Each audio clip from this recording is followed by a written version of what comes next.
Please be seated.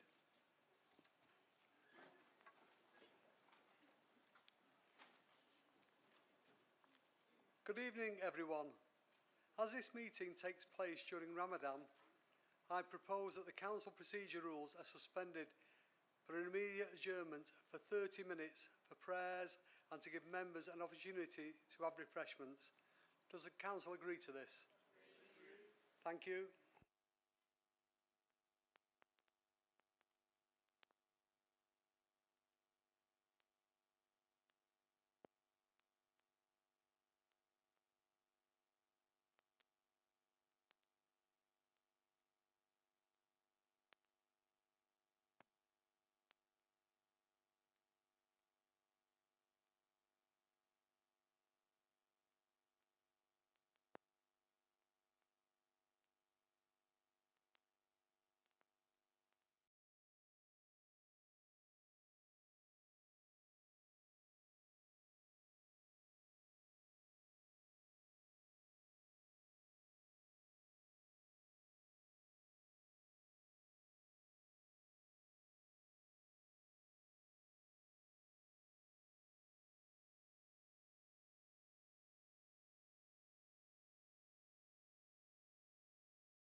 Good evening once again.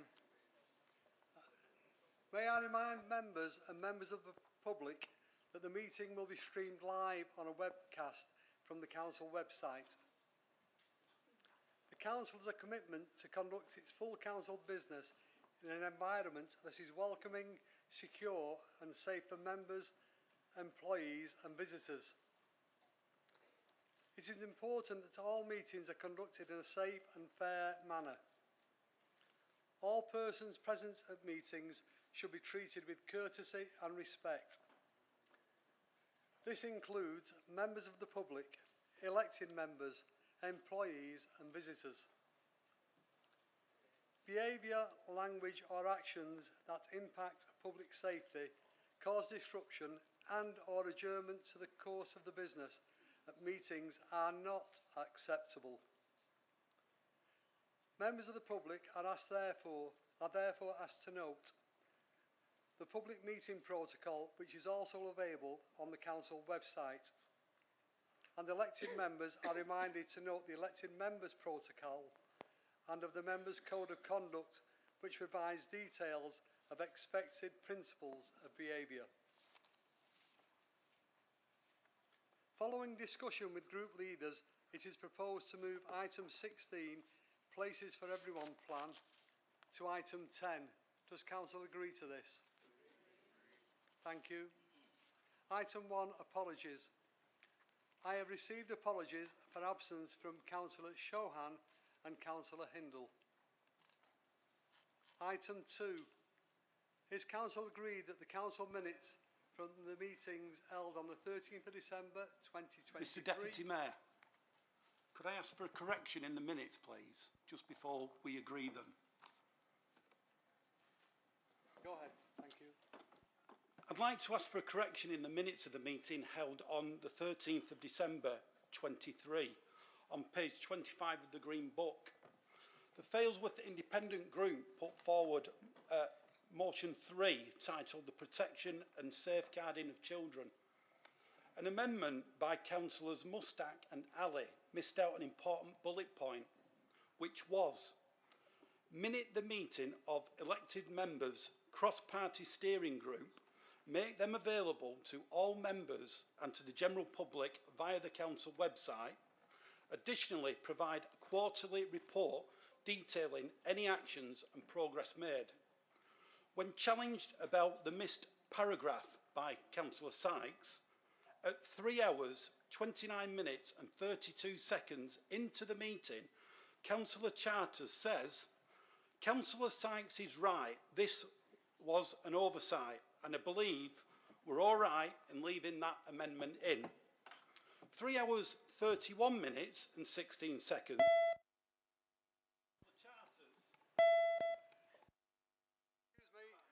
Agreed to keep that bullet point in. Excuse me, this is not a correction to the minutes. This is not. It is. I am advised that this is not a correction to the minutes. By whom? By me. Can I?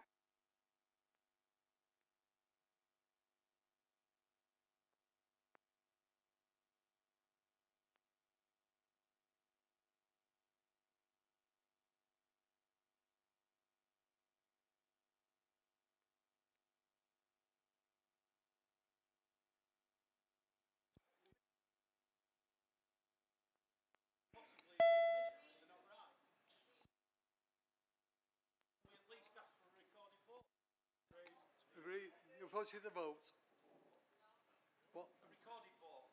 A recorded vote. 5 people agree with me, all agree. So what are we asking for? On the minutes. Mr Deputy Mayor, there's a recorded vote on accepting the minutes of the meeting. I will read out the name of councillors. Please indicate for, against or abstain. Can members of the public cease making a noise, please? So if I indicate the councillor name, please indicate for, against or abstain. Councillors Adams. Councillor Akhtar. Councillor Al-Hamdani. Against. Councillor Ali. For. Councillor Arnott. Councillor Ball. Councillor Bashforth Marie. For. Councillor Bashforth Stephen. Councillor Birch. Councillor Bishop. Councillor Brownridge. Councillor Byrne. Councillor Charters. Councillor Cosgrove. Councillor Davis. Councillor Dean. Councillor Fryer. Councillor Gafford. Against. Councillor Gloucester. Councillor Goodwin. Councillor Hamlet. Against. Councillor Harkness. Councillor Harrison Holly. For. Councillor Harrison Jennifer. Councillor Hints. Councillor Horbin. Against. Councillor Hurley. Against. Councillor Hussain Aftab. Councillor Hussain Feeder. Councillor Hussain Junaid. Councillor Hussain Sajid. Councillor Ibrahim. Councillor Iqbal. Councillor Irfan. Councillor Islam. Councillor Jabbar. Councillor Kenyon. Councillor Lancaster. Councillor Malik. Councillor Marland. Councillor McLaren. Councillor Moores. Councillor Murphy. Against. Councillor Mushtaq. Councillor Nasheen. Councillor Quigg. Councillor Ria. Against. Councillor Salamat.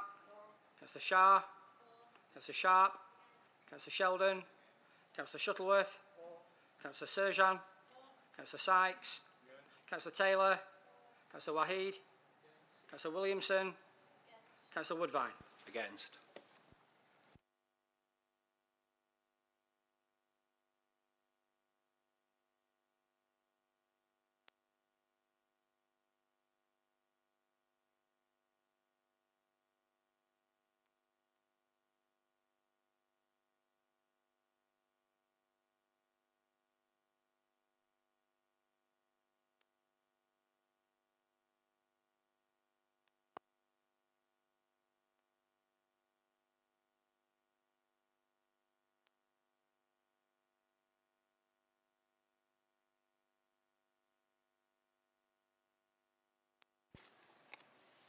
(32 for, 26 against).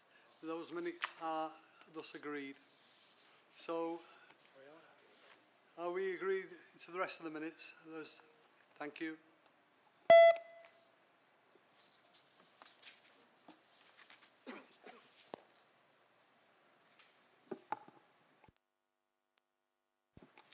Item 3, declaration of interest. Are there any declaration of interest from members in respect of matters to be determined by the Council at this meeting? Can members declare any matters to the meeting? Members have a pecuniary interest in the members' allowances report, but a dispensation has been granted. Councillor Hoban.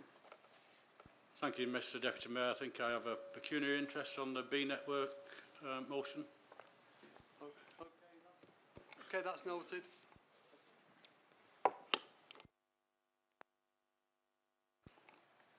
Item 4, urgent business. Arising from notification that Councillor Aftab Hussain is joining the Labour group and Councillor Hurley has left the Independent group, a political balance report is required and has been circulated. I propose to take this as the last item at this evening's meeting. Moving on to item 5, communications relating to the business of the Council. I am aware that this is the last Council meeting for those members who are retiring, and members may wish to speak on the service provided by those members.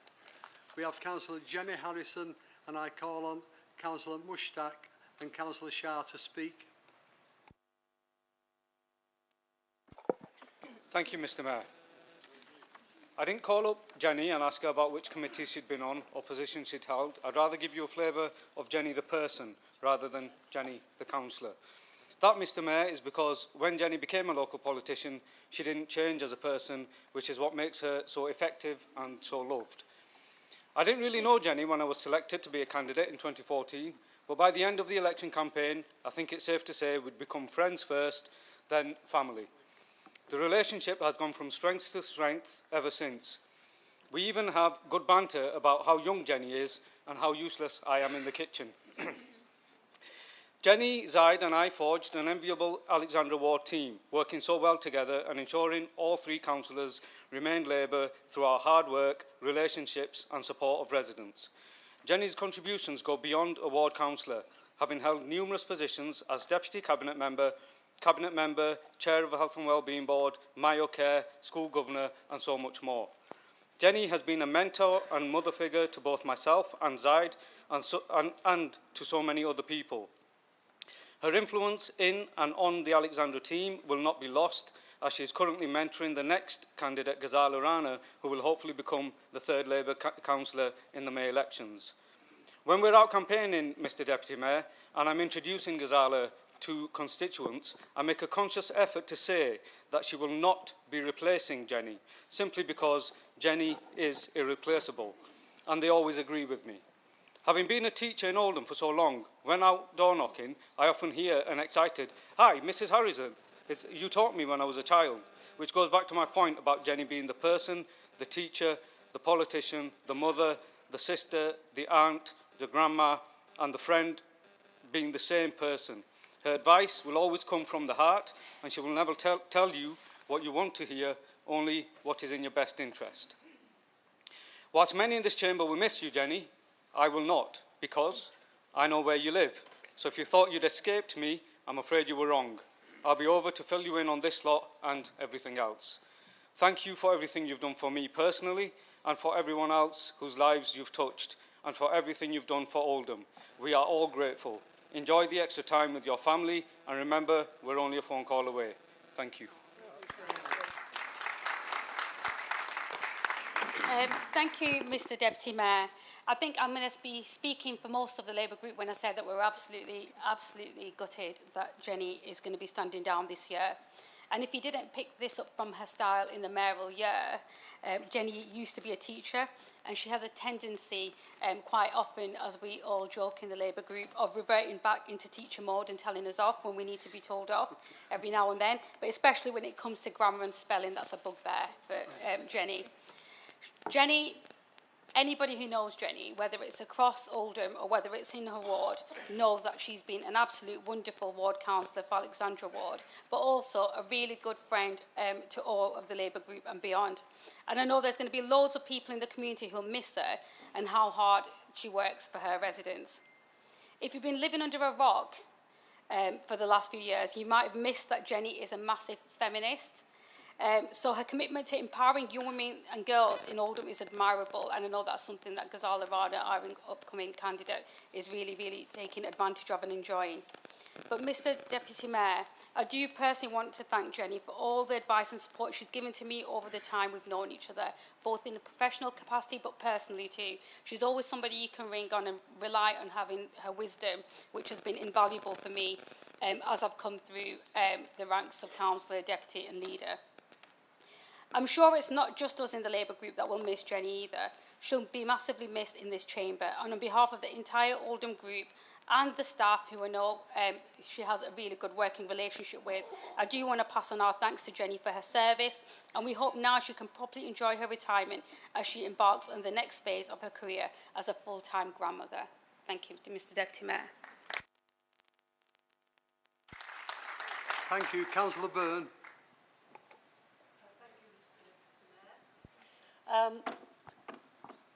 When Jenny was going to become mayor, she asked me to speak from the Conservatives. I had worked with Jenny, of course, on committee. And that's where the work of this council is done with people like Jenny, lots of experience, lots of advice and counsel to give on that. And I know that I'm going to miss her on various committees, but also I wish her the next phase of her adventurous life, which I know she's going to enjoy, and I do wish you every happiness, Jenny.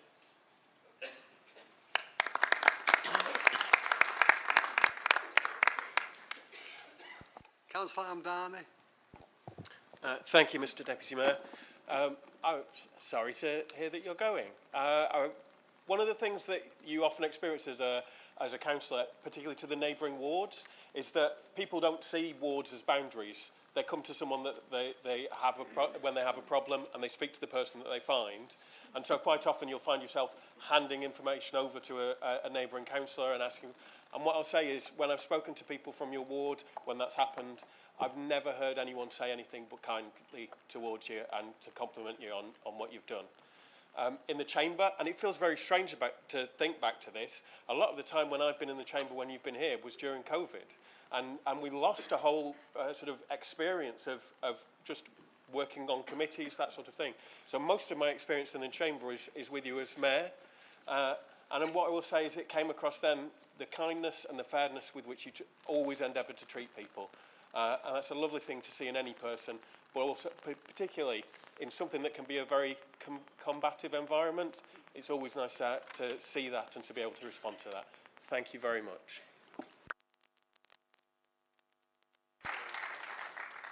Thank you. We also have Councillor Paul Fryer, who's standing down at the end of his term of office. So Councillor Davis to speak. Thank you, Deputy Chair. Mayor, sorry. I first got to know Paul several years ago, and he said he was a Chelsea fan, which I thought was strange in the North West with all these great clubs around here. And I thought he sat next to me. That's a bad mistake. So which clubs? So I thought, why is he a Chelsea fan? He's knocking me out of my stride here. So I thought, why is he a Chelsea fan? Because he had a good side. They had some good players in the 70s. Alan Hudson. Do you remember that Hutchinson who could take the throw-ins? Peter Bonetti, the cat in goal. Anyway, it turns out that his dad was a Southerner and he was a Chelsea fan, and that's where he got his Chelsea fan status from. And he went to watch Chelsea several times at Boundary Park. I think it was the 4th attempt that he finally got seen them win there at Ash Station Zebra. But his mum was actually from Leeds, and she met his dad when she was out working, and they moved down to Saddleworth. And that's when Paul was born then, when they both got together. And then obviously Paul got involved with the Labour Party, and in Saddleworth he stood as a councillor there, parish councillor for 7 years, Paul. 4 years, where he became vice chair of the group, and then he lost his seat the year after.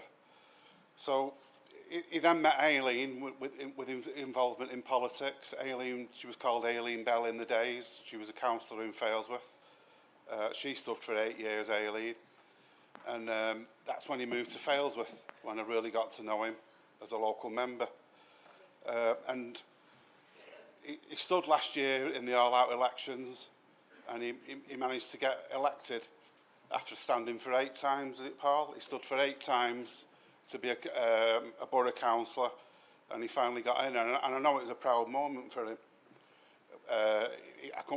When he knew he'd finally won, he couldn't wait to go and tell Aileen that he'd won, and he was really proud.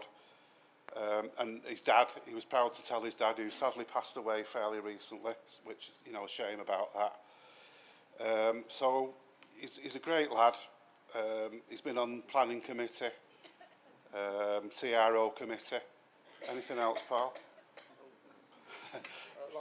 Licensing. So, you know, thanks, Paul. You've done a good job in the 12 months you've been here. Sadly, you've got to go for family reasons. You've got to leave. So well done, and thanks for your support over the years, and all the best for the future to you and Aileen.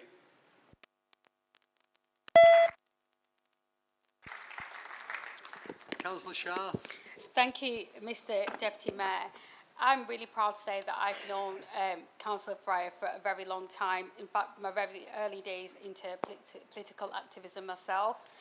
But Paul's always been a dedicated servant to the Labour Party and to his local community for as long as I've known him. When he was elected last May on his 8th occasion standing for the Labour Party, I think the first goes back to about 2002. But during this year on the council, Paul has represented us on the Peak District National Park Authority, and that's really contested within the Labour group.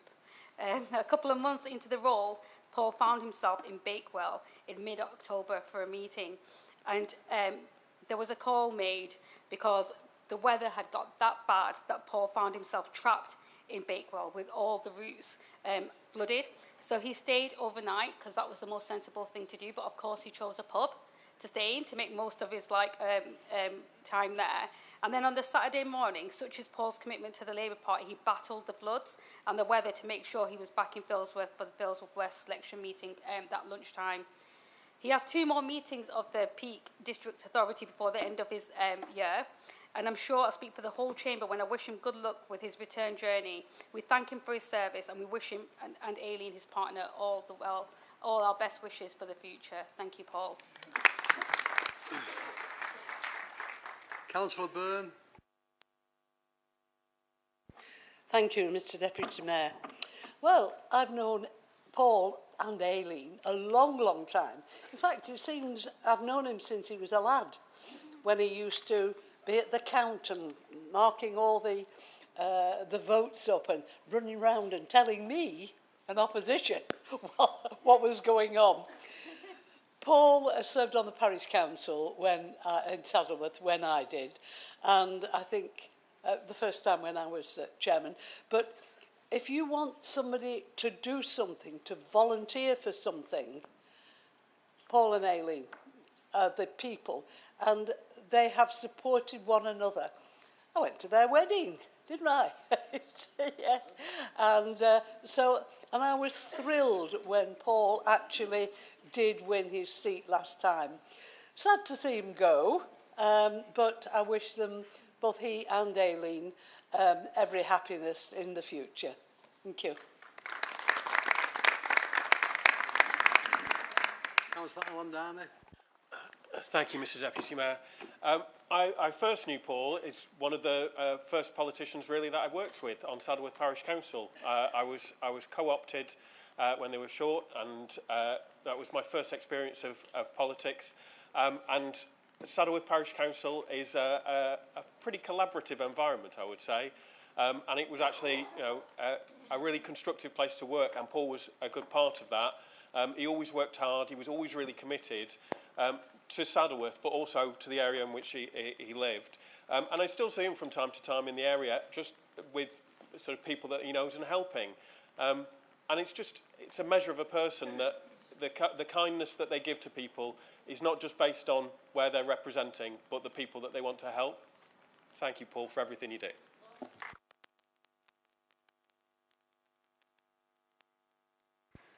Thank you, and my best wishes to both of you. Thank you. And moving on now to item 6, petitions. There are no petitions for this meeting of the Council to consider. Item 7, Youth Council. There is no Youth Council motion at this meeting. Item 8, Public Questions. We have 15 minutes for this. This part of the agenda is public questions, where Council will consider all questions submitted in the order received. Once this time limit expires, no further questions will be asked. There is no right of reply to answers given. I will be reading out the questions. If the time limit has expired and a member of the public has submitted a question, the response will be published on the Council's website. The first question is from Mark Birchall. Having just watched the meeting on the 13th of the 1st, 2023, I was surprised to see the Youth Council requesting stationery, then hijacked by the Labour Party to use it as a public football. Can you please disclose how much money has been used so far to fit out the lavish offices being built in the Spindles for the council staff, and what monies have been provisioned for further work? Can you please also verify the full attendance by staff in these offices are being achieved and the working from home has been restricted and staff are encouraged to come into work?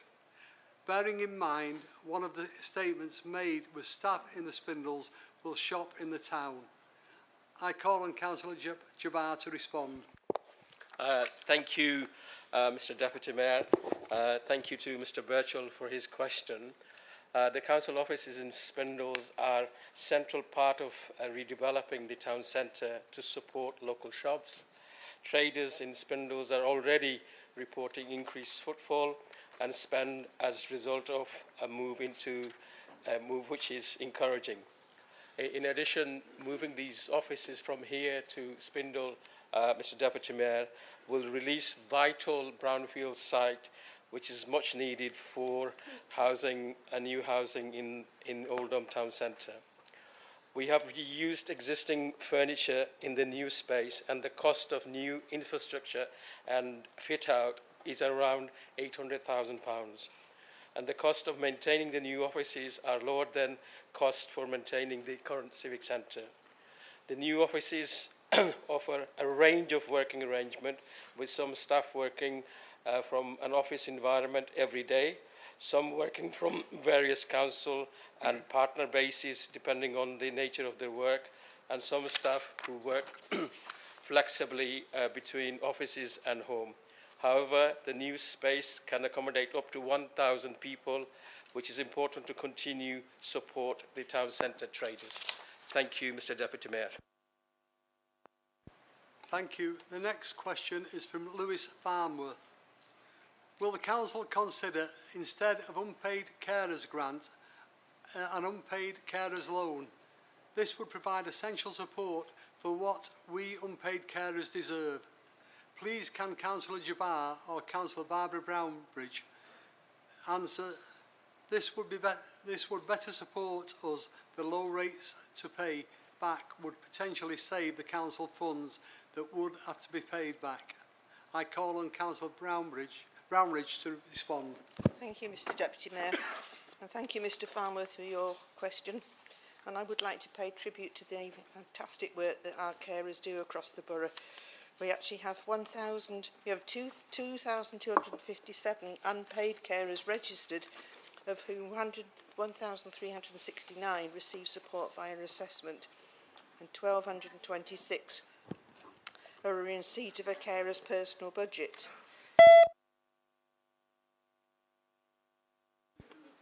Well, I'm talking into the mic, the best I can do, I'm sorry. Right, so there's a number of ways that we support the carers with different accesses to different funding streams. And we would urge Mr Farnworth to make sure that he's actually in contact with all those various routes. But we are happy to keep in dialogue with him. He's a very active carer, and we would like him to continue to be involved in ongoing discussions, particularly in the development of our carers strategy. Thank you, Mr Mayor. Deputy. Thank you. It may be easier if people sit down to answer the questions, closest to the microphones, and the public may be able to hear better. Question from Meg Birchall next.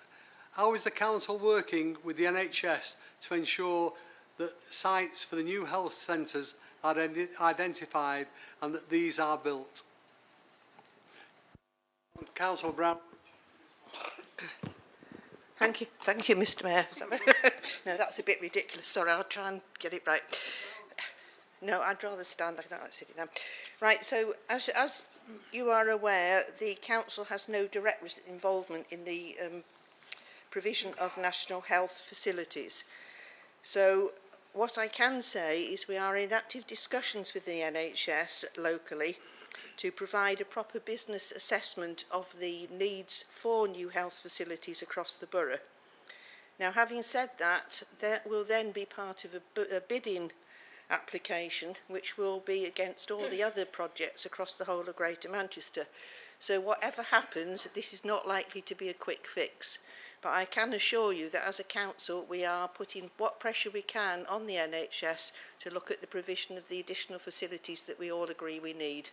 Thank you, Mr Deputy Mayor. Thank you. The next question is from Paul Skeltock. What is the council doing about takeaway drivers on the high street, as they are a real nuisance and sometimes drive dangerously? Please can the council take action before someone gets hurt? I call on Councillor Taylor to respond. Thank you, Mr Deputy Mayor, and thank you to Paul Skeltock for his question. Our teams regularly patrol the town centre and issue penalty notices to vehicles found in contravention of the restrictions. We are well aware that drivers continue to flout the restrictions, and we are working hard to tackle this using the powers that we have while seeking new ones. We receive many reports about vehicles driving dangerously in the town centre, and we continue to encourage people to report this to the police, as they are the only authority who can deal with the dangerous driving behaviours that we see.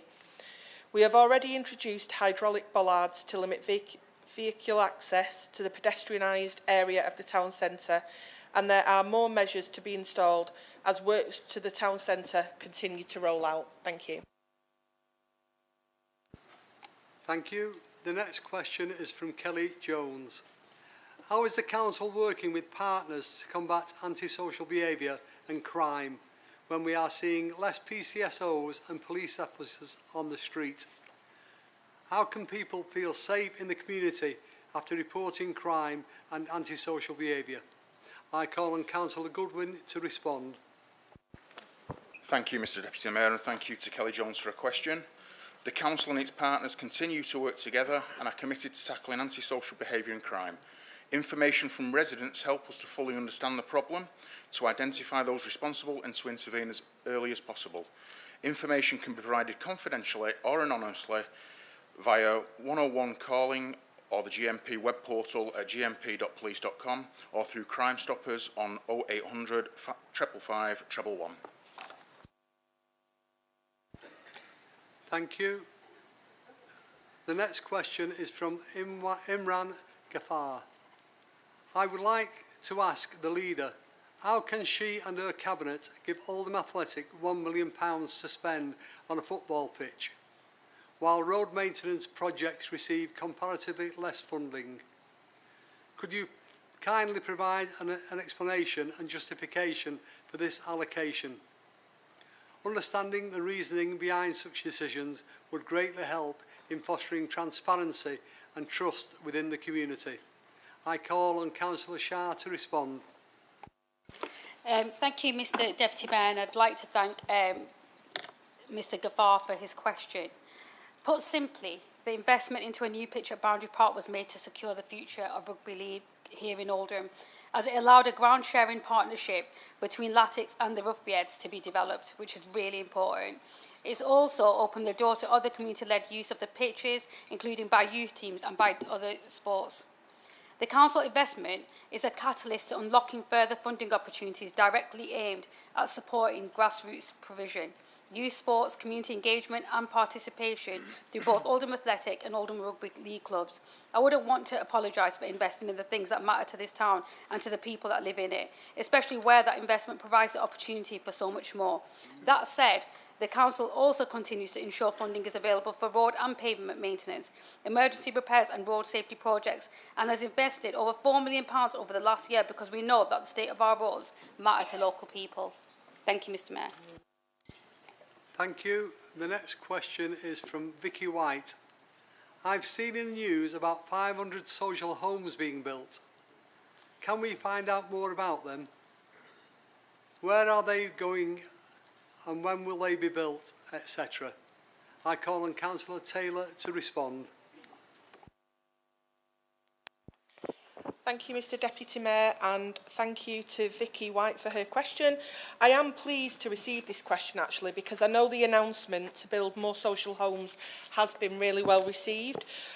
So during the Housing Roundtable event, which was held in February, the Council made a shared commitment to deliver 500 new social homes over a 5-year period in a response to the national housing crisis, which is directly impacting on Oldhamers.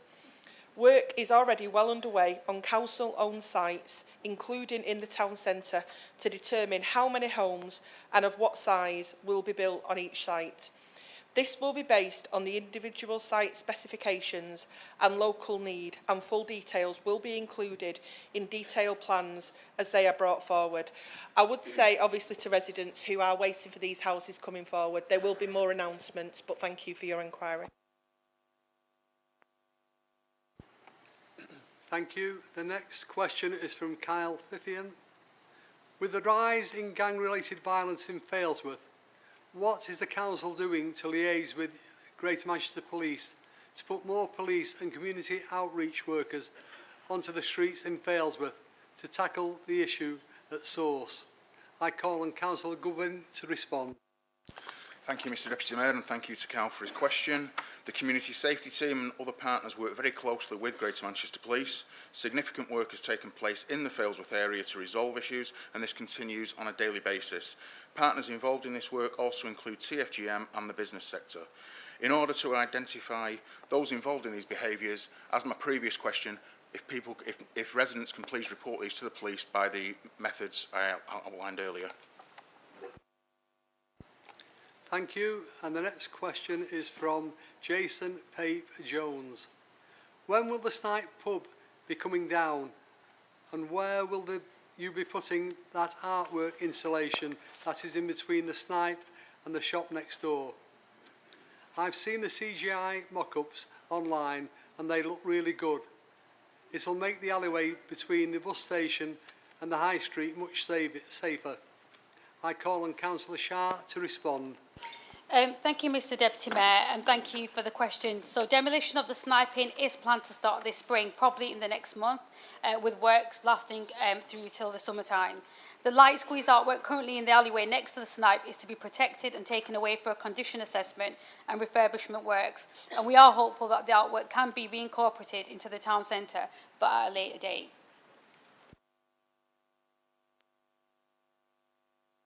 Thank you, and we have time for one more question. A question from Thomas Yarwood. Why are you wasting time with two different motions about Gaza on the agenda tonight? Hasn't Oldham got enough real issues to deal with rather than the virtue signalling? There are enough challenges for the indigenous people in Oldham.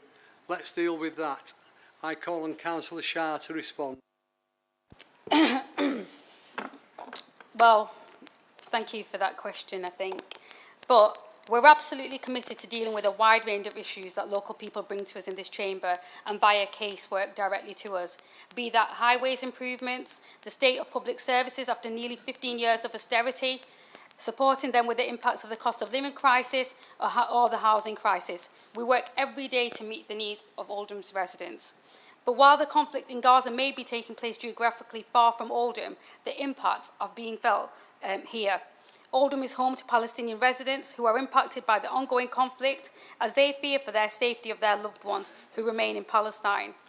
Just in the last fortnight, we know that a local woman was reunited with a husband who had been trapped inside Gaza and injured in the incessant attacks that continue to injure innocent people. The borough is home to both Jewish and Muslim residents, both of whom as communities are dealing with the impact of growing anti-Semitism and Islamophobia, which continues to be stirred up by this conflict. It is easy to think that this conflict is nothing to do with us here in Oldham and to shy away from discussing what many Oldham residents really want us to discuss. But that doesn't sit right with me and it doesn't sit right with our group. It doesn't feel in keeping with Oldham's proud history of standing up for what's right. And if we go back during the American Civil War, when cotton was blockaded and many in Oldham faced a lack of work and income as a result, Oldham people stood up for what was right. Historical records show that mill towns like Oldham showed some of the highest support for abolition of the slave trade during that time, despite the impact that blockades and the war were having on their income.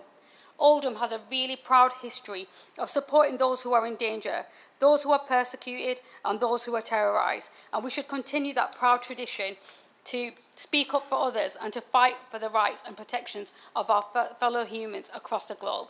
Thank you, Mr Deputy Mayor. Thank you. That is the time completed for public questions. So moving on to item 9, reports of leader and cabinet members.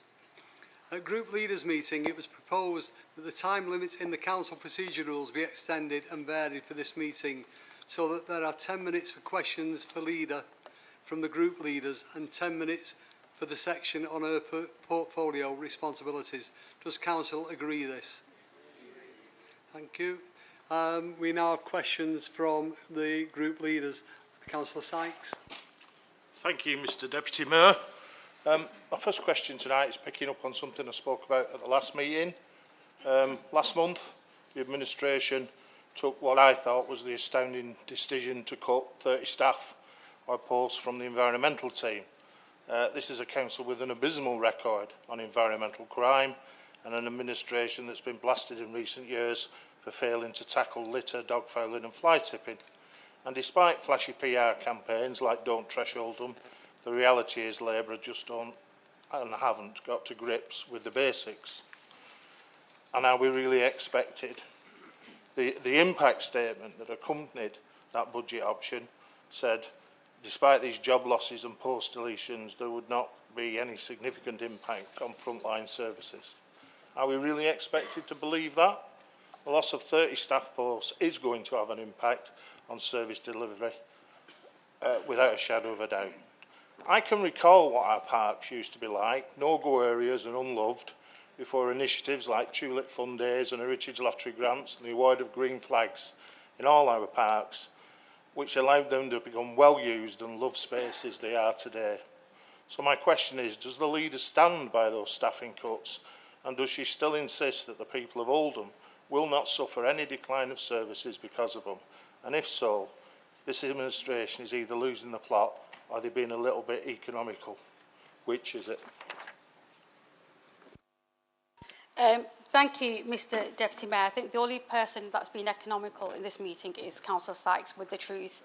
They had no opposition to our budgets and actually supported them and agreed with them. And they actually, when they had and were given the opportunity to put forward proposals or recommendations, didn't do so, or at least didn't do so in a realistic way, in the way that they could have been achieved. But obviously, Councillor Sykes was going to use this meeting to do his electioneering ahead of the elections, because we know this is the final meeting before it. So what I will say is that unfortunately, I don't know where Councillor Sykes has been for the last 15 years, but austerity has had an impact, and we are having to have a look at areas that we don't really or weren't comfortable with looking at, but regrettably we are in that situation. That's what mature politicians do, Councillor Sykes, but we stand down by them because we have no choice but to make savings. And what you could do is actually be mature in your conversations and in your conduct, and actually call the government out for bleeding us dry over the last 15 years. Of course there's going to be an impact, but unfortunately we are where we are, and you know that more than others.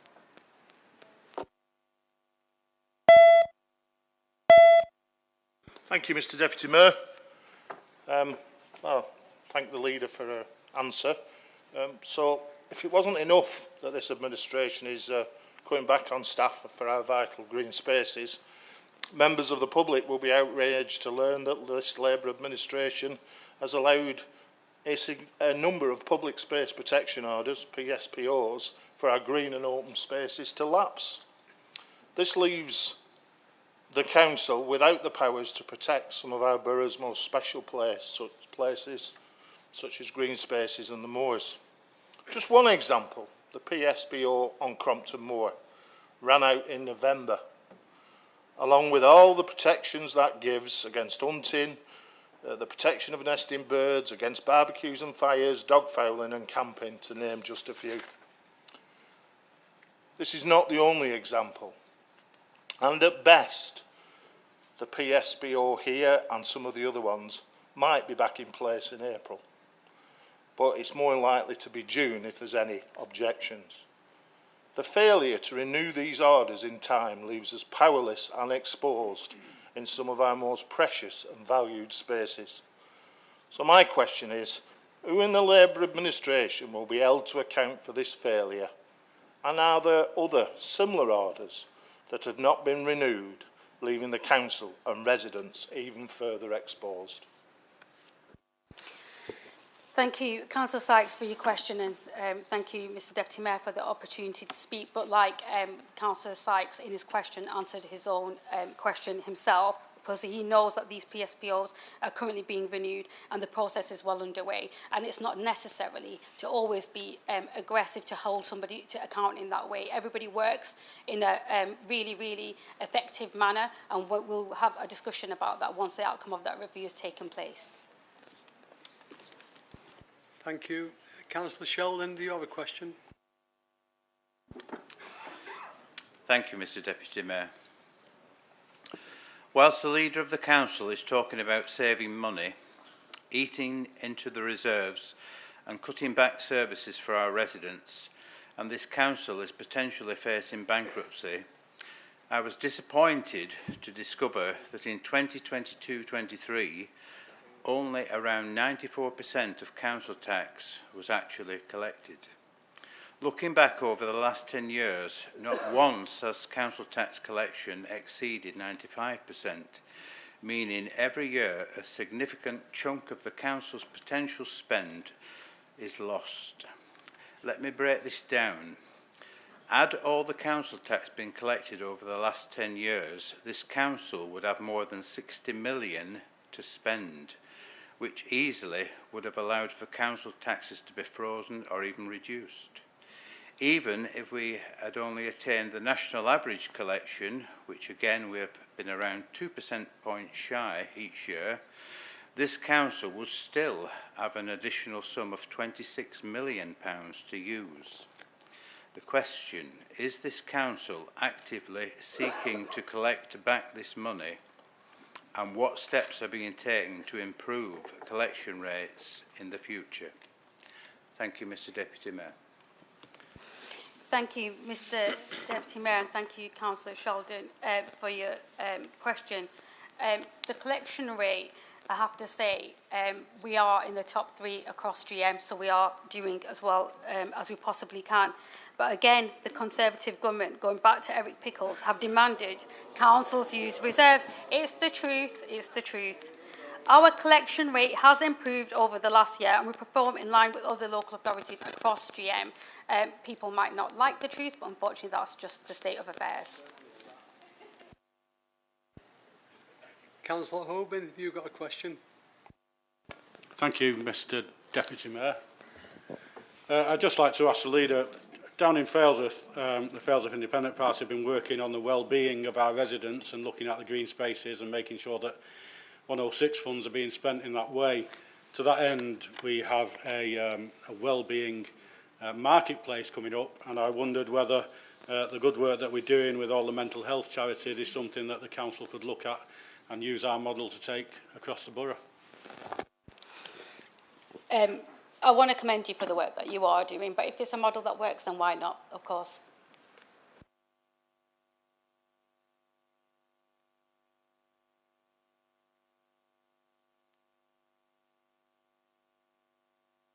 Yes, thank you, Mr. Deputy Mayor.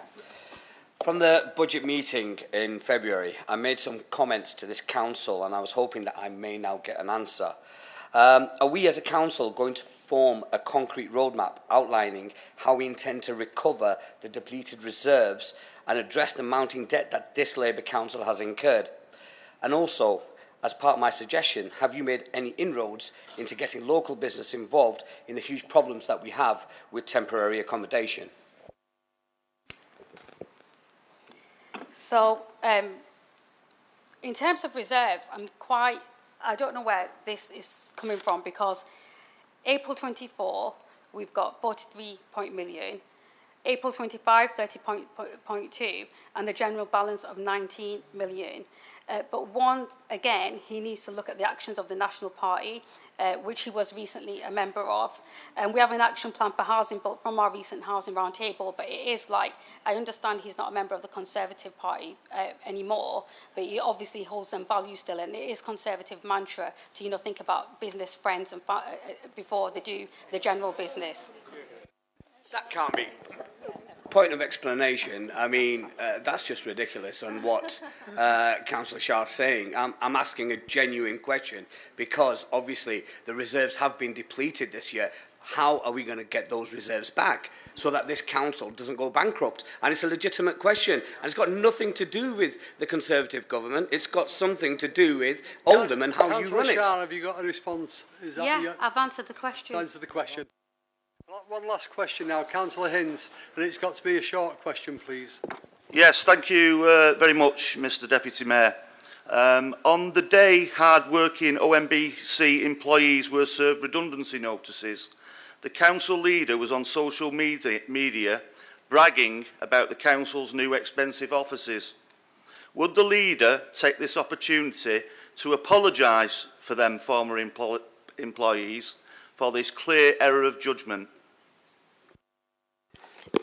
Thank you, Mr Deputy Mayor, and thank you, Councillor Hinds, for your question. I can't apologise for the interpretation Councillor Hinds takes from my tweet, but actually the new offices have saved us money overall and freed up brownfield land. It's also meant that all our staff have now transferred into the Spindles, which means that the footfall in Spindles has increased, which supports local economy. I can't make an apology for that, and if it's the only judgment or misjudgment I see is in the way Councillor Hinds took the tweet and married them both together.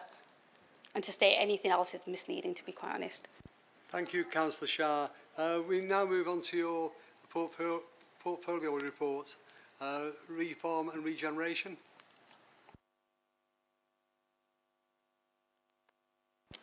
Thank you, Mr Deputy Mayor.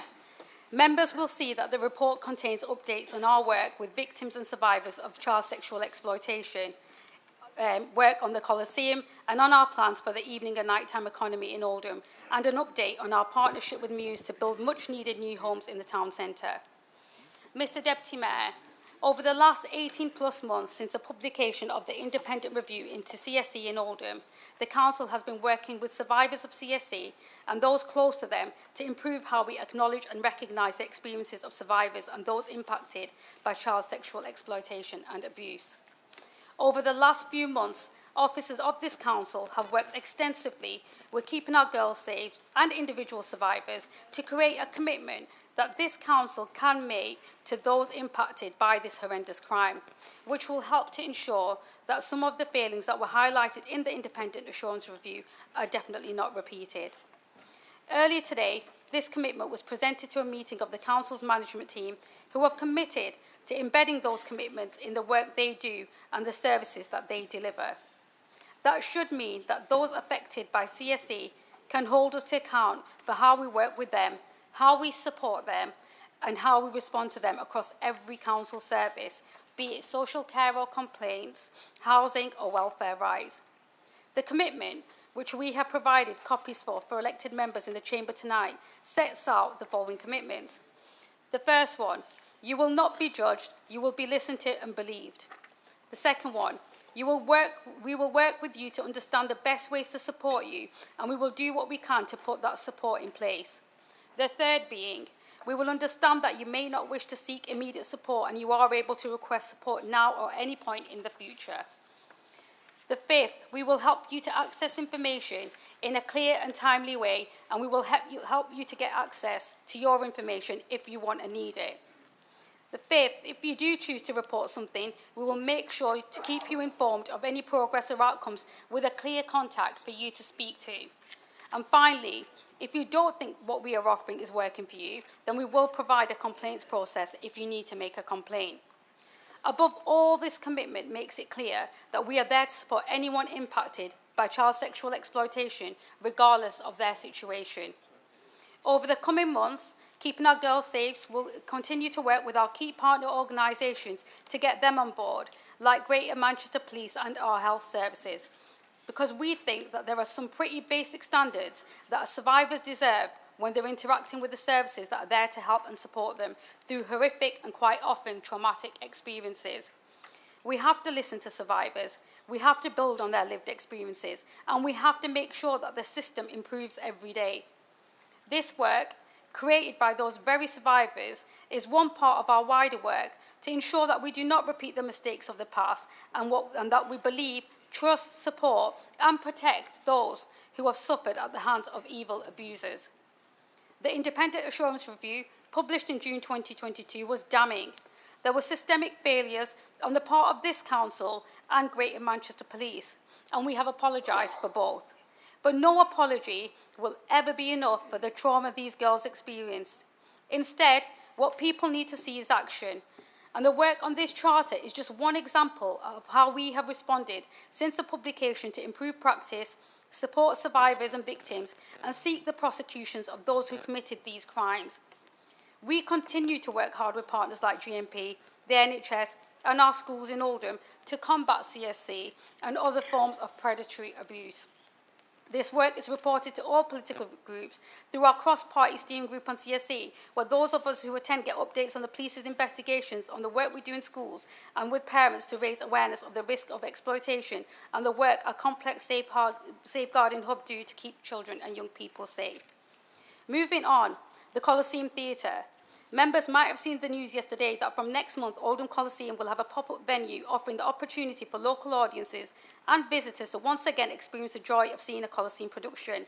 The Coliseum at the Roundabout will be a 167-seat theatre hosting a variety of live events and a programme focusing on work made right here in Oldham. Looking at the long-term future of the Coliseum, members will remember that I promised this was a priority of mine.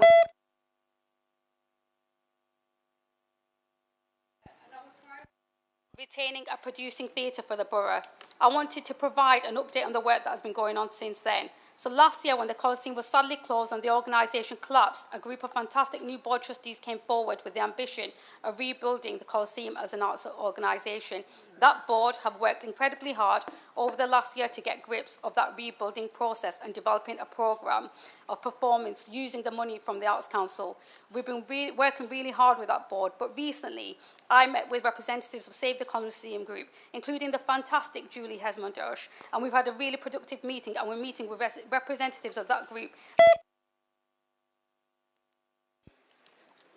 I have prior notice of questions.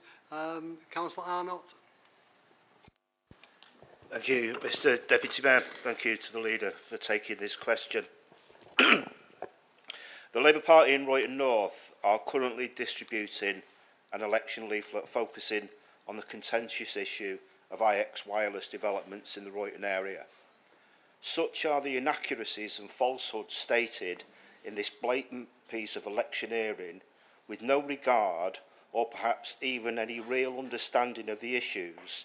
The residents' group opposing IX wireless developments have been moved to write to all councillors, to the Chief Executive of the Council and the region's MPs, expressing their outrage and outlining how they have been left speechless by the use of an issue that has caused so much anxiety as a piece of clumsy propaganda.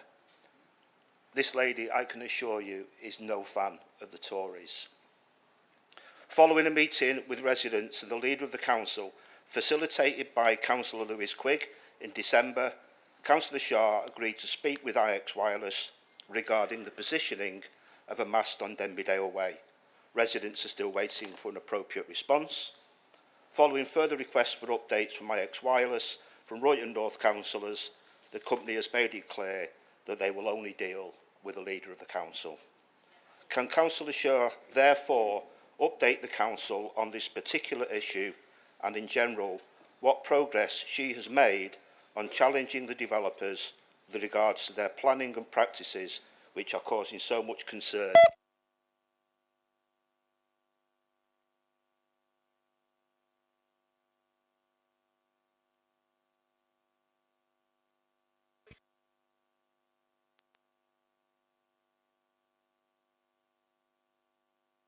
Go on. Thank you for your latitude. I should ask the question, it's a question. Would the Council Leader therefore commit to standing up for the residents of Royton North and to undertake to work collaboratively with local elected councillors for their benefit? Thank you. Thank you, Mr Deputy Mayor. My speaking and standing up for the people of Oldham doesn't limit myself to any boundaries. It's across Oldham, so of course I will. I think Councillor Arnott knows that I am supporting the residents of Royton and the wider borough on this issue, including direct intervention, as he has referred. As you know, the Council is limited on the control and power that we have, as the masts are permitted under national guidelines. This administration has lobbied nationally on this issue and continues to do so with our local MP, Jim McMahon, who hosted a comms debate on this very issue today. While our powers are limited, I have worked with the residents on Denbydale Way and have personally intervened with IX Wireless to try and find a solution or a compromise that does address their concerns.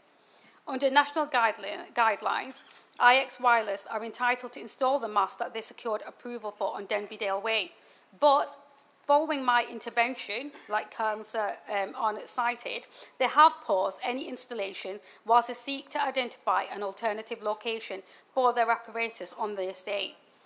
IX Wireless have not yet identified an alternative location. However, when and if they do, they will need to apply for prior approval, as they have with other masts in the borough, and residents will be able to comment on that proposal should an alternative location be identified. To summarise, to all of our frustration in this chamber and beyond to local residents, IX Wireless have not breached any planning legislation in the way they have gone about their rollout of these masts across Oldham. While we can express our frustration at the national planning rules and lobby for their amendment, we have to and are working with the company to outline residents' valid concerns in an appropriate and professional way. Thank you. If we could keep the questions limited in words, it would manage to get more questions in. Councillor Alan Downey. Thank you to Mr Deputy Mayor. Keeping it brief, the Council recently announced funding of £270,000 for the nighttime economy. Although there were no details of how that will be spent, I realise there's some that's come through a little in the meantime. Could the Cabinet Member please give us the details of how the funding has and will be used? Thank you, Councillor Sam Al-Hamdani, for your question. So the money did come with conditions that any spending that we did benefited the Union Street and Yorkshire Street area, as well as the wider nighttime economy here in Oldham. So we've already spent a small amount of that money to work toward Purple Flag accreditation for the town centre and to do some analysis of the current town centre usage. We've also recruited a dedicated nighttime economy officer to work with the businesses who the money is targeted at supporting. With the rest, we'll be developing a shared plan of action with those who will benefit the most, and that is the nighttime economy businesses in the borough. Sasha Lord, Greater Manchester's nighttime economy advisor, is supporting an event in the coming days that will bring together those working in the nighttime economy so that they can help create a plan for how we spend the money in the next financial year. He's also committed to support us develop this great opportunity into the future. One last question, Councillor Davis. Thank you, Deputy Mayor. The Failsworth councillors recently agreed an alternative site for the COVID memorial that would give a proper place in the centre of Failsworth. The only issue is that the site in question needs a bit more TLC than we thought. Is there any scope to look at what investment can be made to make sure we can do justice to pay the proper respect to the people who suffered during the pandemic? I'd like to thank Councillor Pete Davies for his question and for all the work that you've done across the political divide, because obviously you've been working together on this proposal to improve an updated site for the district's COVID memorial.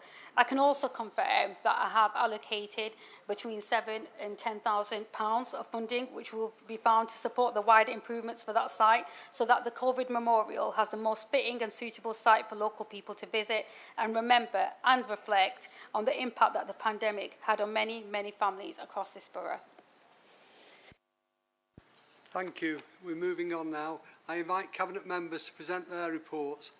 A maximum of 4 minutes for the report, and that will allow 6 minutes for non-executive members' questions. And I will be strict on this.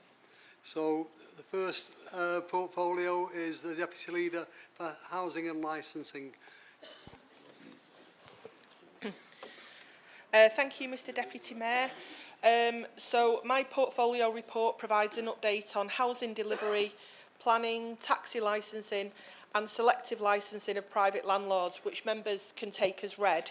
I would, however, just like to highlight the Council's inaugural Housing Roundtable, which took place on the 1st of February and which has now been followed up with our first Housing Partnership Task Force, which took place just last week. As the report details, representatives from right across the sector were in attendance to look at how we can all play our part in coming together to tackle the national housing crisis here in Oldham. Obviously, members will already be aware of the Labour administration's pledge to ensure 500 much-needed new social homes which will be delivered across the borough over the next 5 years. But I'm glad to say that we were also in agreement that it's all of our responsibility to deliver the housing that our residents so desperately want and need. And as part of that initiative, improving housing standards is also a key pledge in order to reflect our aspiration for our residents.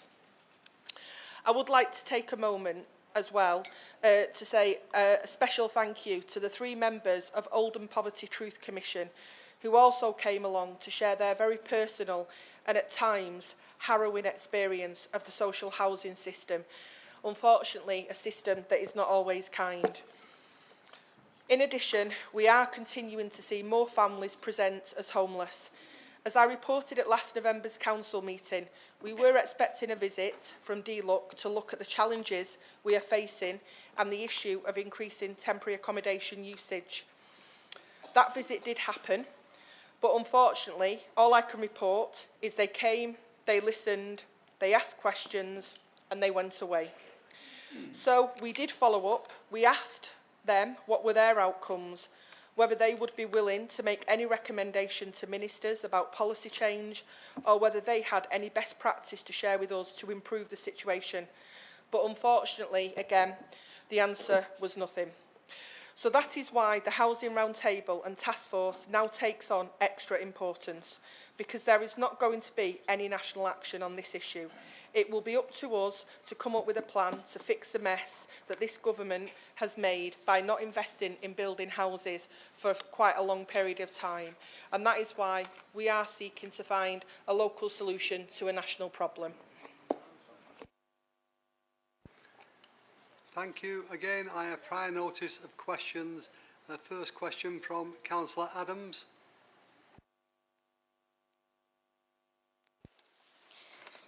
The councils of Greater Manchester, including Oldham, have received notice that the Save Greater Manchester Greenbelt Group intends to pursue a legal action to oppose the adoption of the Places for Everyone plan.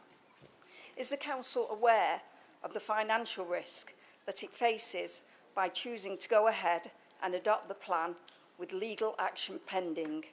And has it made suitable provisions to cover cost awards that could potentially result from a successful action brought by the Greater Manchester Group? Thank you, Mr Deputy Mayor. Councillor Taylor. Thank you, Mr Deputy Mayor, and thank you to Councillor Adams for her question. Obviously, we are due to discuss the Places for Everyone plan in more detail a little later on in the agenda tonight. But yes, we have been made aware of the comments made by the campaign group that you referenced regarding a potential legal challenge to the adoption of the Places for Everyone plan. What they have not said, however, is the basis on which they will be bringing this legal challenge, which can only be on the basis that they believe the process of developing and adopting the plan has been flawed. While it is clear that there are people who are in opposition to the plan, or more specifically to the inclusion of particular sites in the plan, a legal challenge cannot be based simply on the fact that they disagree with the council or the inspector's findings and decisions. Without any information for the basis of this promised challenge, it is incredibly difficult to comment. What I would say, though, is it's not our job to second-guess the planning inspectors. They are experts in their field, and they found the site allocation and PFE plan sound. So we are confident that the inspectors have examined the plan appropriately and that the appropriate process has been followed. Therefore, we believe that the financial risk is limited, but it is referred to in the report before the council later on in the agenda. As a reminder, though, the government determines that we need a plan for housing development and dictates the numbers of homes it has to provide land for. The council has not set out to develop a housing plan out of nowhere. It is a requirement of government that protects us from uncontrolled development. Thank you. Councillor Hussain S.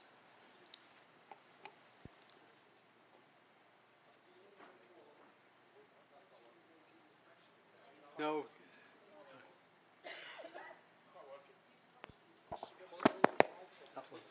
Try that microphone. I think your mic is on, that's why I can't speak. Oh, sorry.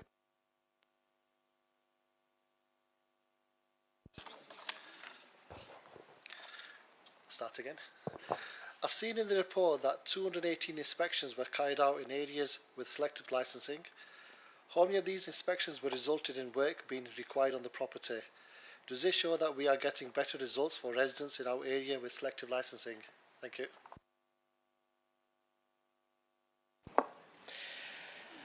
Thank you for the question, Councillor Hussain, and for highlighting the good work of the selective licensing team. I can confirm that as of today, the team have carried out 264 condition audits as part of the licence conditions, which allow properties to be inspected even though there has been no complaint of disrepair. Landlords are informed of any work required during the audit and given a timescale to comply. All audits have resulted in some work being required, and this is usually carried out by the landlord. However, I can report that 25 landlords have had formal enforcement action taken against them for not carrying out this work. The main benefit of the scheme is inspections can be carried out without the tenant having to make a request, and we are finding that residents renting privately are happier when they do not have to instigate the complaint. This means that officers can work consistently across a licensed area to ensure standards are maintained, often for some of the most vulnerable in the borough. Thank you. Thank you. Councillor Harkness. Thank you, Mr Deputy Mayor. There's currently no formal oversight structure for the licensing of HMOs in Oldham, which was raised by the Liberal Democrats last November at full council, following the discovery that multiple HMOs in the borough have expired licences. This was due to be discussed at the Housing Roundtable in February. So could the Cabinet Member responsible please provide the outcome of those discussions and confirm what oversight is due to be put in place as a result? Thank you, Mr Deputy Mayor. Thank you to Councillor Harkness for his question. The Housing Roundtable has discussed a number of options to meet the current challenges, including the role of well-managed, licensed and suitable houses of multiple occupation. HMO licensing is proactively managed by Environmental Health, and this includes licensing of HMOs where the national legislation applies. As part of this process, officers work closely with landlords to ensure the correct information is submitted on a timely basis, so licences can be completed. In addition, officers are also reviewing registers and available records to ensure properties that should be licensed are brought into the scheme. The Council's website outlines the licence process, where it applies, the fees, and a register of licensed HMOs. This is constantly being reviewed and updated. Thank you. Thank you. That's the end of the time for that section. So now we move on to the Deputy Leader and the portfolio for children and young peoples. Thank you, Mr Deputy Mayor. The report covers a lot of important work that's ongoing to ensure our children and young people are safe and looked after, to ensure that they're receiving all the help and support they need to reach their potential. The demand challenges continue to rise. We are working closely with partners to ensure they feel confident about referrals being put forward and are aware of support available. I'd like to thank all partners for their continued work and support in this area. I'd like to highlight the launch of the Mockingbird project here in Oldham. The launch took place over the weekend, where the Deputy Mayor and I said a few words to the families and young people present. This is part of the foster care recruitment and retention strategy, in which we're trying to improve placement stability. We all know this is so important for a young person's development. The Mockingbird project helps create a wider family support network where more experienced foster carers support foster parents. I'd like to thank the fantastic Jane and Robert Dyke, who are specially trained foster carers and are now the central hub for the first Oldham group. They will be supporting 8 families with a total of 18 children. The social work workforce remains a challenge not only in Oldham but across GM and beyond. However, we are making progress on this front, as highlighted in the report. It's important to stress that we remain focused on the quality of social work as well as tackling the workforce challenges. Early help is vital in managing demand and, more importantly, supporting families so they don't find themselves at crisis point. As stated in the report, a multi-agency early help panel model was piloted in 2 districts last autumn and rolled out borough-wide in January. This meets weekly to consider the appropriate support for families where needs are escalating. this is being well supported by a range of partners. In the early years section, you can see that Services for Families consultation ended at the end of January. The consultation response exceeded expectations with 650 responses across the borough. I'd like to thank the teams involved in making this happen, as it was a very active effort to get as many responses as possible. I'm having ongoing discussions with elected members from all parties across the different districts to ensure they have an input into the service provision being offered in their wards. And just to add to that, there were two sessions purely for elected members and a webinar that took place and meetings that came out at the back of those sessions. Finally, I'd like to mention the Listen to the Earth programme, which took 24 young people from Oldham to Poland as part of a Holocaust education programme. It had a profound impact on them and on everyone that saw their performance on the back of that trip. It was clear to me the impact on the young people and how they will view past, ongoing and future conflicts. A special thank you to Jodie and the team, not only for organising the trip, but for being there with and for the young people at a time when they see the consequences of lost humanity. I'm happy to take any questions. Thank you. Again, I have prior notice of questions. Councillor Iqbal.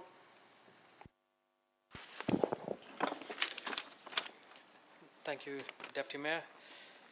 Councillor Mushtaq, given the increasing demand on MASH, what are we doing to support families so they're not reaching crisis point?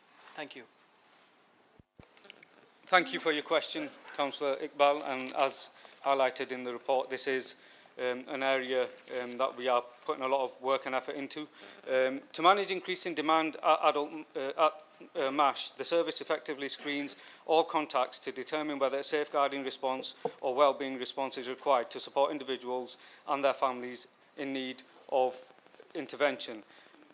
The MASH works effectively with its partners to ensure that the most appropriate agency responds to identified need to prevent crisis situation.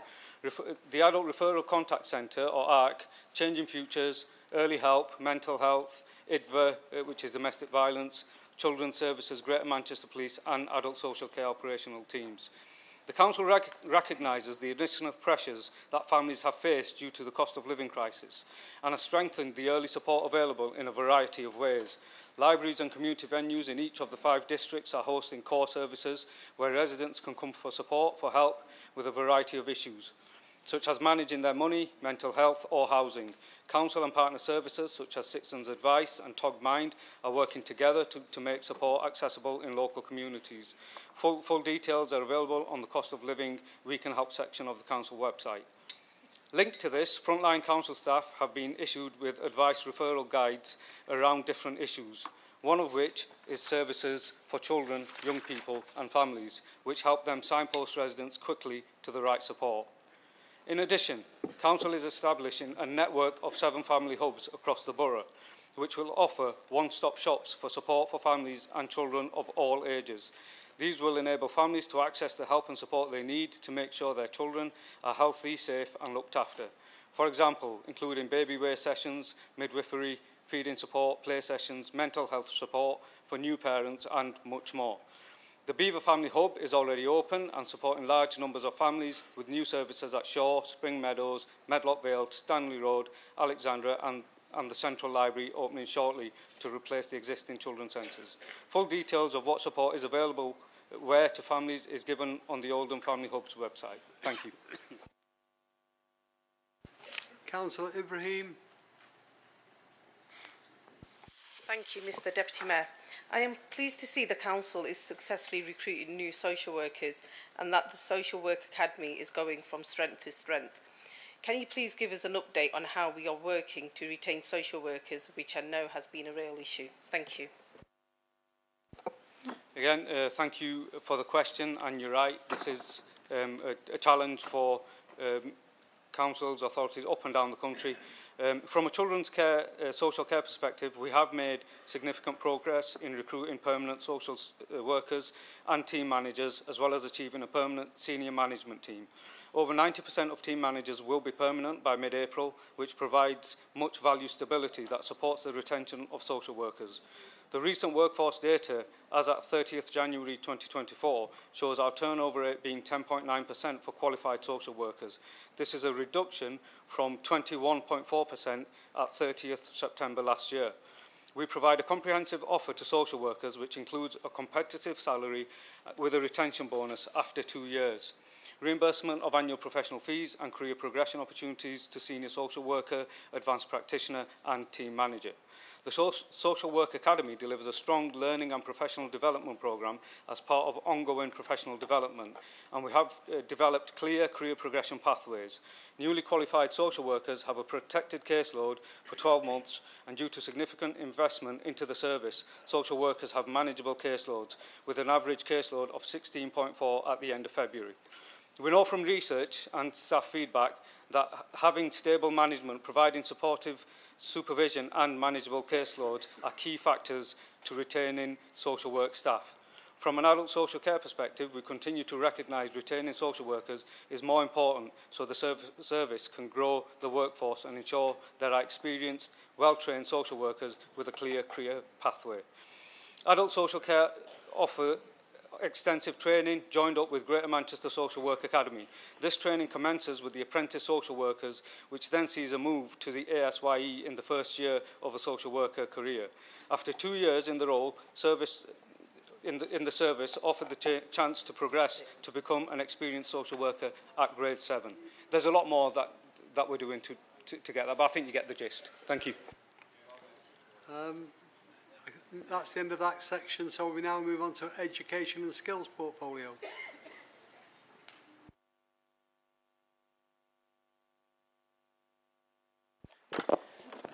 Thank you, Mr. Deputy Mayor. My focus has been to work with our partners in driving school improvement, improve attendance in schools and ensuring children with special educational needs and disability, known as SEND, have everything in place so that they are happy and are able to thrive. I am pleased that more of our schools are being graded as good or outstanding by Ofsted.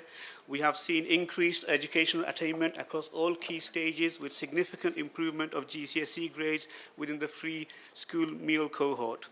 We are relentless in that we would like bigger improvements. The government's expectation is for schools and trusts to drive their own improvements.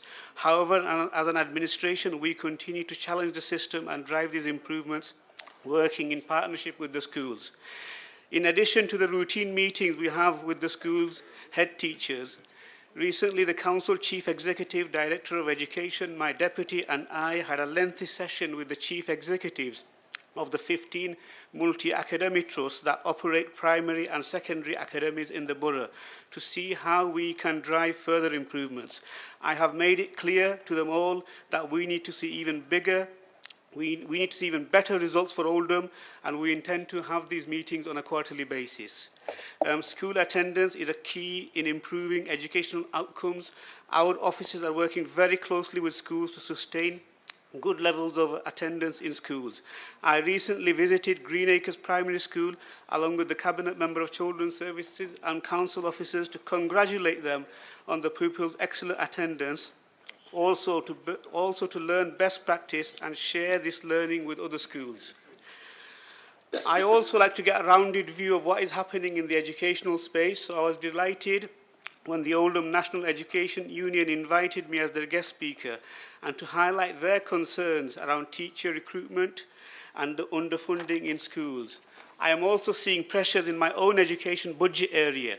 Although the demand for home-to-school transport has exponentially grown in the last few years, we have had no additional money from central government, which is putting a lot of pressure on the council finances. For supporting children with SEND, we have enhanced our governance processes. An area of focus for us was to reduce the waiting list of children who require speech and language therapy. We are investing £500,000 jointly with the NHS. As a result, the waiting list has already been reduced from 1,800 to 1,300, and we are targeting further reduction over the next 12 months. The Department of Education has recognised some of the challenges local authorities are under, and have providing funding through the Send Change programme and delivering better value for money. We are now in the process of recruiting staff, which will mean that by summer term we will have further advisor teachers in post, staff specifically aimed at improving the transition at key points in children's lives and actively working to improve the quality of the educational healthcare plans. We have sought and received expressions of interest from mainstream schools who are keen to develop the SEND resource provision so that they are better equipped to support children with SEND.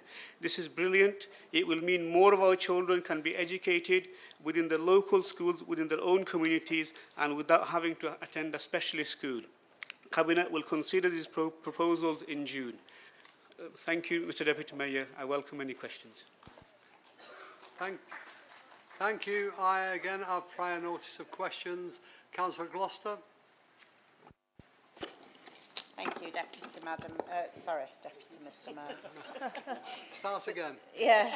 With the continued persistent absence increase in Oldham since the pandemic, what are we doing to increase attendance in our schools? And I'm not talking about parents taking them out for holidays. I'm talking about long-term persistent absence. Also, with the desperate situation around mental health of our children and the significant delays in educational psychology appointments and support, what are we doing to protect our children's welfare? Thank you.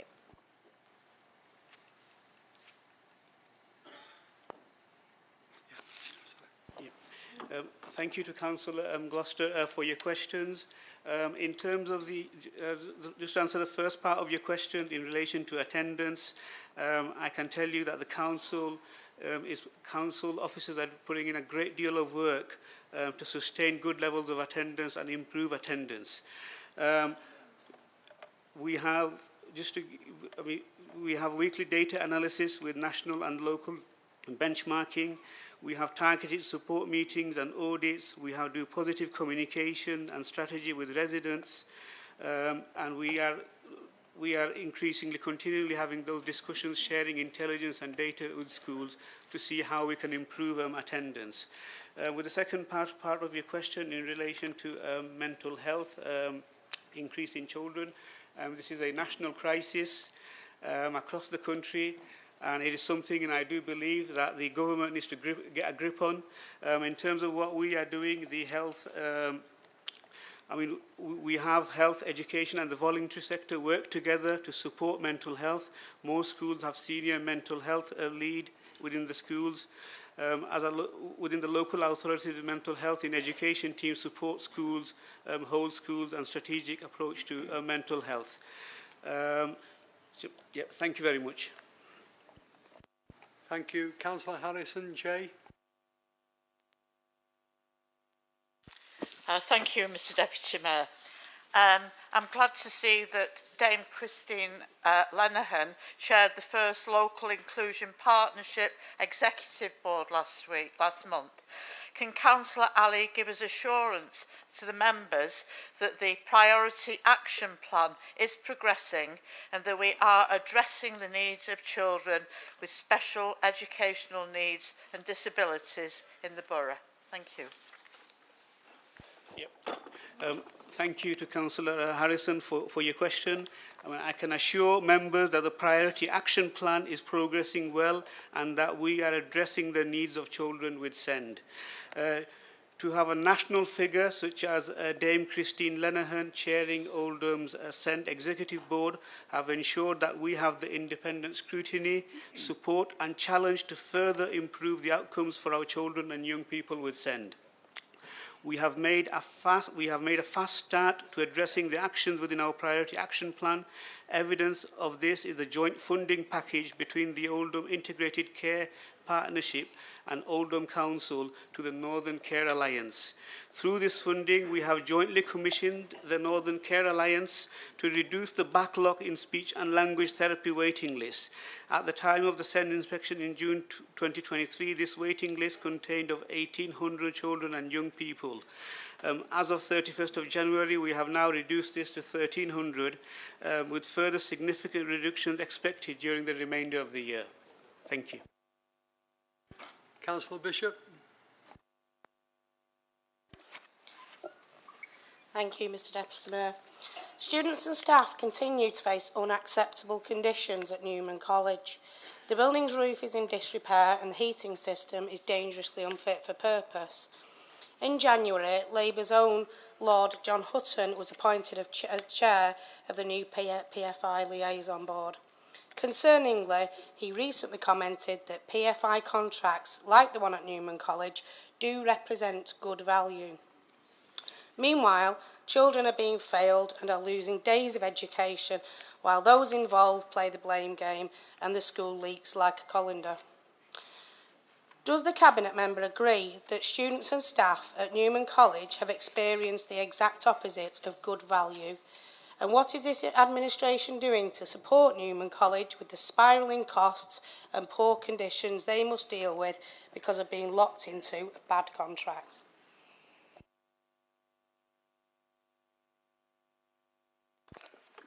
Thank you, Councillor Bishop, for your question. We continue to work with the building owners, a company called Amber, to ensure all leaks are dealt with. There is a range of programmed work over the next 2 terms that seeks to address current issues. The school, the building owner and the local authority meet on a termly basis to assess progress and determine additional remedial measures. Where the building owner does not maintain the building to the expected standard, the local authority continues to make deductions from the monthly service charge to reflect any non-provision of services.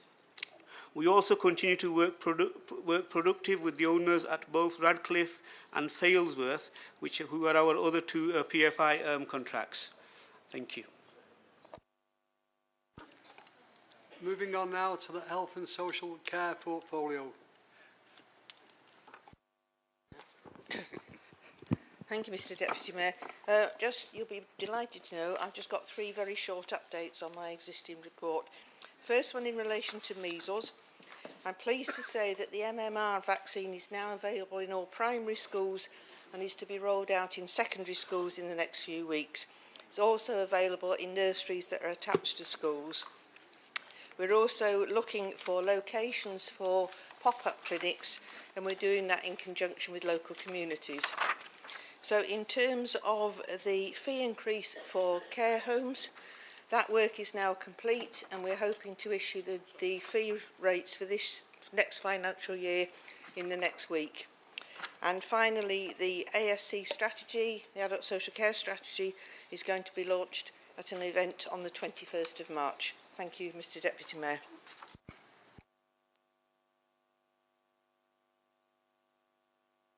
I have prior notice of questions and 1 indication in the chamber.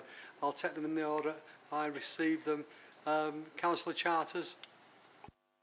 Thank you, Mr Deputy Mayor. I know Barbara mentioned about the MMR vaccines and measles. I spoke with her and the Director of Public Health around an issue where a GP surgery wasn't offering the vaccines at the right time, and this was resolved really quickly after that discussion. Can we get an assurance that every GP practice in the borough has been contacted and reminded of their obligations to ensure the sufficiency of appointments and vaccines, and that everyone who's eligible is offered one? Thank you. So, the increasing incidence of measles, mumps and rubella across England is very disappointing, and there's been a general decline in take-up of vaccines in the last 14 years, which is very serious. The question of vaccine availability is a national issue, not something we control in Oldham itself, but having made inquiries to NHS England, there are no issues about vaccine availability. Local GPs hold a register of all eligible individuals, and it's routine practice for them to schedule appointments with those registered and eligible. Communication has gone out to all practices regarding the current risk of measles and the importance of ensuring that their registered population have their vaccines. Thank you, Mr Deputy Mayor. Councillor Lancaster. Thank you, Mr Deputy Mayor. I recently met with Marie Curie, an organisation which elected members will know as the nation's leading end-of-life charity, providing hospice care to those dying and close support to their loved ones. Marie Curie estimates that in Oldham, 530 people do not receive the palliative care which they need each year, and more than 20,000 people are caring for a family member, friend or neighbour due to their long-term health issues. Local authorities have a critical role to play in helping people die well, and many core services are central components of a high-quality approach to end-of-life care. To that effect, Marie Curie have established a checklist of actions for councils.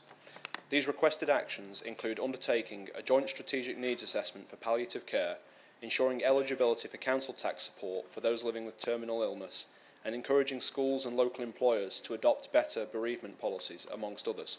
Will the Cabinet Member commit to exploring the full checklist with a view towards Oldham Council meeting all actions requested by Marie Curie? Thank you.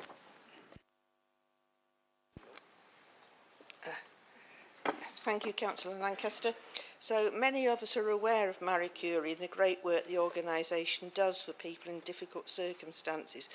I note their estimate, which is a number that appears very high, and I've not seen the actual background information to that, so I have asked officers to investigate further now that I've been made aware of it. The Adult Social Care Commissioning team will work alongside health commissioners, ensuring that our providers that are commissioned to deliver end-of-life support to residents are aware of and work to Marie Curie's published best practice guidance. The new Oldham Joint Strategic Needs Assessment website was launched last year, but some elements are still under development. There is a section focused on health conditions, and end-of-life care will be included in this later in this year. If the benefits team are made aware of a claim for council tax support submitted on behalf of a terminally ill resident, it would be fast-tracked for processing accordingly. Eligibility for council tax support is based upon income, so terminal illness would not automatically result in an award, but the council can make discretionary relief in individual cases where circumstances indicate that it would be appropriate to do so. Thank you. Thank you. Councillor Williamson. Thank you, Mr Deputy Mayor. As people will probably be aware, I've had a long stay in our local hospital, and I can't count on my hands and toes how many times I needed a wheelchair. For my outpatient appointments and my inpatient use, you have to search around for them, and sometimes they've been even locked up. Now, I normally would not go down this route of asking a question like this in council's chamber, but I have a voice, unlike some others. I feel a need to do so. There has been wheelchairs if there had been wheelchairs at the front entrance of the hospital, I would not have fallen and broken my elbow. Please, can the Cabinet Member for Social Care investigate this issue and report back? Now, I don't mean my fault, I mean, if you get what I mean, right? I didn't want to put that there and just leave it out there hanging. Yeah, also, the other part of it is about parking for outpatients and the disabled visitors and patients is appalling there. There is building work going on, and half the time the car park is with builders' lorries, or not lorries, sorry, vans, I should say. I won't. But anyway, surely there must be some sort of solution. And has the hospital thought about buying that builders' merchant across the way, and that could be used for staff parking, and then that big car park in the front could be used for disabled parking? It would make so much difference to a lot of people, not just me, but those people who haven't got a voice. Thank you, and I'm sorry you've had such an appalling experience. It's not acceptable and not a great advert for our great NHS, even despite the pressure it's under at the moment. So I have asked officers to investigate the issue of wheelchair access within the hospital directly with senior hospital management, and we'll report back once we've had a conclusion to that investigation. In terms of parking, yes, we all know what a nightmare that is. Now, the hospital team are working on parking access, so again, I will ask them to raise the specific issue you highlight, and we'll come back to you when we have an answer. Thank you.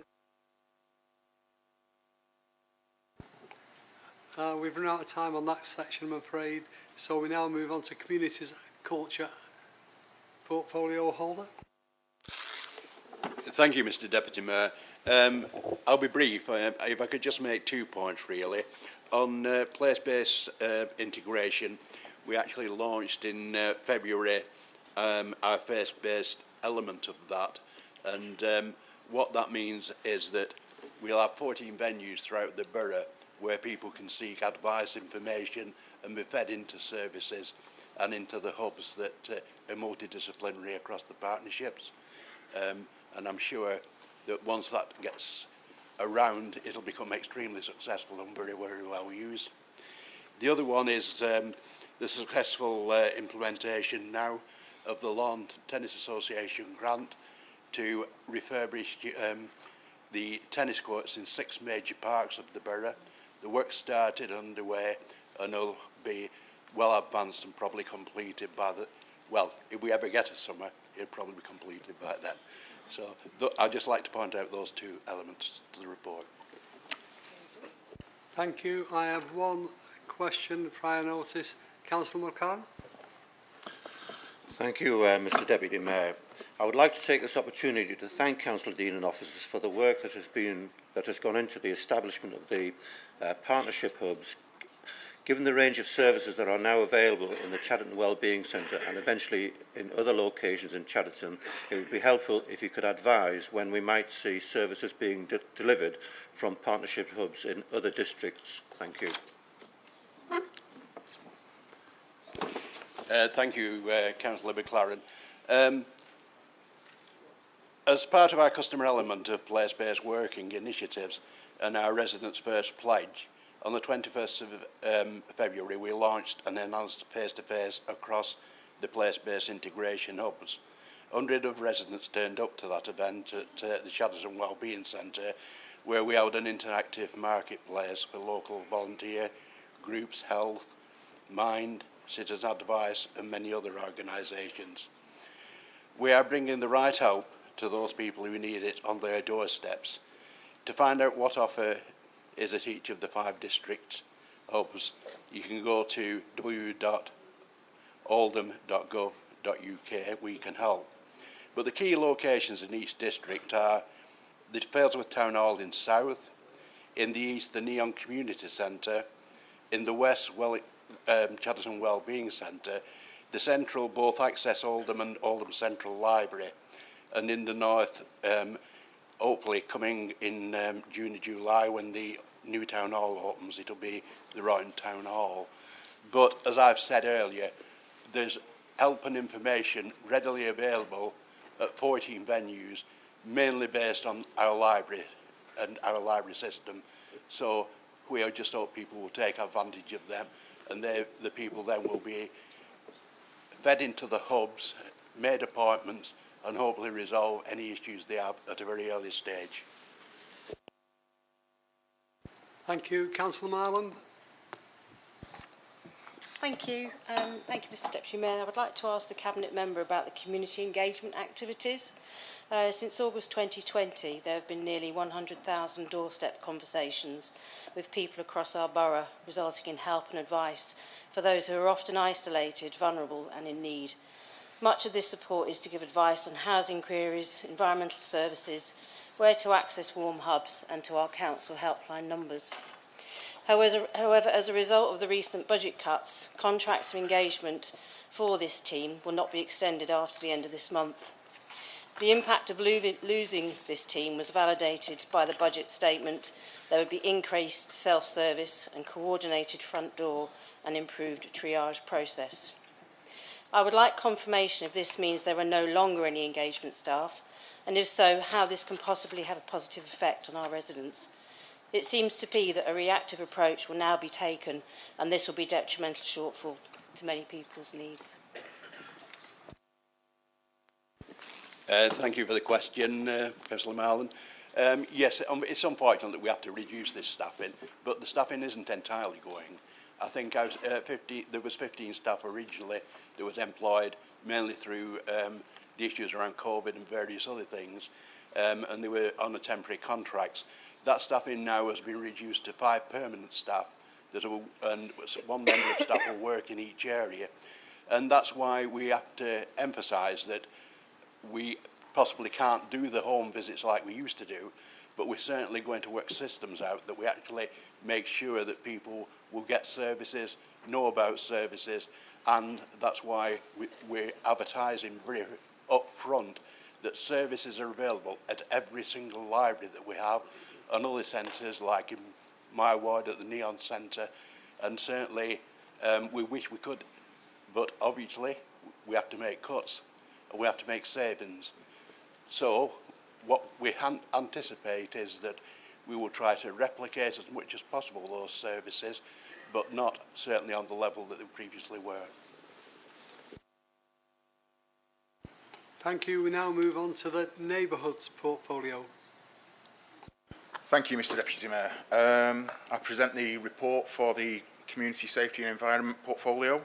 Just to add to the report, I'd like to remind Council that since Don't Trash Oldham was launched in September 21, we have issued 650 fixed penalty notices and 112 prosecutions for environmental crimes. In our work towards becoming a cleaner and greener borough, I'd like to thank the charity Northern Lily for getting funding for 4 orchards within the Chadderton town, and also City of Trees, who are going to be planting hundreds of trees across borough, which started in my ward in Chadderton South recently. I'd also like to report back that we are progressing with the cross-party working group to identify areas of the residential areas where there can be a 20-mile-an-hour speed limit, and that group should be meeting in April. And I'd like to clarify rumours online that we are not sacking all of our council gardeners and closing the growing hub.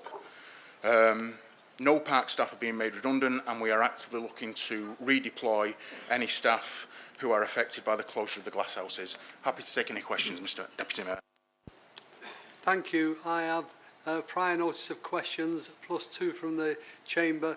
I will take the ones that were pre-noticed first, starting with Councillor Sykes. Thank you, Mr Deputy Mayor.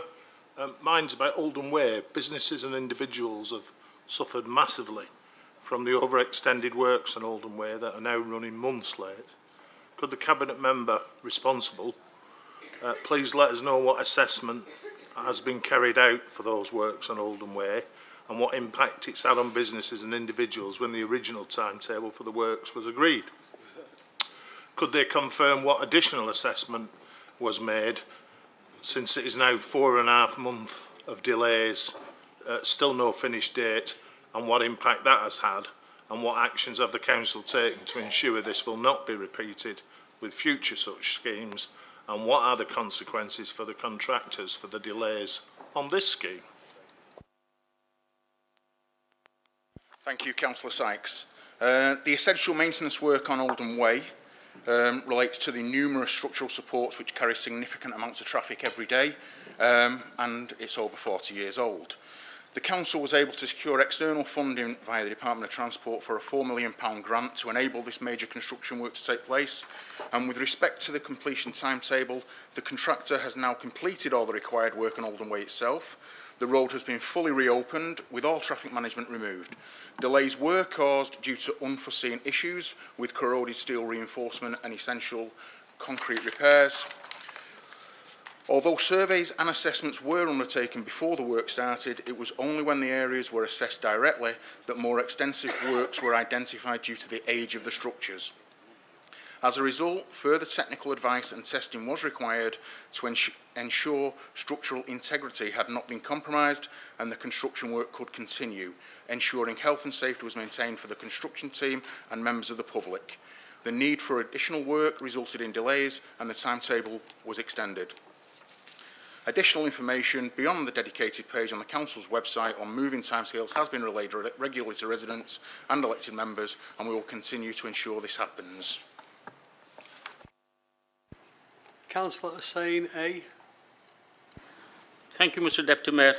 We've recently received a Conservative leaflet claiming that Oldham Council has cut funding to fix the potholes. But in the same leaflet, they've announced the government has funded Oldham £544,240 to fix the potholes.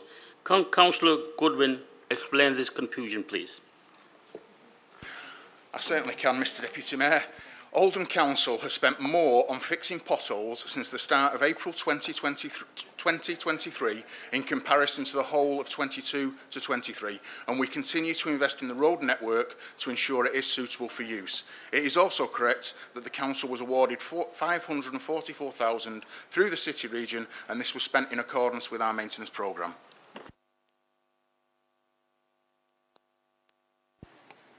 Councillor Harrison H. Thank you, Mr Deputy Mayor.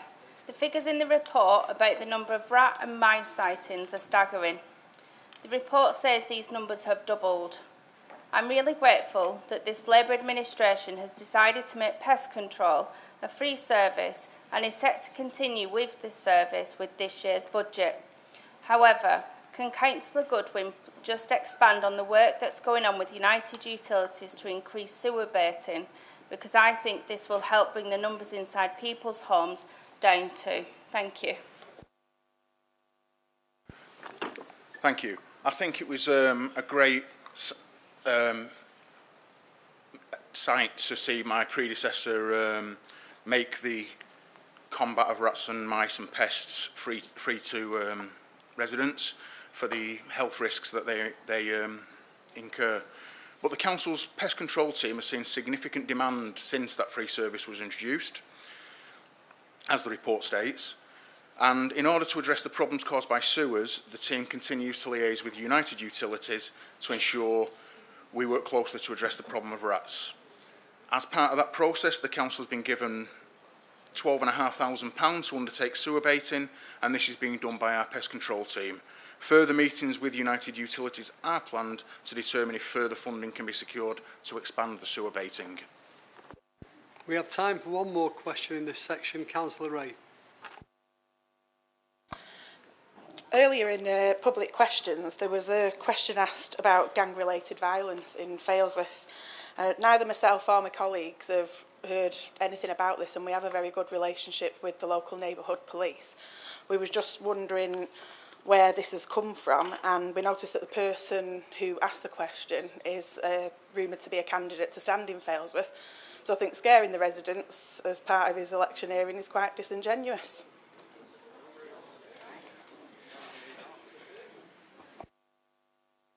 The incident was in the press, and I'm not sure why you weren't informed as a local councillors. Is that one incident?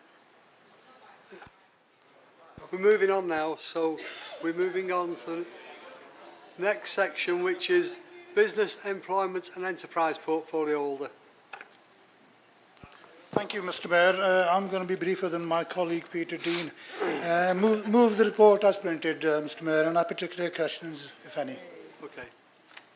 Thank you. Councillor Lancaster.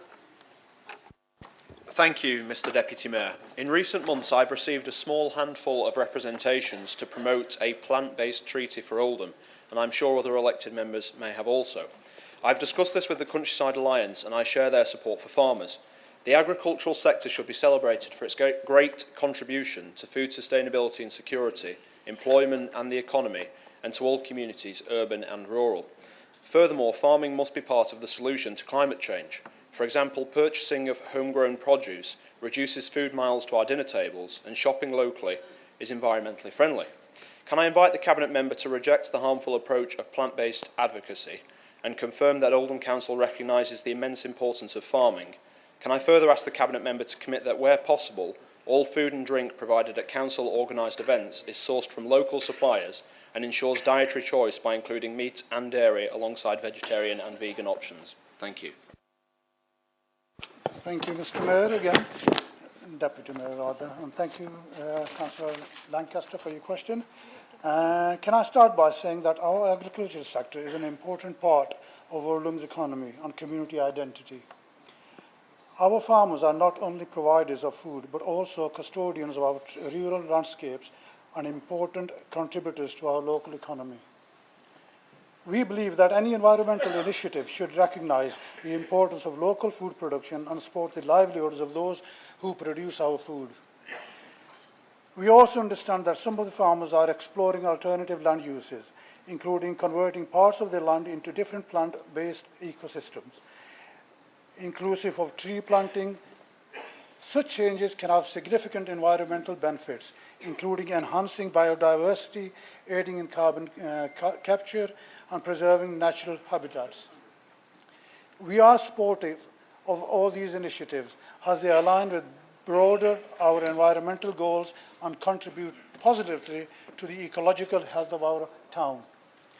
More widely, our focus remains on promoting a holistic approach to sustainability that include support local agriculture, including community-based growing projects such as Get Oldham Growing and Northern Roots, promoting local food sourcing and encouraging environmentally beneficial land use practices.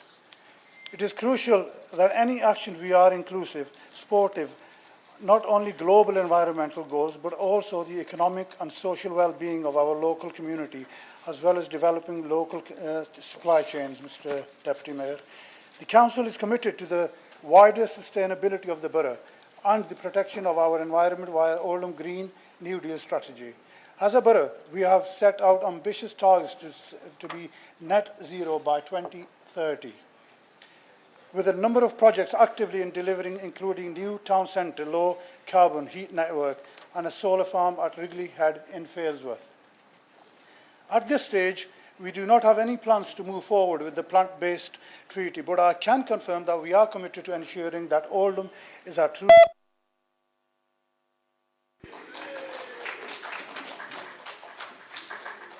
Thank you. Councillor Salamat. Thank you, Mr. Deputy Mayor. Can Councillor Hussain talk us through the procurement event that the Council recently held for local construction businesses? Thank you.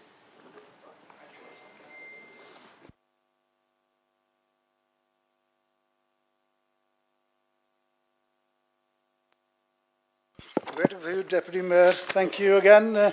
Can I thank Councillor Salamat for his question?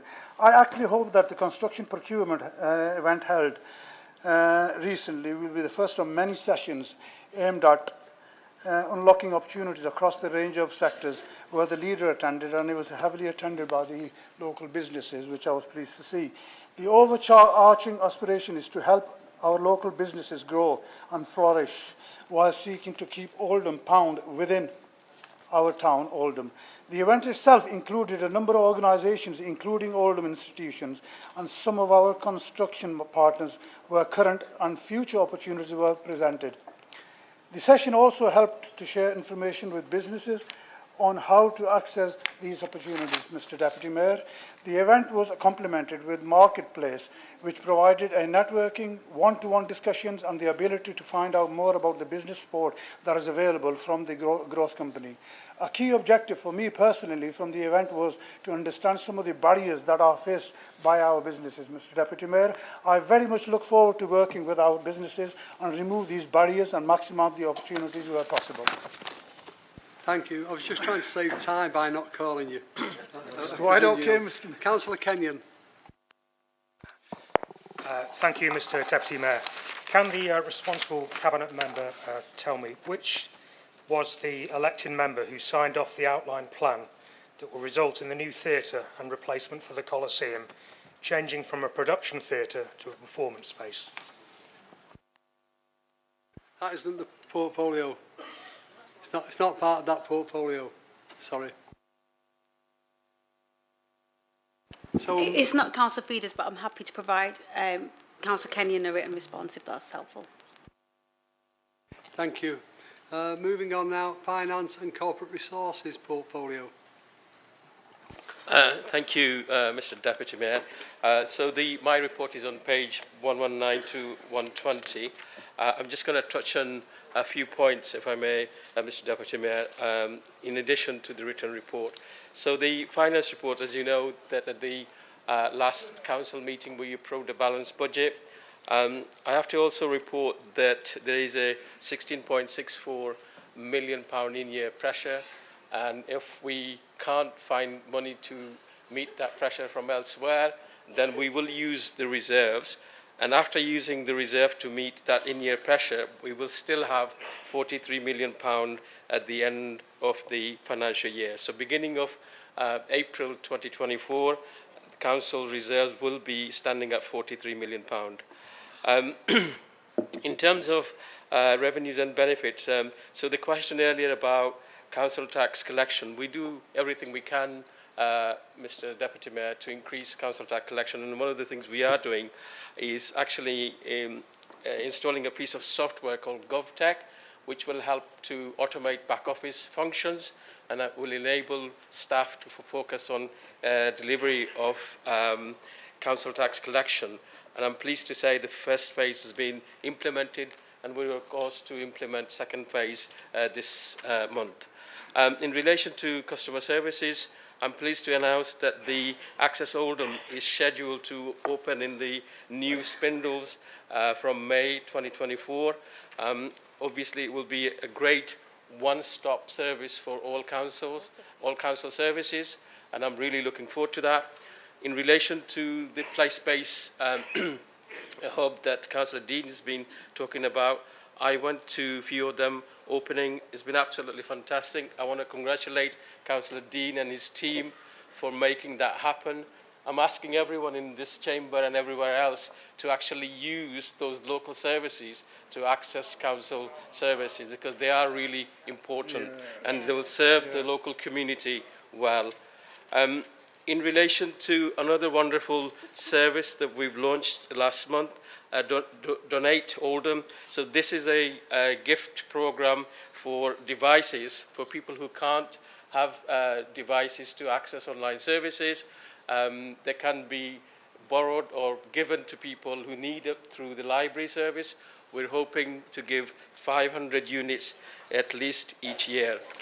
IT, obviously cyber security remains a major issue and a risk to the council.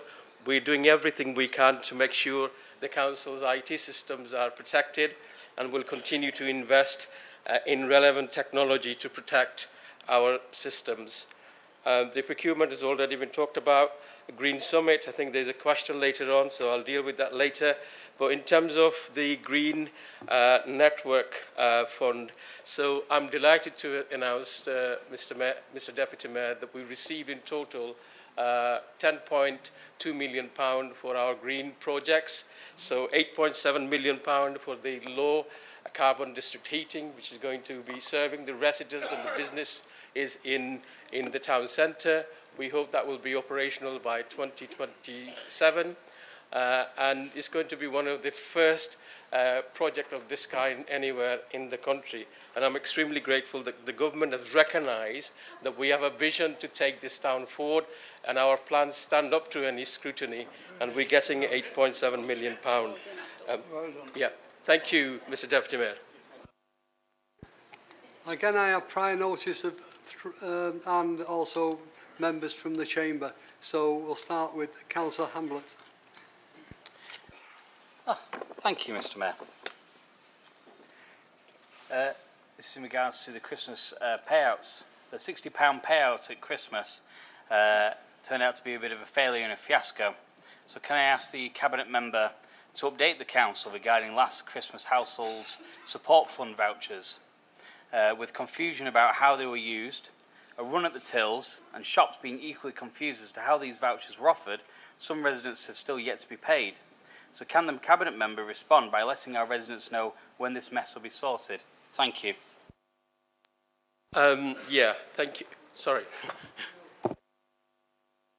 Sorry, Mr. Deputy Mayor. Yeah, thank you, Councillor Hamlet, for raising this important issue. It wasn't a mess. It was a vital support to many of our low-income households. No, so please listen to this, right? So if you listen, then you can comment on it. So we've helped 10,165 residents with £60 voucher.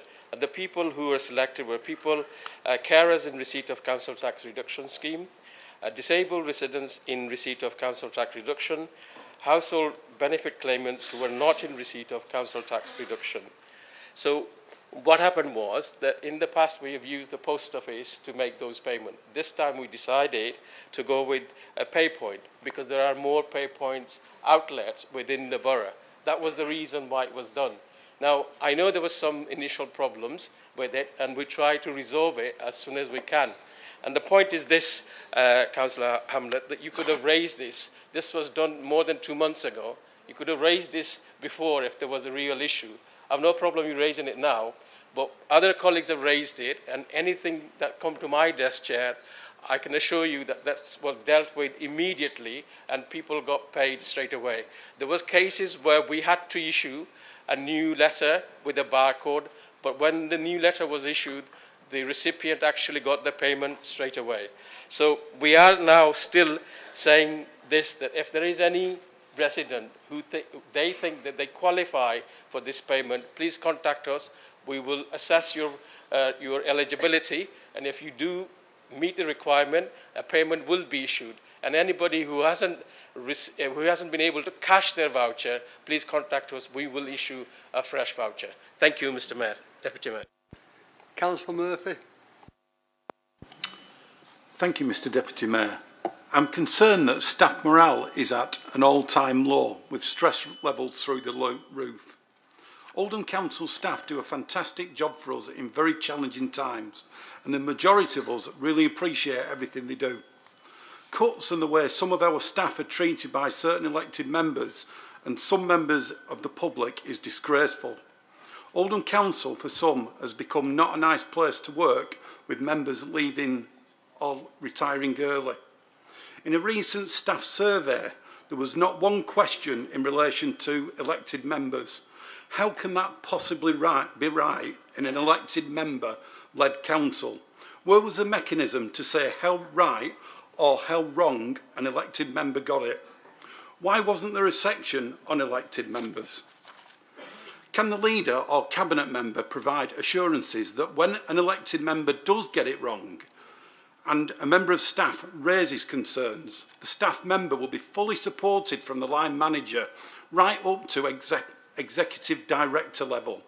Because I know of at least several incidences where this has not been the case.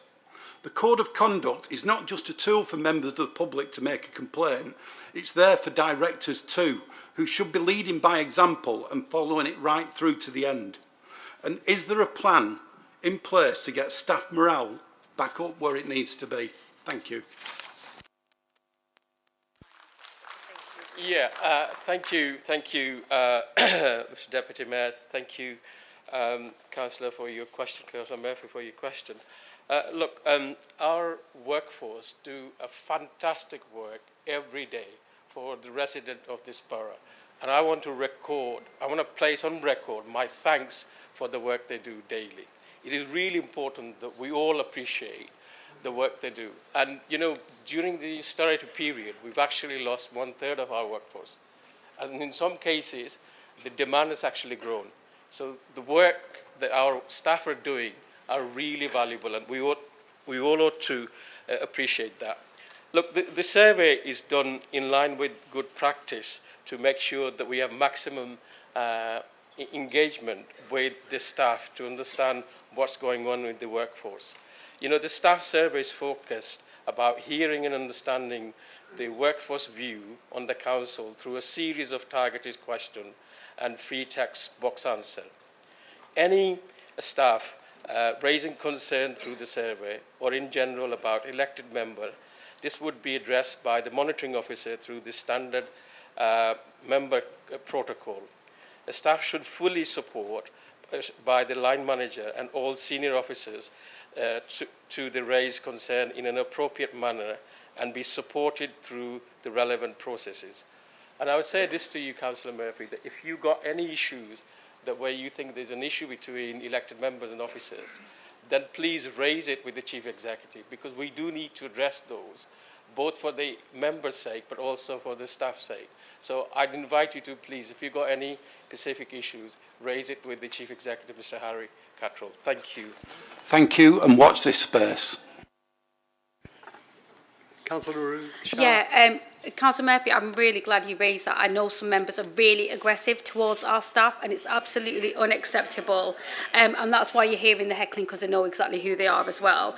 But they will always be heard through the appropriate process, and our staff are the greatest asset. All members should be treating them with respect, so please encourage them to come forward. Thank you. That was a very important item. So moving on now to item 10, adoption of Places for Everyone plan. I call on Councillor Taylor to move and Councillor Shah to second the report. Thank you, Mr Deputy Mayor. Places for Everyone is a plan 10 years in the making.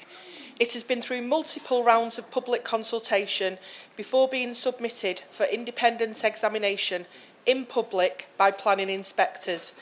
The examination involved a series of public hearings where the inspectors heard and considered all the objections still being raised, with a final round of consultation on the inspectors' proposed modifications. As such, all of these objections, which will no doubt be raised again tonight in this chamber, have already been fully considered by independent and expert planning inspectors, and they recommend that the PFE plan before us tonight should be adopted. Throughout the preparation of the plan, we have listened to the objections raised, and we have consistently reduced the number and land area of greenbelt allocations in Oldham by increasing the amount of new development to be provided on brownfield land.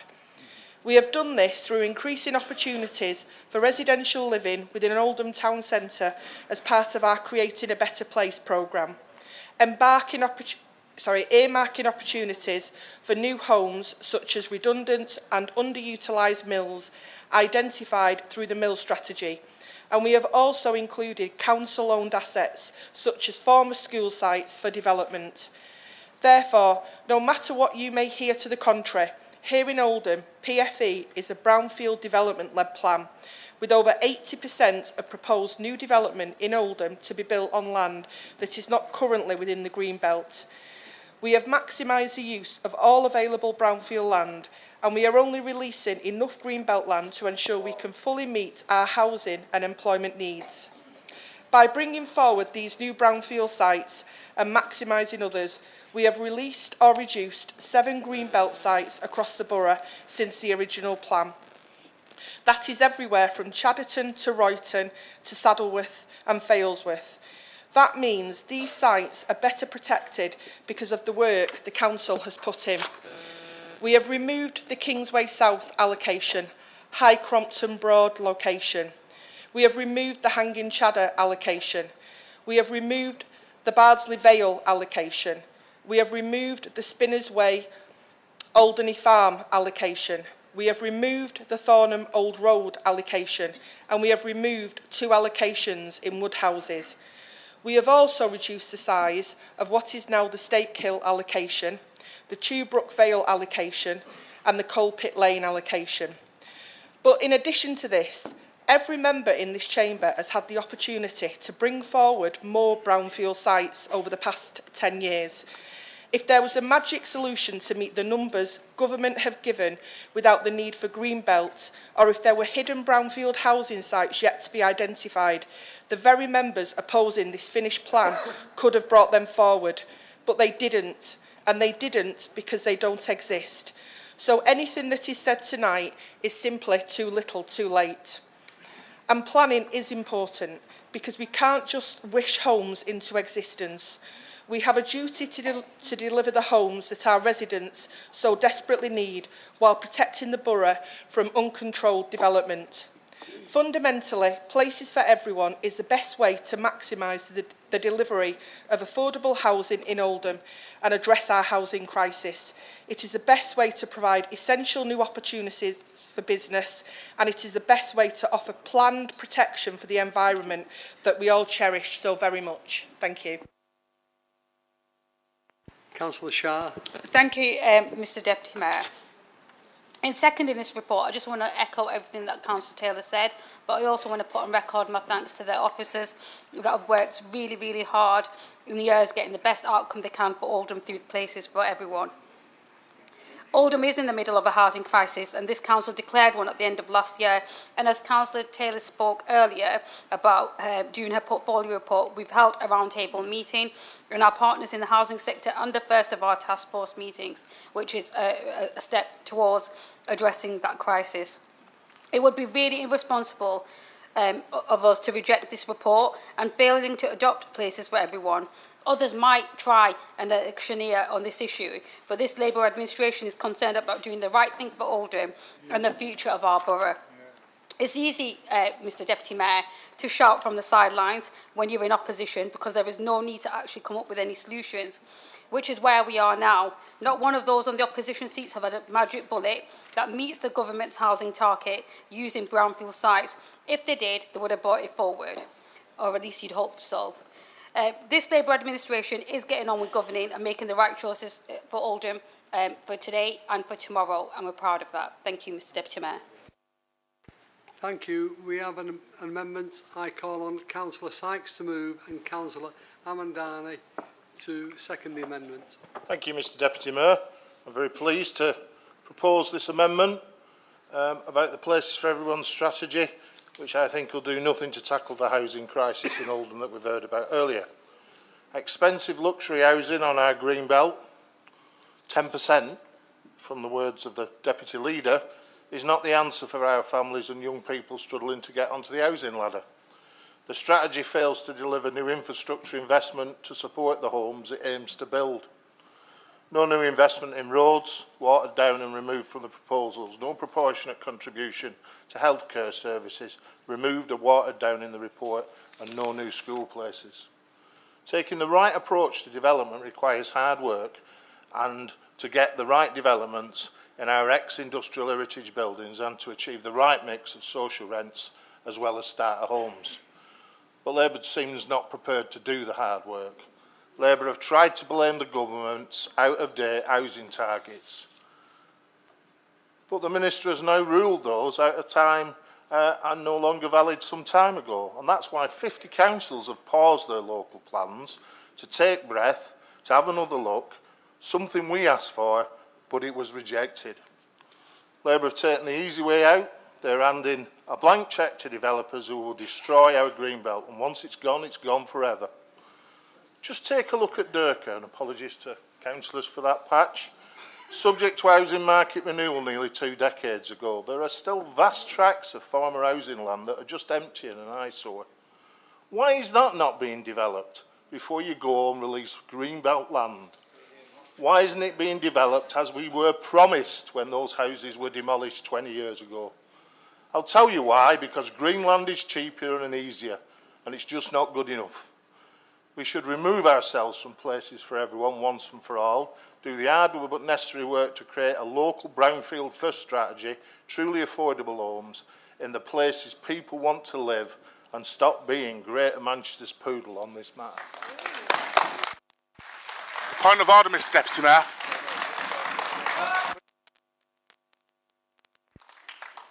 Councillor Amdani.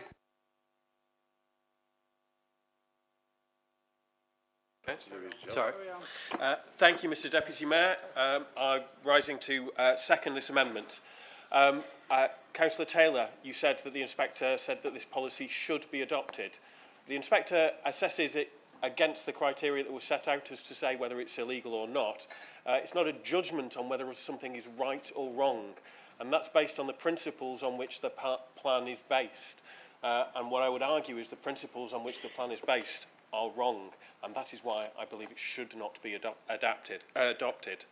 Now, you said that there's no magic bullet to come up with a plan for housing that doesn't build on Greenbelt. Well, that's what was said when Stockport left GMSF. Stockport has now been advised by King's Council that they are entitled and can and will bring forward a housing plan that is solely based on brownfield development. Yeah. It is possible. Now, you raised the points of areas which have been removed from allocations, but unfortunately death by 500 cuts is just as bad by death by 1,000 cuts. Saving some areas does not make this a good plan. It means it is a slightly less bad plan. and as such, I'm not prepared to recommend it. I'd like to second the motion formally. Could I have a recorded vote, Mr Deputy Mayor, on the amendment and on the motion, on the proposal? Second.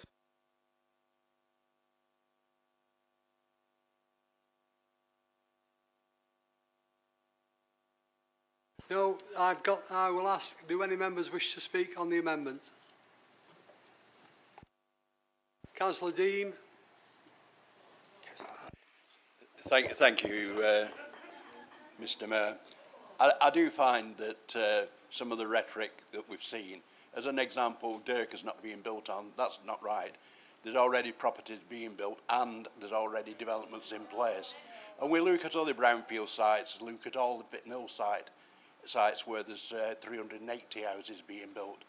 We look at the Royton sites where a lot of mills, buildings and derelict land has actually been built, creating over 400 houses. And that's all been part of this long journey, and it has been a long journey. And Councillor Taylor articulated the number of greenfield sites that have been taken out of this particular development. And one must remember that unless we have some protection, and we do have protection because this plan has already been launched, and if we don't actually follow through and actually establish this plan, it means that we're susceptible as an authority to developers, particularly on open land, to come forward without us having any defence to resist those developments. So it's a very positive development for this to stop ad hoc developments on may not be greenfield sites, but certainly green sites throughout this borough would actually disappear. So it's a defensive mechanism as well as something that we actually need. We need to create houses in this borough, and everybody knows that. The population of this borough has actually gone up nearly 30,000 over the last 15 to 20 years. Those people need houses, and the trajectory of the population is going to be higher. Unless we look at this plan, which actually stretches right through to 2039, we're really going to put our heads in the sand and not really achieve anything for this borough. And we do need to achieve, and we need to make progress. Staying still is not acceptable, and it's not something that will benefit anybody in this borough at all, and certainly people coming onto the housing market. So we need a positive plan. We need a plan that defends a lot of the land that is open land and other green land, but we won't have it unless we actually approve this and go forward with this. So I would reject the amendment and certainly support the approval of this particular motion. Thank you. Councillor Arnott. Thank you very much, Mr Deputy Mayor. I'll be brief. It was just shy of 3 years ago when I attended my first council meeting and also had to make my first speech. It was quite amusing watching former Mayor, Councillor Harrison, trying to work out who was going to speak because she had absolutely no idea who I was. So quite nervously, I threw myself into the pit, which was the transition from GMSF to the Places for Everyone. The comment I made when the Mayor and the camera eventually found me was that the Places for Everyone plan was better than what went before it, but not much better, unfortunately. Where we are now is better than where we were then, but nothing for us has changed in those 3 years, apart from the fact that Councillor Harrison now, I presume, knows who I am. Nothing else has changed. Our policy was exactly the same. We will not support a plan which involves in building on Greenbelt. End of, no discussion. We're not going to do it. It was the same 3 years ago. It's not changed 2 years ago. It's not changed last year. It's exactly the same way as it is now, for a very simple reason. You build on Greenbelt, you will never get it back. You cannot unbuild it. It is gone forever for our kids and our grandkids. So the Conservative stance on this is really simple. We don't support the Places for Everyone plan, but we would support wholly the Liberal Democrat amendment. Thank you very much, Mr Deputy Mayor. Councillor Shah. Thank you, Mr Deputy Mayor. I'll start off by telling Councillor Arnott to tell that to Michael Gove, because this is Conservative government policy, not Oldham councils, and not Labour policy, and not Labour policy, and not Labour policy. But also, I have no issue, like I said right at the start, this is the last full council meeting before the elections, so people are going to electioneer, that's fine. But electioneer, don't mislead people, because the reality is, infrastructure, as we all know, is in the government hands. School places are well planned, and health services are a question for the underfunded, again, by the government, NHS. The Minister has not ruled them anything, Councillor Sykes. He has made a statement and then gone quiet for 12 months, making no changes to the planning rules. Councillor Sykes offers no solution for delivering the much-needed homes, and he's never ever, nor has his group, nor have the Conservatives put in forward any brownfield sites. So where are their plans, and where are their magic sites then that will deliver brownfield only? We have a plan for housing. We do know what it's going to take to deliver much-needed homes that meet the government's targets. So if you've got an issue, offer a plan. You've not offered any plan, the Lib Dems not having, and no magical brownfield sites. So, finally, if they do have an issue, what they should have been doing is standing up, being true to themselves, true to the people in Oldham, and being honest and explaining clearly that this is a government plan. We have to meet the government's targets, and we will do that. And we will deliver the much-needed homes for our residents. And the Conservative stance is that we need this plan. Excuse me. Will members allow Councillor Shah to speak without interrupting her, please? Well, she's lying, Mr Deputy Mayor, so she should retract the statement. This is not a government plan. No, because it's true. This is not a government plan. The government removed the housing targets on Greater Manchester. So this is not... She's lying. So she should retract the statement. This is not a government plan. Point of information. We are here to treat each other with respect, and usually calling somebody a liar is not treating somebody with respect. You can have a disagreement of views, but do not call somebody a liar in this chamber. Withdraw the statement, please. What I am going to do, Mr Deputy... Point of information. Okay, Mr Deputy Mayor, she's misunderstood. I will refer to what my group deputy leader said. She's misinformed. Thank you. Well, no, not really. No thanks for encouraging somebody. He is misleading. There have been absolutely none whatsoever withdrawal. So he needs to withdraw that information because the housing targets haven't changed at all. They are misleading the public, and I'm happy for them to do a quick Google search, because that's where they go for their information, or the dark corners of the internet, and find out exactly what it is. Point of information, Mr Point of order, Mr Deputy Mayor. So these accusations against the Conservative group are bang out of order. They need retracted now. No, I will call you. If you indicate you wish to speak, I will call you. Do not interrupt, the only thing that's please. out of order, Mr Deputy Mayor, is the Conservatives' theatrics. Councillor Taylor, please. Well, because I've raised a point of information, and that is constitutionally correct. So the National Planning Policy Framework hasn't changed. The fact that the Secretary of State has said that changes are proposed does not mean it has changed. I raised that in my portfolio briefing back in November, at the time when he raised it in the House. The fact that he's proposed changes, we are still working under the current arrangement, and I suggest that you go back and double check. Thank you. We're getting real short on time now.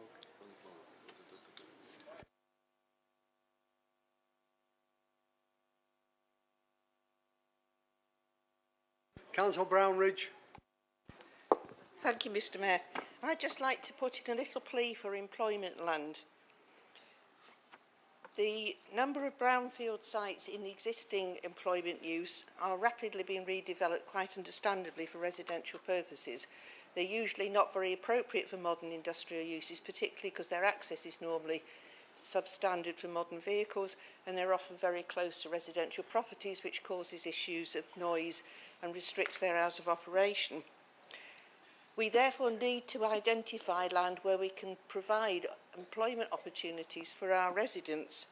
If we don't do that, we raise the spectre of residents having to commute out of the borough to work. Now, most of the land available for employment purposes lies in the south of the conurbation, at Trafford Park and Carrington.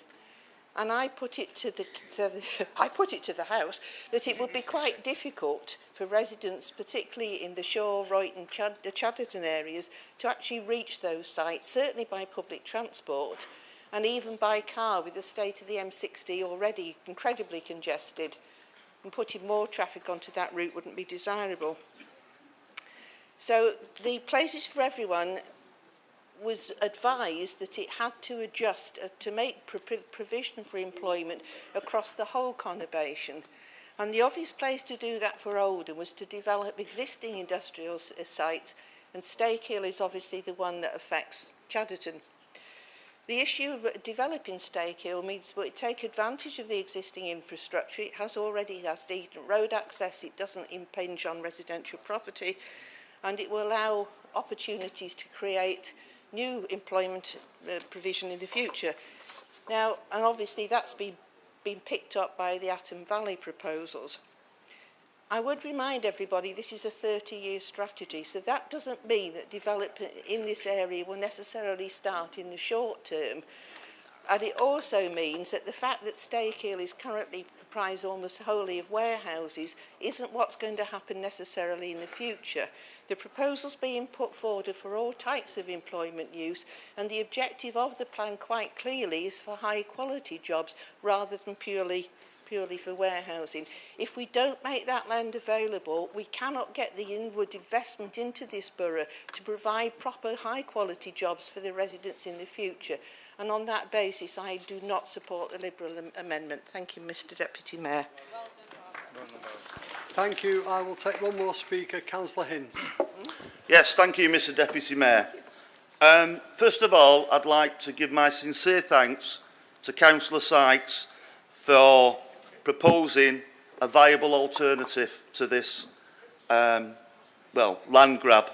What I'd like to remind the people on the Labour benches is it was a Labour government that created the Green Belt to stop the exploitation of green spaces for commercial profit. And I find it extremely disturbing and ironic a Labour council is looking to land grab for the simple purpose of increasing its tax revenues through additional council tax. So I ask members to support the amendment as Councillor Sykes has explained. Thank you. Thank you. Councillor Taylor, have you right to reply? Thank you, Mr Deputy Mayor. So, I have to say, to suggest that pulling out of PFE is some kind of planning panacea is the most misleading thing I think I've heard in this chamber. It isn't correct. The plan is robust. It's been through multiple rounds of public consultation. 2014, 2015, 2016, 2019, 2021, and again with the recent modifications. But the reality is, with the national changes to plan making, if we are to withdraw from PFE now, Oldham would be required to prepare a new style local plan at a time guided by the government, and this would delay any new local plan for up to potentially 5 years. And in the meantime, we would be less able to resist ad hoc planning applications on unallocated greenfield sites, including Opal sites, and even some of the Greenbelt sites that we have already removed from our allocation in Chadderton, in Royton North, in Saddleworth and in Failsworth. So perhaps some of the members who were sat behind me shouting the loudest maybe want to go back and relay that to their residents. What I would also say is that it's interesting that you reference Stockport, while what you've consistently said is that a plan for Greater Manchester is not a relevant plan for Oldham. Well, we're not Stockport, but let's not forget Stockport still has a requirement to identify a 15-year housing supply, and their current plan only takes them up to 2026. Nobody has seen any plan beyond this, and it certainly hasn't been passed by the planning inspectorate. So obviously time will tell if, as they claim, they can find their increased housing supply on brownfield land alone, but this leaves them vulnerable to developers bringing forward sites ad hoc, including those on the Greenbelt.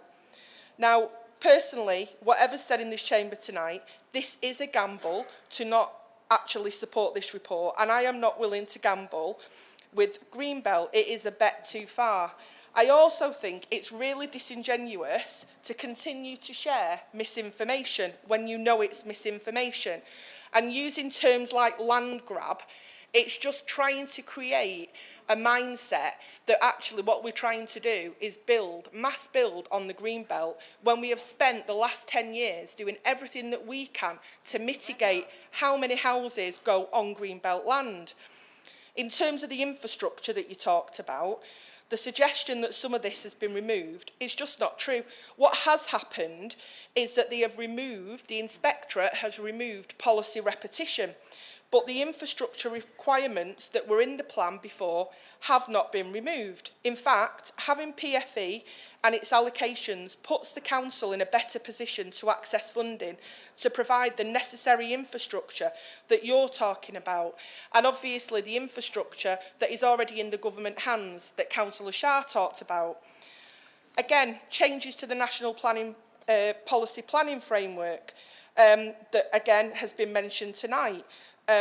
Misleading information. Those plans haven't yet changed. It's been talked about that they're going to be changed, but as it stands, they haven't been changed. What we do know, though, is that Michael Gove has written to Mayor Burnham stating that he hopes the 9 Greater Manchester authorities continue to progress the joint plan towards adoption.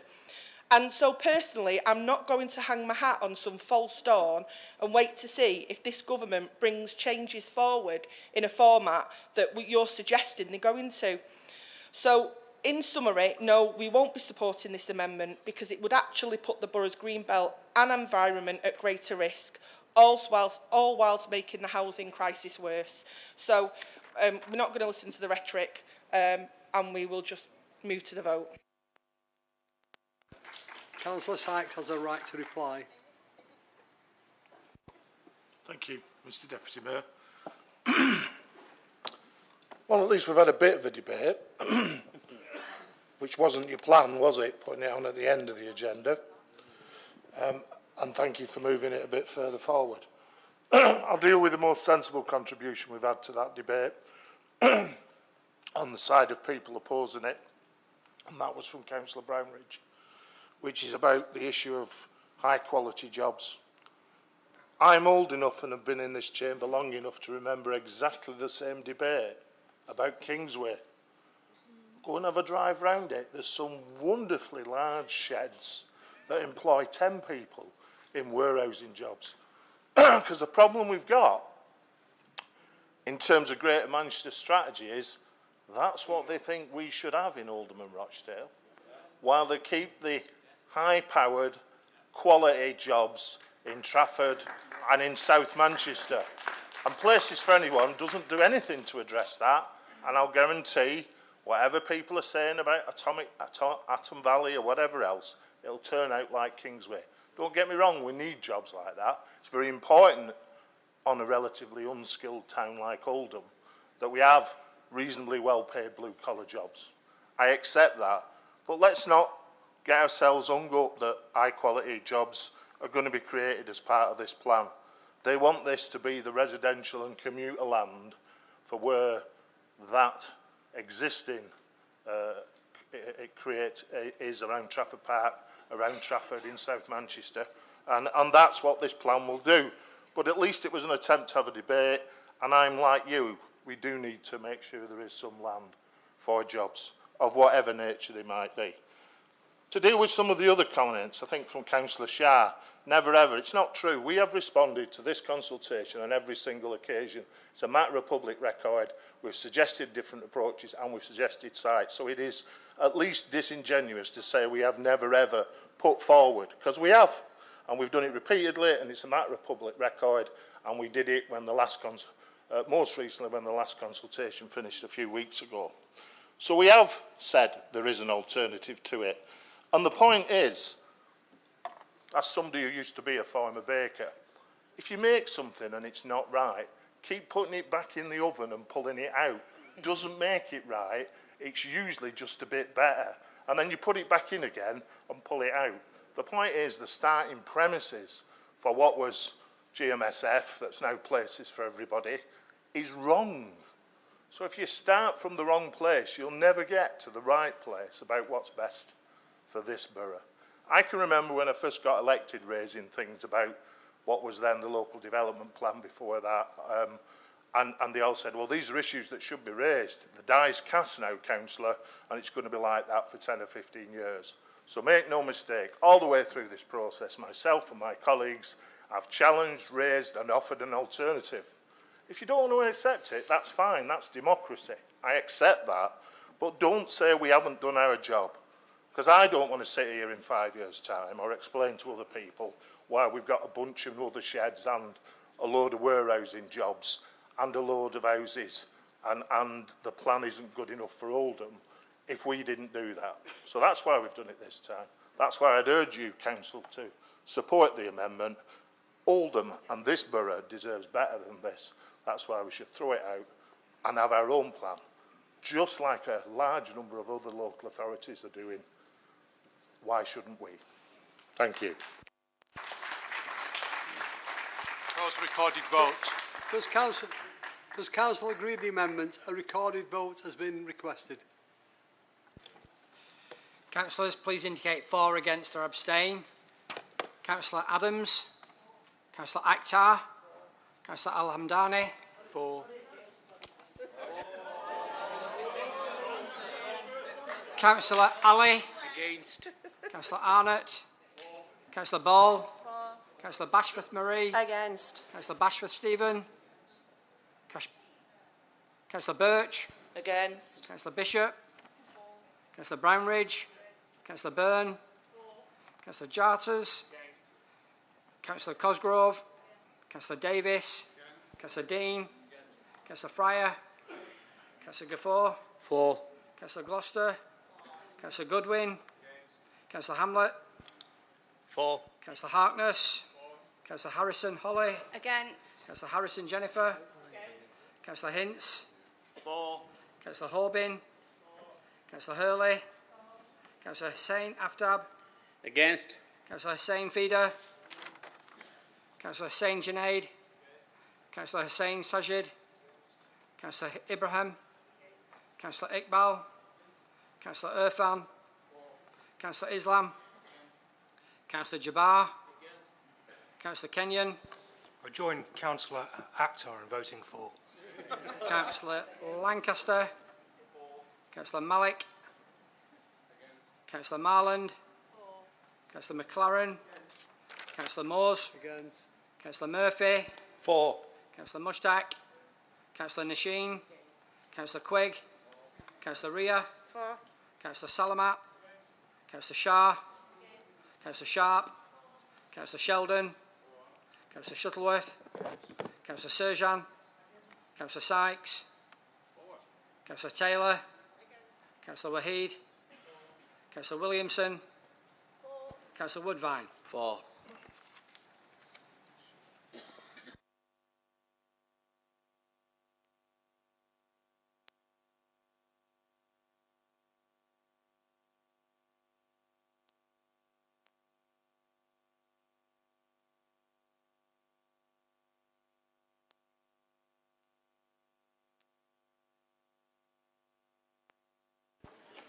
Right, the results of the vote are 26 for, 32 against. The amendment is lost. We now move on to the original report. Councillor Taylor, you have a right to reply. No, it's fine. Thank you, Deputy Mayor. Moving on now, a vote on the report as written, and it's declared. Oh, sorry. Yeah, recorded vote. Yeah, a recorded vote now will take place on the recommendations. Okay, colleagues, same again. Councillor Adams. Councillor Akhtar. Councillor Al-Hamdani. Against. Councillor Ali. Councillor Arnott. Councillor Ball. Councillor Bashforth Marie. For. Councillor Bashforth Stephen. Councillor Birch. For. Councillor Bishop. Councillor Brownridge. Councillor Byrne. Councillor Charters. Councillor Cosgrove. Councillor Davis. Councillor Dean. Councillor Fryer. Councillor Gaffor. Councillor Gloucester. Councillor Goodwin. Councillor Hamlet. For. Councillor Harkness. Councillor Harrison Holly. Councillor Harrison Jennifer. Councillor Hintz. Councillor Hindle. Oh, sorry, apologies. Councillor Horbin. Councillor Hurley. Councillor Hussain Aftab. Councillor Hussain Feeder. Councillor Hussain Junaid. Councillor Hussain Sajid. Councillor Ibrahim. Councillor Iqbal. Councillor Irfan. Councillor Islam. Councillor Jabbar. Councillor Kenyon. Councillor Lancaster. Councillor Malik. Councillor Marland. Councillor McLaren. Councillor Moores. Councillor Murphy. Against. Councillor Mushtaq. Councillor Nasheen. Councillor Quigg. Councillor Ria. Against. Councillor Salamat. Councillor Shah. Councillor Sharp. Councillor Sheldon. Councillor Shuttleworth. Councillor Surjan. Councillor Sykes. Councillor Taylor. Councillor Wahid. Councillor Williamson. And Councillor Woodvine. Against. Apologies, Mr Deputy Mayor, I was meant to say against.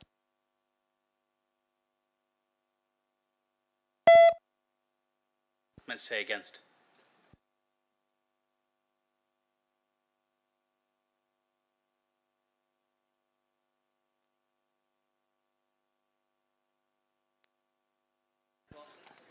The results of the vote are 32 for, 26 against. I declare the recommendation agreed.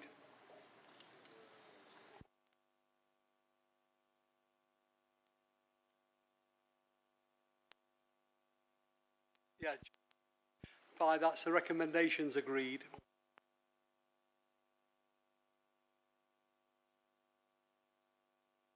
Moving on to item 11, notice of administration business, which we have 30 minutes for.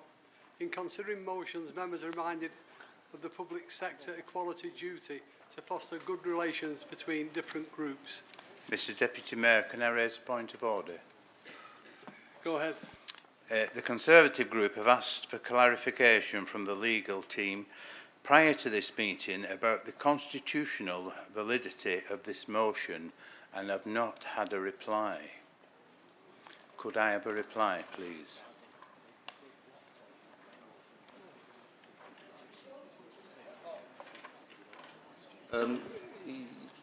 Visitors, through Councillor Sheldon, I know that the issues was effectively raised by a member of the Conservative group about whether or not the motion was within scope, within the Constitution, and asked the Mayor. It's the Mayor that determines whether or not the particular motion is within scope. The Mayor has considered, the Deputy Mayor has considered, and they can indicate that they feel that in the circumstances the motion is within scope. Can I just add to that? The Deputy Mayor has considered that on advice from myself and the monitoring officer, who both concur this is a perfectly reasonable motion to consider. The Conservative group respectfully will not take part in this debate. That's fine. Okay, thank you. We will wait while the Conservative members leave the room.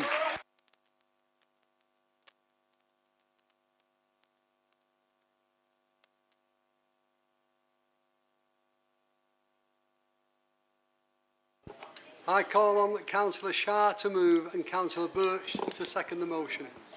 Proudly, Mr Deputy Mayor, I think it's really sad, and we need to acknowledge that there are horrific situations that is going on before our eyes across TV, social media. We live in a nightmare, people are living a nightmare, and the Conservatives don't think it's worth mentioning when it's impacting the residents of our borough and residents that they represent. This motion tonight is brought here because local people Oldham residents from all areas and backgrounds are asking us to do something. They're asking us to speak out. This is not a political issue. It is a human issue, and one which should unite us in this chamber and across the borough. Our residents are horrified about what's going on in Gaza. They were horrified after the October 7th attack by Hamas in Israel, and they've continued to be horrified at the scenes of death and destruction that have come out and are still coming out of Gaza since. The loss of life is intolerable.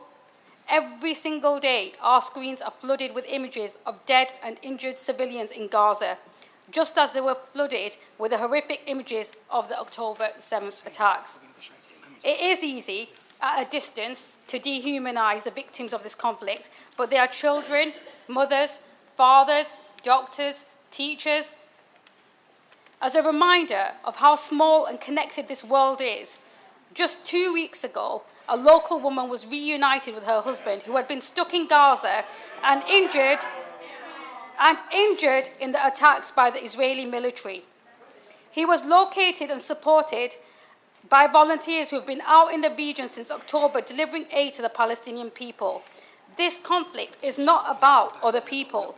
Oldham people are both impacted through family connections in Palestine and Israel and are volunteering and supporting aid efforts on the ground. This makes this motion council business.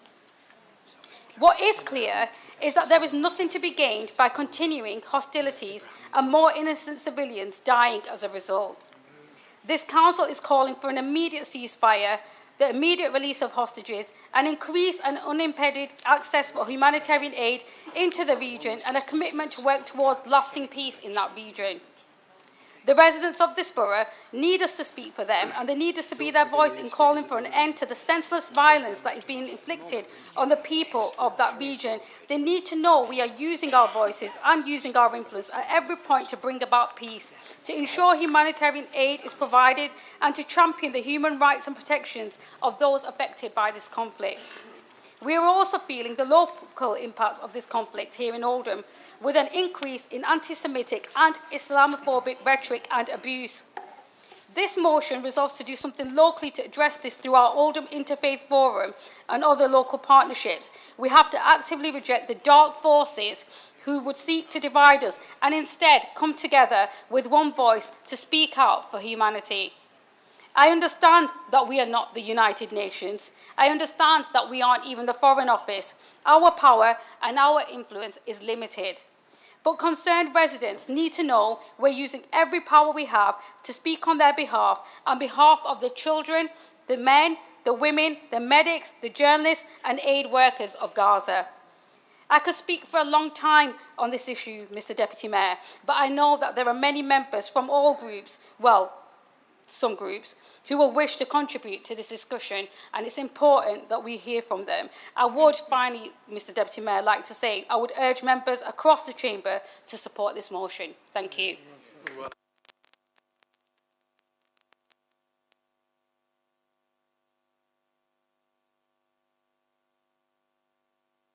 Councillor Birch to second. Thank you, Mr. Deputy Mayor. All lives are equal, all races are equal. I can put no man, woman or other above another. But I can say that what is happening in Gaza has no place under this title of humanity. Now, I'm sad to say that those aren't my own words. Those are a quote from Rhys Dinsdale, the actor and director. But I really couldn't have put my feelings about the current situation better myself. Whilst the horror of what took place on October the 7th cannot be condoned, neither can the ongoing humanitarian crisis in Gaza. Mr. Deputy Mayor, I stand to second this motion to highlight the concerns of residents of Waterhead and throughout the borough, many of whom have family and friends caught up in the conflict. As a local authority, there's little that we can do to influence foreign policy, but we can speak out about the atrocities taking place daily. There is an urgent need for a humanitarian ceasefire in Gaza and the immediate release of all hostages. The current situation demands immediate attention and action from our government and the United Nations. The ongoing violence and conflict in the region have caused immeasurable suffering and destruction, with innocent civilians bearing the brunt of the attacks. It's heartbreaking to see families torn apart, homes destroyed, and lives lost in the relentless bombings and airstrikes. The civilian population in Gaza is facing severe shortages of water, food and medical supplies, making it increasingly difficult for them to survive and endure these unimaginable conditions. A humanitarian ceasefire is essential to provide much-needed relief to the people of Gaza.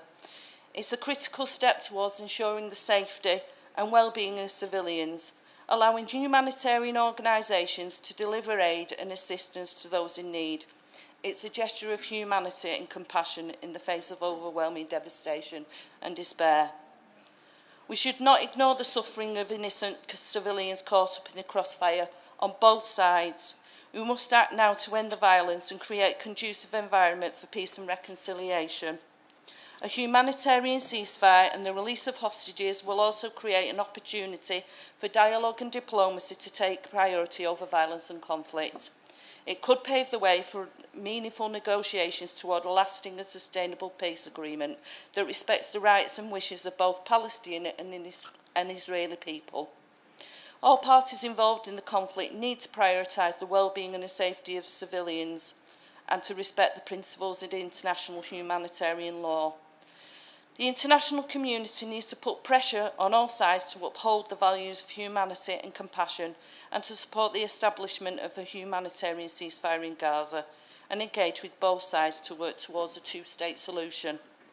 As Oldhamers, we need to stand together in solidarity with all the people of Gaza and work towards a future where peace and justice succeed. We should not allow the tragedies and atrocities of today become the legacy of tomorrow. We need to strive for a world where all people can live in peace and dignity, free from fear and violence. Thank you, Mr Deputy Mayor. Thank you. We have two amendments to this motion. The first amendment, I call on Councillor Alamdani to move and Councillor Arkness to second the amendment. Thank you, Mr Deputy Mayor. Just for the purpose of clarity, I was indicating to speak on the motion. With regards to the amendment, it is intended to be a constructive and positive, and I hope it's accepted in that way, and I formally propose it. Second the amendment. Does anybody wish to speak on the amendment? On the amendment? Okay. Yes? Yeah. Councillor Mushtaq. Thank you, Mr Deputy Mayor. As the amendment and motion state, this has had a deep and emotional impact on many Oldhamers, all of whom agree that the actions of Hamas on 7th October was an act of terrorism. I would like to clarify the definition of genocide, Mr Deputy Mayor. It's as follows: the deliberate killing of a large number of people from a particular nation or ethnic group with the aim of destroying that nation or group. Mr Deputy Mayor, I visited Srebrenica some years ago, one of the recognised genocides since the 1948 Convention. The act of genocide was based on the killings of 8,000 men and boys. To date, over 30,000 have been killed in Gaza, the majority innocent men, women and children. But this isn't just about numbers, Mr Deputy Mayor. This is about intent. This appears to be about the most far-right government of Israel exacting not self-defence, rather vengeance, and what would appear to be clear collective punishment on the people of Gaza. And yes, there are those that will say Israel has the right to defend itself, which I agree with. And yes, there are those that will blame the deaths of innocent Palestinians on Hamas, like our Prime Minister, who, when asked by the liaison committee of MPs who was responsible for the deaths of innocent civilians, simply blamed Hamas. Who, Mr Deputy Mayor, was to blame for what I call the white flag murders. When 3 Israeli hostages were shot in cold blood whilst walking topless, waving white flags, a universally recognised symbol of unconditional surrender. The reason they were murdered, Mr Deputy Mayor, is because the Israeli Defence Forces were unable to distinguish 3 topless Israeli men waving white flags from 3 topless Palestinian men waving white flags. I can only assume they thought they were killing innocent Palestinians. There is potentially another form of genocide taking place, Mr Deputy Mayor. That's why the South Africans have asked the International Court of Justice to impose new emergency orders on Israel to allow humanitarian aid into Gaza to prevent what is perceived as genocide by famine. Mr. Mayor, I attended a Saddleworth Palestine Women's Scholarship Fund event in which they talked about a visit to Gaza years ago, long before the terrorist attacks of 7th October. In that presentation, they told of the way Palestinians went about their day-to-day lives, their struggle for basic amenities like clean water, like freedom of movement, like electricity, like the opportunity to build a career and life for their families. The reason I raise this, Mr. Deputy Mayor, is that while the most recent escalation came after the 7th October attacks, the Palestinian people have been oppressed and suffering since 1948. For those that blame a bunch of terrorists for the potential genocide we're seeing unfold, ask yourselves, how would you feel sitting in a tent, watching a family thrive, living in your home, your land, whilst its government sporadically killed members of your family as and when it pleased? Humanity lost, Mr. Deputy Mayor. Thank you. Thank you. We have a number of people wishing to speak. I'll try and take them in some sort of order. Councillor Surjan. Thank you, Mr. Deputy Mayor. I rise to support this amendment and the motion. Growing up in the late 90s, one of the first critical moments in history I remember was the Bosnian War, where I saw children and teenagers such as myself fleeing their country, fearing for their lives, losing members of the household as they walked across the border for shelter, security and safety. I had the good fortune in 2015 of visiting Bosnia and seeing for myself firsthand the atrocities of the war. To this day, the Bosnians are still finding remains of their loved ones in mass graves, and they're being unearthed. The United Nations, allies and the world failed them, and we said never again. Fast forward to the present day. I will not go into the history of Palestine. Some of my colleagues have mentioned what had gone on, and the creation of Israel, or the occupation, or the expansion of the illegal settlements in the West Bank. However, we've seen from reputable sources across political spectrum that journalists have been targeted, health facilities have been targeted and bombed, innocent children have been forced away from their families and killed by soldiers, and others being lost during the evacuations. Aid is being disrupted, and there are delays of aid going through Gaza. It is with the utmost urgency that I ask all members of the political spectrum, and I am absolutely heartbroken that the Conservatives didn't think it was worthy to heed these comments and to heed this motion, and they walked out. But anyway, we are seeing horror after horror unfolding before our very eyes. We must urge the UK government to continue to provide aid, financial or otherwise, to the Palestinian people. We must urge our allies across Europe and elsewhere to put pressure on Israel to allow essential aid and trucks to go through and reach those in need. People are dying of hydration and starvation. We cannot allow this to continue, Mr. Mayor. Since the 7th of October, I have always maintained and will continue to support calls for an immediate ceasefire.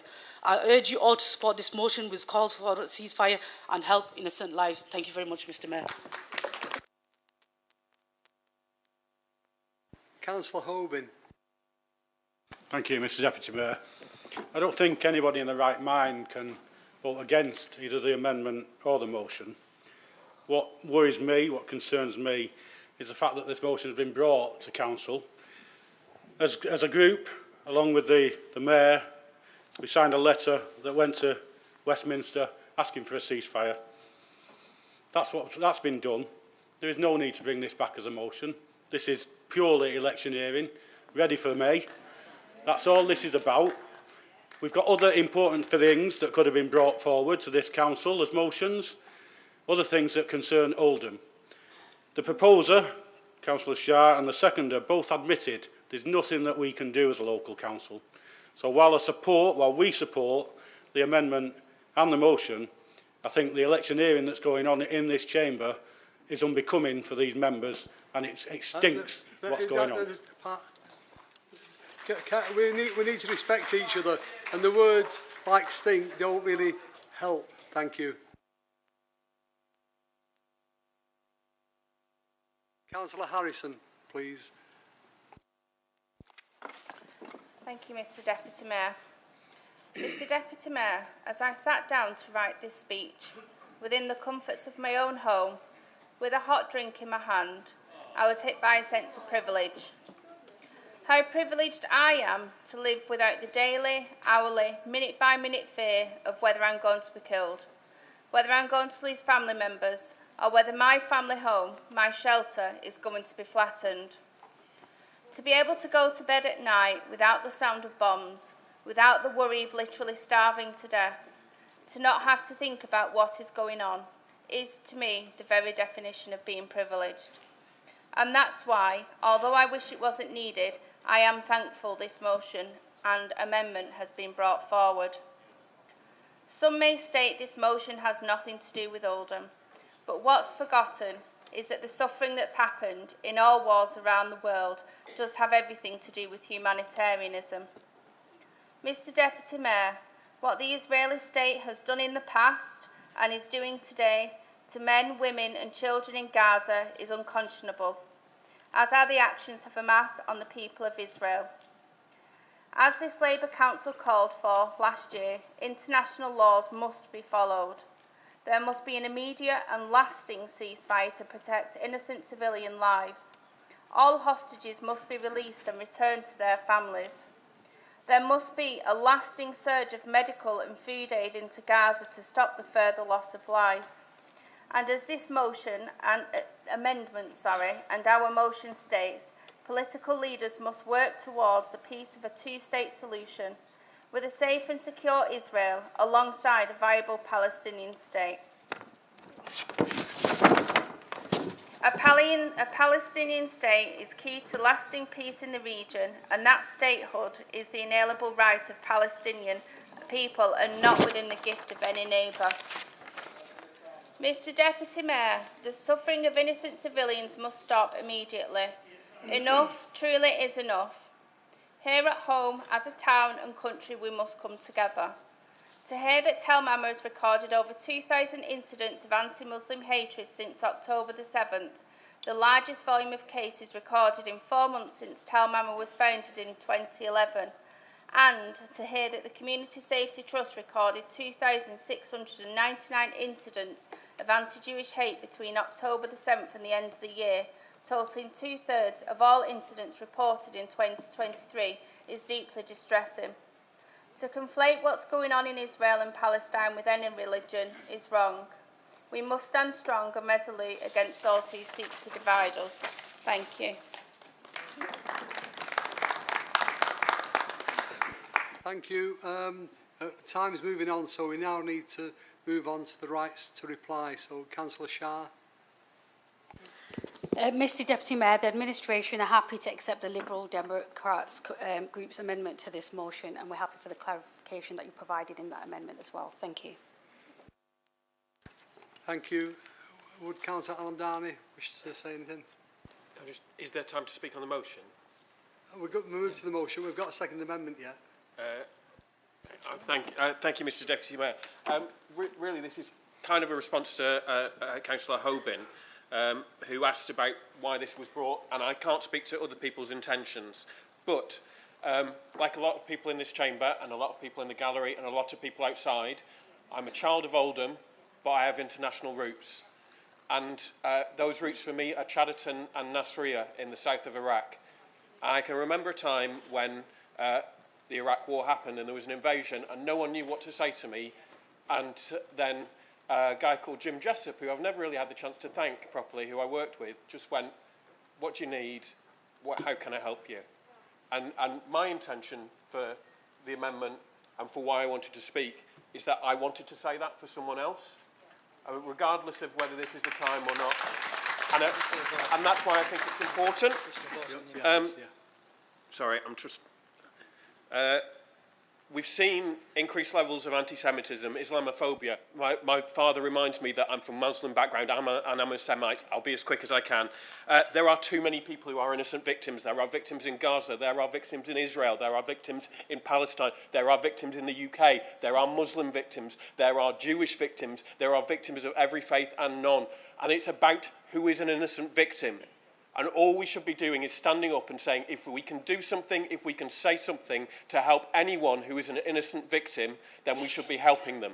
And if there is someone who is causing victims, innocent victims, to suffer, then we should be stopping them. That's what the motion says. That's what the amendment says. I appreciate your point, Brian, and I know it's, I think it's well meant, but I think it is important that we say this. I think also the motion that's coming up, I won't speak on that to allow as many people as possible to speak then. It's just what we need to say. Thank you. We'll move to the vote now. Does Council... Can I have a point of explanation, please, Deputy Mayor, because Sam addressed me. Just a quick one. As I said, Sam, I appreciate the amendment and I appreciate the motion, and I understand that it's the electioneering, because I don't remember ever having a motion on the Ukraine or Yemen, so... Right. Does Council agree the amendment? Now we've got a second amendment, and I call on Councillor Gafour to move and Councillor Wahid to second an amendment. Thank you, Deputy Mayor. Thank you so much. I really don't know what to say about the actual motion from the Labour Party. It's unbelievable that Councillor Shah has been accusing everybody this evening of electioneering, and it's quite evident that this motion has only been added to this council meeting due to the Labour Party's desire not to lose too much support in the coming elections. They want to pacify their voters with a token piece of paper which is not worth the paper that it is written on. How can you put a motion into this council which is so similar to the motion of the Labour Party that was put into the House of Commons? How is it that this motion does not have any substance? Why are we wasting time on this motion which does not call for an immediate and permanent ceasefire? Why are we not calling for humanitarian aid to safely arrive into Gaza, which is on the brink of a man-made famine? How can you say that innocent children and women have just died and not been killed and massacred? How can you not say to our government in your motion that we need to ensure basic needs for the populace of Gaza? How can you not say that the Israelis' policies in the occupied territories amount to apartheid and persecution? How can you not make clear to the majority of Oldhamers that this is not a political stunt, but this is a serious motion that can have an impact on our government? If you truly want to send a message to the UK government and to the Oldhamers that want peace, want the killing of children to stop, and that the plausible genocide should not occur, then send a strong message. Vote for our amendment and show that you genuinely want a solution to the problem and not be a part of it. I could go on, but I won't. I'm going to make this very quick because we've got quite a few, and I want to do the CSE motion if we can. But what I want to say, that this is the holy month of Ramadan. And as we celebrate with our children here in our warm homes, I urge that the Labour councillors break away from their leadership and vote with your hearts. Vote for the people who have no voice. Send the Oldham Group's motion amendment to the UK government so that they can see that Oldhamers can see the atrocities that are happening and that they are demanding peace. Finally, we are not electioneering. We are standing for what we believe is right, and we have been on this path since October 2023.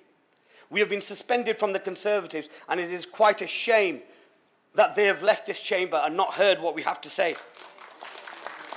Well, some of your councillors were stating that the voters will forget by May.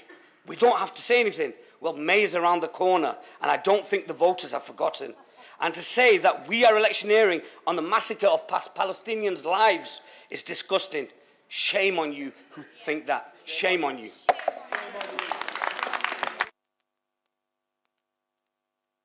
Councillor Wahid, you speak. Thank you, Deputy Mayor. The Gaza genocide is not solely a Muslim issue. It's a humanity issue that affects all humans. Injustice anywhere risks justice everywhere, whether it is the struggle of justice in our own communities or the plight of the Palestinian people thousands of miles away. As elected representatives, it is our duty to amplify the voices of our constituents and advocate for their sympathies and concerns. Our amendment condemns Keir Starmer, shamelessly advocating for collective punishment against the Palestinians. Our amendment acknowledges that history did not start on 7th of October. Furthermore, the timing and language of the Oldham Labour Party's Gaza ceasefire motion are deeply troubling. This town is in no doubt that you always had the power to have had this motion presented at any time prior to today. The delay in advocating for an immediate ceasefire, coupled with the rhetoric employed, has not gone unnoticed. It appears to be a calculated response to shifting political tides rather than a genuine commitment to seeking justice. The motion regretfully falls short of addressing the urgent needs to halt permanently the genocide of the Palestinian men, women and children by the Israeli Zionist regime, and is not fit for purpose. Instead, I implore all members to support the Oldham Group amendment, which demands an immediate and permanent ceasefire, cessation of weapons production and supply to Israel, and the utilisation of all diplomatic channels to end the violence and pave the way for a lasting peace. Do not be fooled. Having bombed and massacred the people of Gaza, Israel is now engineering a famine in Gaza where an estimated 200 people are dying of starvation every day. Let central government hear a unanimous voice from Oldham that all Oldhamers stand in solidarity with the Palestinian people. Oldhamers believe in the collective conscience of this nation. Vote for the Oldham Group amendment or prepare to be voted out by the people of Oldham. Free, free Palestine. Thank you. At this point, we do not have any time for debate, so does Councillor Shah wish to reply? Most certainly.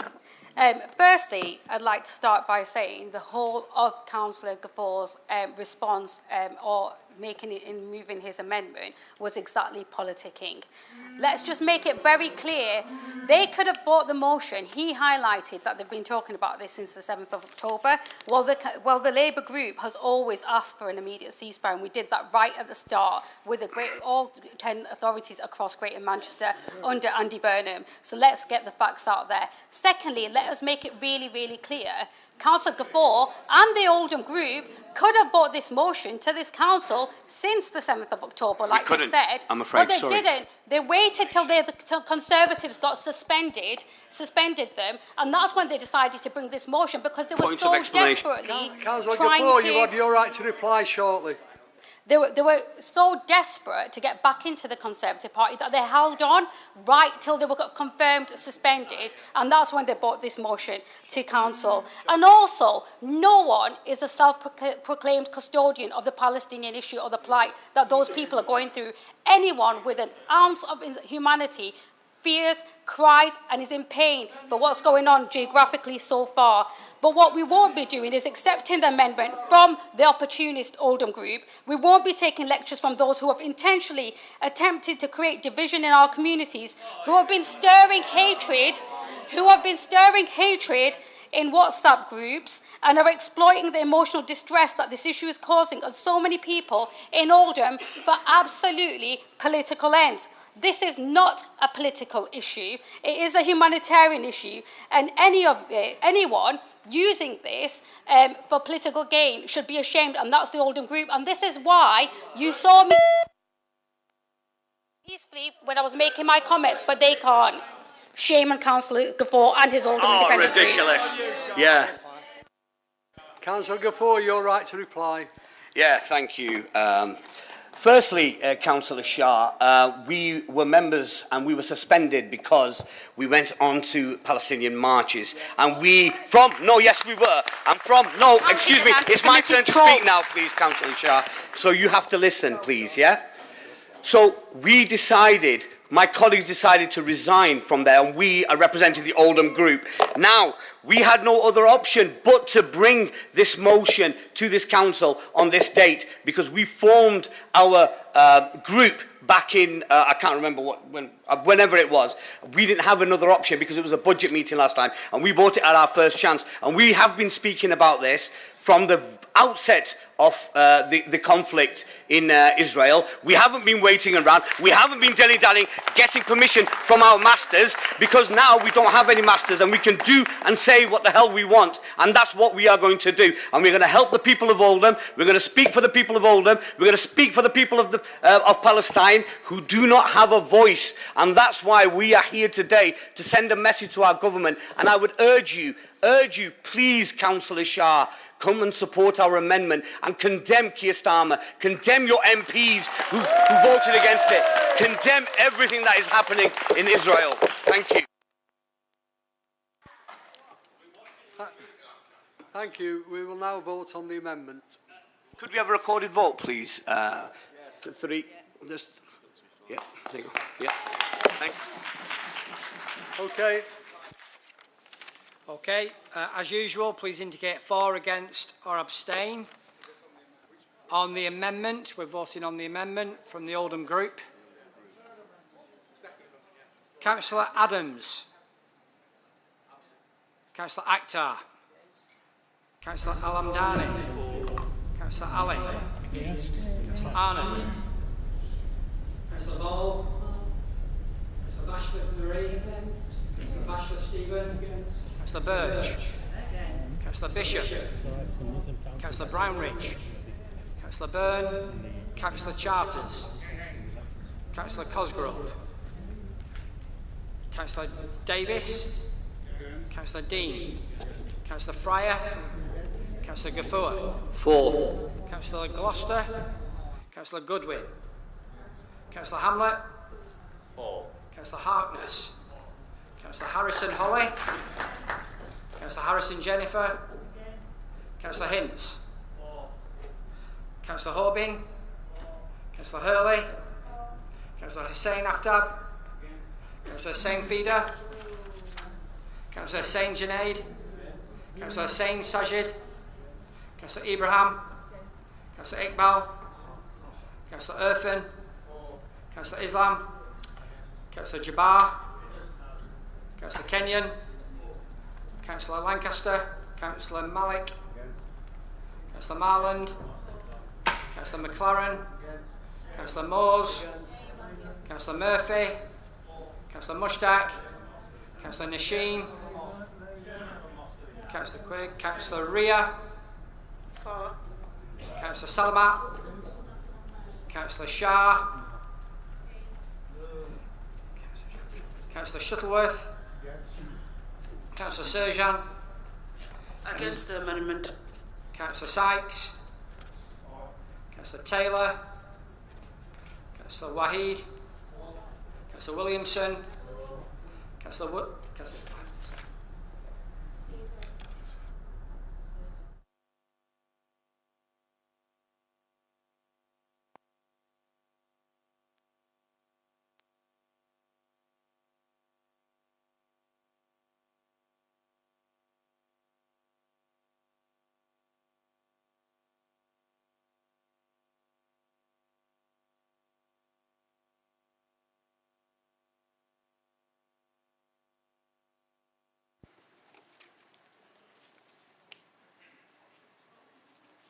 18 for, 32 against. The amendment is lost. on the original motion as amended. Yes. So now we need to go to a vote on the original motion as amended by the first amendment. So we'll go straight to a vote on that, if that's okay. Or do you want to write to reply, Rouge? No. Thank you. So, those in favour? Recorded vote. Recorded vote. Okay, Mr Deputy Mayor, so a recorded vote on the original motion as amended by the Liberal Democrat amendment. Councillor Akhtar. 4. Councillor Alamdani. 4. Councillor Ali. 4. Councillor Ball. Councillor Bashforth Marie. 4. Councillor Bashforth Stephen. Councillor Birch. 4. Councillor Bishop. 4. Councillor Brownridge. Councillor Charters. 4. Councillor Cosgrove. Councillor Davis. 4. Councillor Dean. 4. Councillor Fryer. 4. Councillor Gafour. Reluctantly 4. Should be stronger. Councillor Gloucester. Councillor Goodwin, Councillor Hamlet, For. Councillor Harkness, Councillor Harrison Holly, Councillor Harrison Jennifer, Councillor Hints, Councillor Hobin, Councillor Hurley, Councillor Hussain Aftab, Councillor Hussain Feeder, Councillor Hussain Junaid, Councillor Hussain Sajid, Councillor Ibrahim, Councillor Iqbal, Councillor Irfan, Councillor Islam, Councillor Jabbar, Councillor Kenyon, Councillor Malik, Councillor Marland, Councillor McLaren, Councillor Moores, Councillor Murphy, Councillor Mushtaq, Councillor Nasheen, Councillor Ria, Councillor Salama, Councillor Shah, Councillor Shuttleworth, Councillor Surgeon, Councillor Sykes, Councillor Taylor, Councillor Waheed, Councillor Williamson,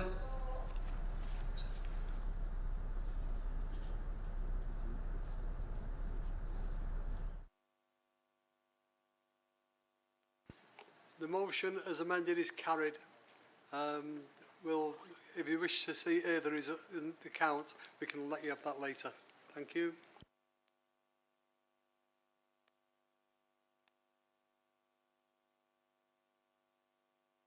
The opposition back in. Yeah. Tories back in. We'll just invite the Conservative group back in.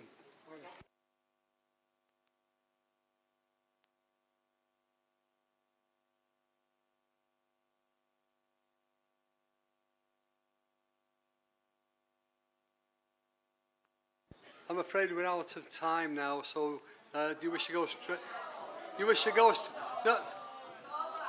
We're out of time for this section. We are out of time for this section, which is the. I'm asking now: do we wish to move straight to the vote on motion 2, the B network? Let's move seconded and seconded. Can we have it moved and seconded, please? Formally move, Mr Deputy Mayor. Second, Mr Deputy Mayor. Okay. Straight vote. Are those in favour?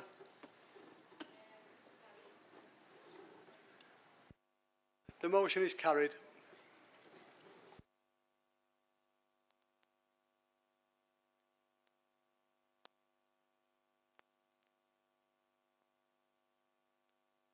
We now move on to items of opposition business. Motion 1, we have 15 minutes for that, and it's Save the Oldham Coliseum Theatre. I call on Councillor... I call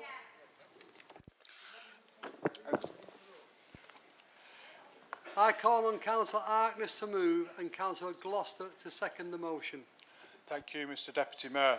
This motion is to save the Oldham Coliseum. So, Oldham Coliseum is an important and treasured local asset. Since the announcement of its closure, the theatre has seen huge public support. It is only one of a few places providing a platform for new work. The withdrawal of funding shows a huge failure. Leading actors such as Sir Ian McKellen and Dame Emma Thompson have shown support for the Oldham Coliseum to be restored. There is a desire to save the Oldham Coliseum and keep it on Fairbottom Street, where it belongs. Despite a decade of failure from the Council, the Government and the Arts Council England, Liberal Democrats still believe it is possible to bring the Fairbottom Street building back into use. Our motion calls to commit the Council to reallocating the funds and making the necessary investigations so that Oldham Coliseum can stay in its home. It is a failure to secure the long-term future of the site despite missed opportunities linked with the town centre regeneration projects. We have been told in the past that this building is beyond repair, but a study commissioned by the Coliseum Board concluded that the Fairbottom Street building is not beyond repair and could be used again. It is possible to reallocate funds from other town centre regeneration projects where they are already which are already connected with the future of Oldham Coliseum. The Coliseum can be a catalyst for other regeneration. By using this site, you can start the work earlier, phase it in and start getting an income associated benefits to the town centre. The solution will be more cost effective and will guarantee the Oldham Coliseum's future. There have been many grand plans, such as Hotel Futures, Prince's Gate and so on. We do not want Oldham Coliseum to join that casualty list. As well as securing a future for Oldham Coliseum, this will also free up funding for supporting other projects outside the town centre. In my ward, we have the Millgate Arts Centre and we have the Playhouse in Shaw. All important, and a Coliseum helps theatres like this. There have been 10 wasted years, and the window to do something to protect the Fairbottom site venue. And its 135-year history was slammed shut at the start of the year when the Arts Council pulled the rug from under the Coliseum's.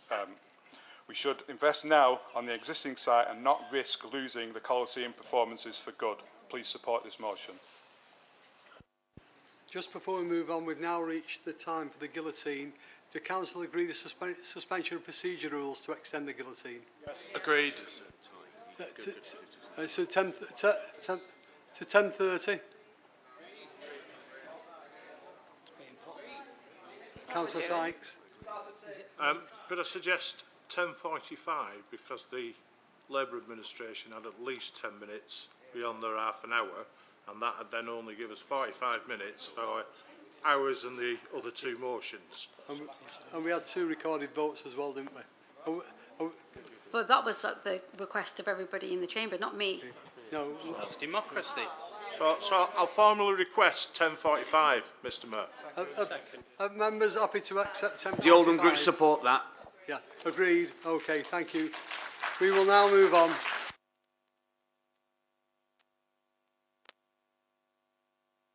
Councillor Gloucester. Thank you, Mr Deputy Mayor. I rise to second this motion. This is the last chance for Saloon for this council to do the right thing and save the iconic home of Oldham Coliseum. The Fairbottom Street Theatre, as we all know very well.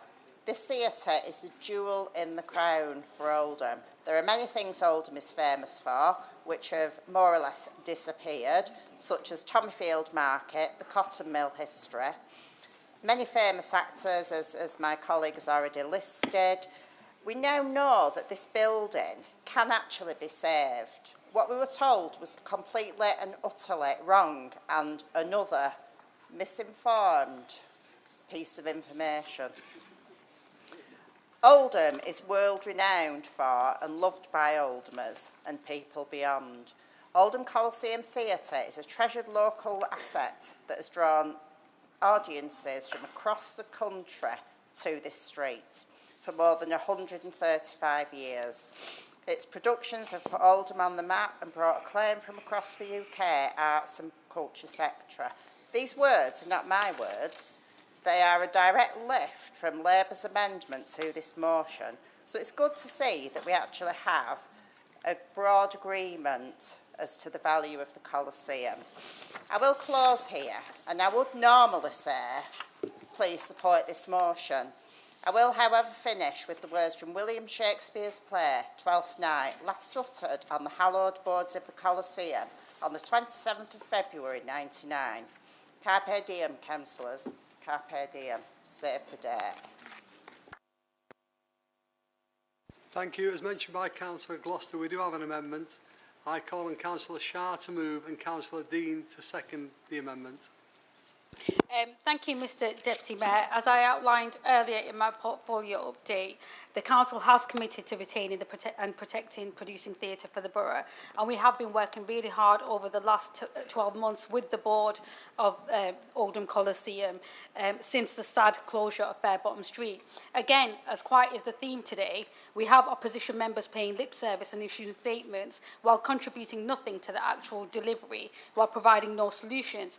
And I don't want to you know, ask members to reflect too much, but it was a member of the Liberal Democrats who was actually a key member of the group and on the Coliseum board that oversaw the demise of the theatre as a business and shut the doors of the Fairbottom Street, jeopardising years of work in developing future plans for a new theatre to meet the needs of the people of Oldham. Since then, A group of dedicated volunteer trustees led by Duncan Craig have come forward to rebuild the Coliseum as a producing theatre, making it sustainable and productive.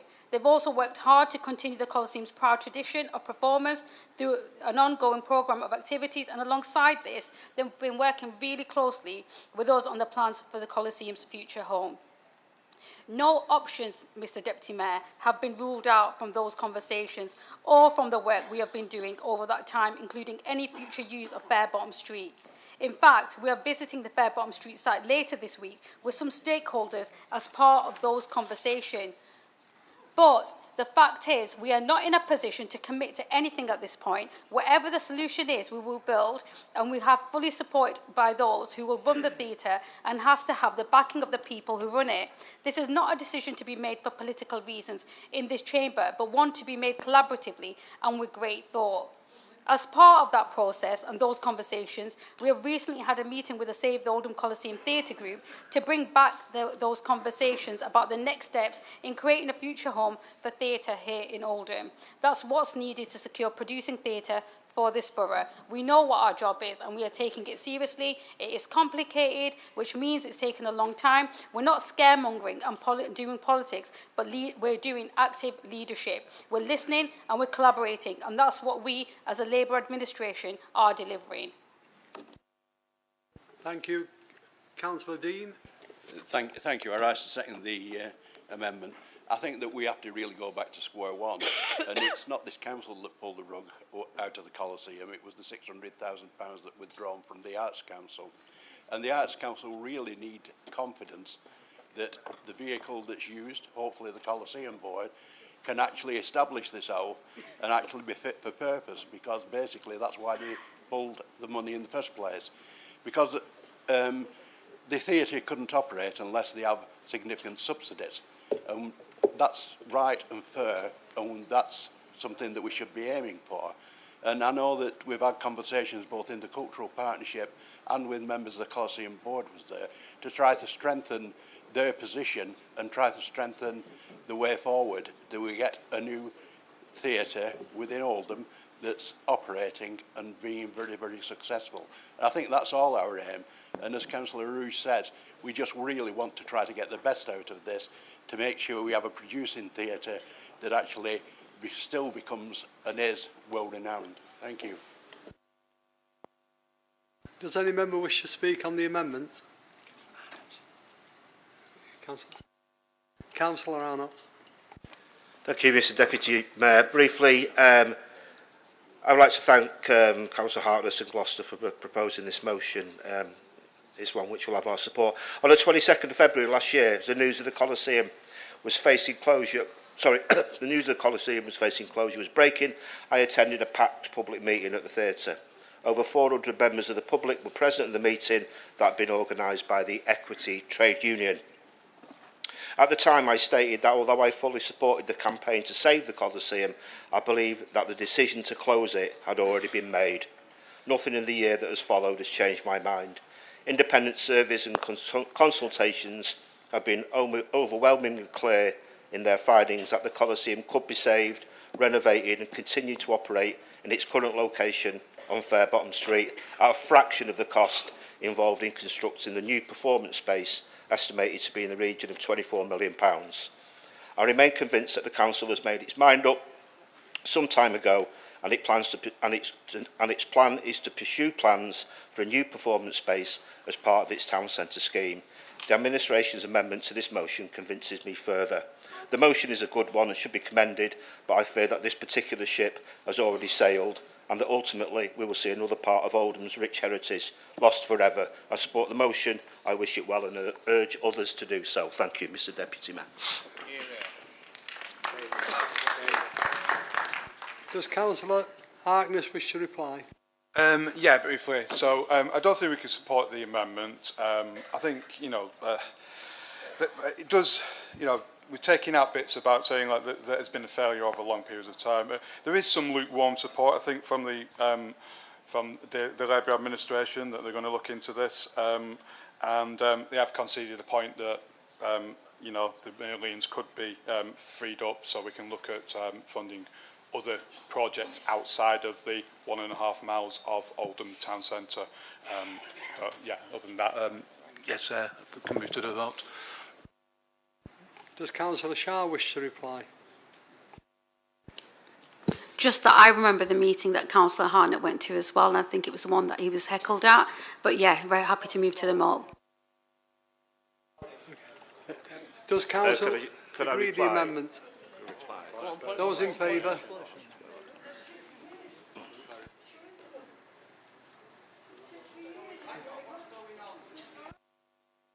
Those against? Amendment. You're voting on the amendment.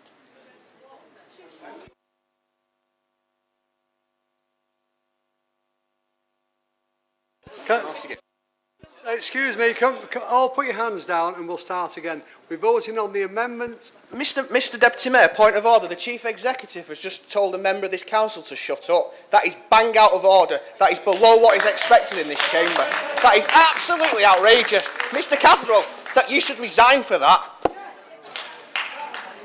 Mr Deputy Mayor, I apologise to Councillor Hamlet, who I hope will also apologise to me for continually barracking me and speaking to me. But I apologise, Councillor Hamlet. Apologies, but I did misinterpret that you were the mayor, so apologies. Okay. Right. Can members of the public please be quiet? Thank you. Does the council agree the amendment? Those in favour, please show. Those against? Abstentions? The amendment is carried.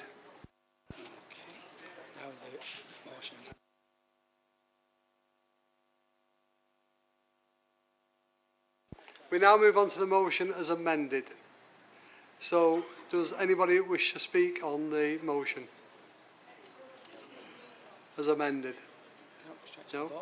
Right. Now move to the vote on the amended motion. Those in favour?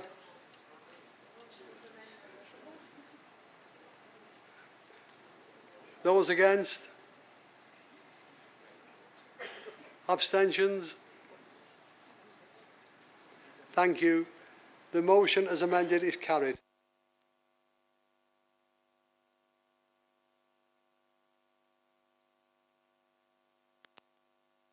Right, we now move on to the Conservative Party motion. I call on Councillor Quigg to move and Councillor Sheldon to second the motion. Thank you very much, Mr Deputy Mayor. I suspect Councillor Shah has been looking forward to this moment all night. Mr Deputy Mayor, Oldham Metropolitan Borough Council is for all intents and purposes stuck, unable to move forward and losing the support of the people needed to sustain it. It just isn't working. In the generosity spirit, one could say the leader of the council has been dealt a bad hand after following a number of predecessors. But given the council leader is in her second innings as leader of the council, and it's now on its sixth council leader, 3 3/4 chief executive, and by my count, yet another town centre master plan, things are just going nowhere fast. We are told that this is a listening council that listens to the people and its staff. Yet it soon pushes the mute button and ignores anyone who criticises what I assume the leadership in the bunker thinks is an original idea. Even the Manchester Evening News, a paper friendly to this administration, even said what people thought about the litany of failures in this borough, with one particular quote from one resident saying, "Oldham Council just loves to waste money. They keep planning things and they just fall through." Why did he do that? Well, the answer is simple. A lack of coherent planning, budgeting and commercial expertise means, like a row of dominoes, one project failure follows the other. It boils down to incompetence and poor leadership. Instead of focusing on being a council and delivering better public services, the council continues to embark on doing lots of things badly rather than doing what it should be doing well. No one person or party has a monopoly on good ideas. But sometimes your biggest critics, Councillor Shah, can be right, and it takes some humility to admit that. But the facts speak for themselves. Hotel Future was meant to deliver £4.3 million to the Oldham economy every year. It never happened. Hollingwood Leisure Complex, and I quote, bringing an entertainment complex featuring restaurants, bowling and a cinema, never happened. We were meant to get a £60 million retail development, an M&S, which was meant to bring £21 million to the local economy. It never happened. Buying the Spindles and Town Centre shopping centre during the pandemic, and now the town faces the prospect of financial uncertainty. The flagship hotel, Marks and Spencer, and then a Lidl not coming to Princess Gate after years of waiting. Indeed, Councillor Sykes once said it was taking longer than the moon landings. Well, for all the time and money this council has spent, we could have sent Councillor Sykes to the moon and had him back in time for his tea in Shaw. The Town Hall Cinema, which was meant to cost £10 million. It was meant to cost £10 million, but cost nearly over £42 million. The flagship Egyptian tea rooms, empty for years, being propped up again with even more taxpayers' money. We failed to even find a new chief executive with yet another headline in the Manchester Evening News stating Greater Manchester Council can't find anyone good enough to fill a £164,000 job. I mean, come on, who's out there? We need somebody new. We need someone better. We fail. In fact, the more damning part of it, and to get to the more serious aspects of it, is that special educational needs and disabilities children were failed by this council and have been failed for years by this council. With the DFE issuing an improvement notice. That is shocking. And I could go on. The list of failures is not a laughing matter. One could muse how long it will be before the castles in the sky come crashing down to earth like they did at Prince's Gate, leaving taxpayers stuck with a hefty bill and higher council tax and perhaps even bankruptcy with another town centre master plan. Constantly hunting for the next big headline to save the skin of the town centre master plan, no amount of spin from the comms team can hide the fact the wheels have truly come off. The public are tired of this council's failures and excuses. The staff are demoralised.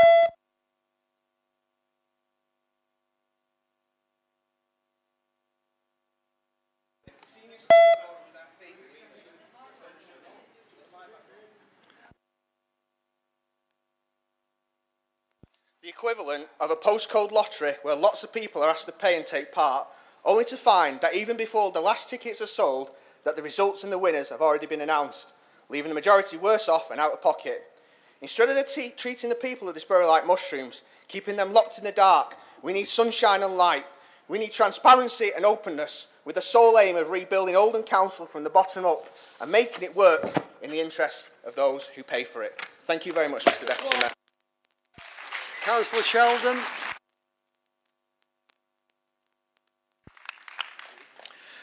Thank you, Mr. Deputy Mayor.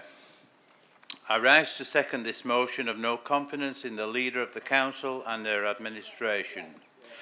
I do so because I have become increasingly disappointed in the decline of this great borough.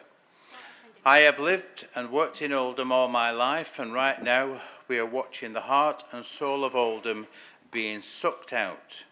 Our residents feel the same, let down with the borough's downward spiral. The will they, won't they of Princess Gate, the loss of the Colosseum, the loss of the QEO, the loss of the Greenbelt through places for everyone. I could go on.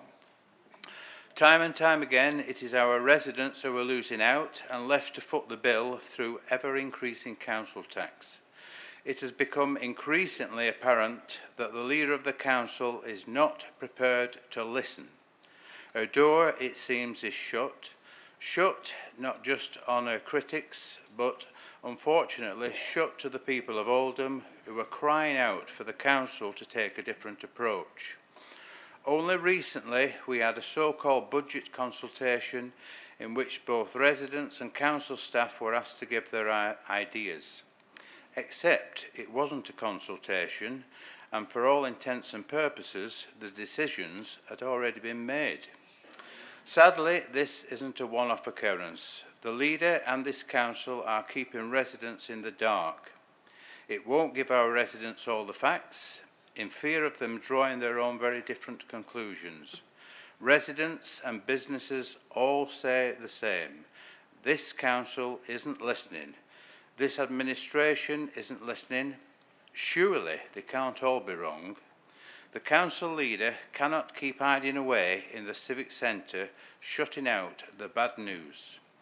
This chamber needs to decide tonight whether the people of this borough should have a council leader who is unwilling to listen, unwilling to learn from her mistakes and unwilling to do the right thing, or whether, finally, we admit that a change of direction is needed. Whilst this administration continues, it is the people of Oldham who are suffering. We can do better. We must do better. Thank you, Mr. Deputy Mayor. We have time for one speaker, but keep it short, Councillor Hamblett. Thank you, sir. Okay. Let's just... I mean, I'm not particularly fond of putting names into things. However, because I'd like to remove some not quite naming names. However, I'd like to talk about this motion, because obviously there have been quotes in it. And of course, I'd like to quote the late Duke of Wellington, who said, "Wise people learn when they can, fools learn when they must." That could be said for this administration. It is not best to make things personal by naming names, particularly officers from the executive who normally can't defend themselves. I agree the information is drip-fed, and we in the opposition and backbenchers of this side of the chamber feel as if we are kept in the dark and having to scramble around and fight for information from the administration's officers, having to chase and send out weekly begging emails just to obtain some form of information that by rights we as councillors are entitled to. This place is too siloed in both its thinking and its working. The administration say, "We are member-led council." Well, Mr. Deputy Mayor, let me read you and the Chamber the excerpt and the feedback from the LGA's corporate peer challenge, and for all intents and purposes to the members of the public here, it's a little bit like self-offsteading. The team received examples of when members had reached points of requesting information via freedom of information requests. Elected members spoke of experiences of residents who would often avoid calling the council, logging inquiries directly rather than going directly to local councillors first. Members are then required to use the same systems as residents to raise those queries, to then have a similar experience of delay and in some instances no response at all. It is important that members are fully supported in how they are assisted in casework queries that they receive. Improving the resident experience of the council services would help to take some of the pressure off ward members, who are then freed up to play an important role in their community and their council. While we agree with some sentiments of the motion, hopefully the electorate will also see the same and we can do better after May. Councillor Quigg, you have a right to reply. We've got 1 minute. I think I've said everything I can, so I'll move to the vote.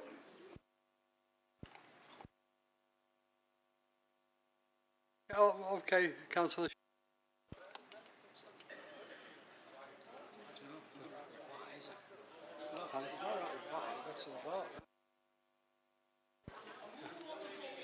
Come on. Right of reply. He's Sorry. Right of reply, so you can speak, Councillor. Thank you, Mr. Mayor. So, I'm not going to say, Mr. Deputy Mayor, that I'm surprised by this pathetic motion brought by the Conservative group. This is just another incident in a long campaign of very personal harassment by the Councillor Quigg. I'm slightly surprised at Councillor Sheldon, though, seconding this motion, just 2 years after putting his name to the Politics Not Personalities pledge, where leaders of all groups on the council promised to treat each other with civility and respect. This motion is a mixture of misinformation and malice. It provides no solutions, no policies, no ideas to make this borough a better place for the people we represent. It just talks this borough down and brings the reputation of politics down with it. Nobody wants this type of politics. People want solutions to the very real problems they are facing, solutions to the cost of living crisis, to the housing crisis, to the crisis facing our public services that have been decimated by government cuts. This style of malicious, untrue, conspiracy, theory-based politics deserves to stay in the dark corners of the internet where it was born. The very same dark corners where death threats and personal attacks on individual members of this chamber are issued on a daily basis. The same dark corners who laughingly refer to samosas and mango chutney when they discuss... Excuse me, Councillor Shah. Excuse me. No, just 1 minute. Could the members of the public please let Councillor Shah speak and show some respect? Thank you. Thank you, Mr Deputy Mayor. The same dark corners who laughingly refer to samosas and mango chutney when they discuss Asian members of this chamber. Mr Deputy The Mayor, can I same raise a dark point of order, corners please? who make comments about the personal Mr Deputy appearances Mayor, I have of a point of members order. of this chamber. Mr Deputy Mayor, I have a This point of motion- order. Is Councillor Shah not going this to abide by the motion- Council's constitution now?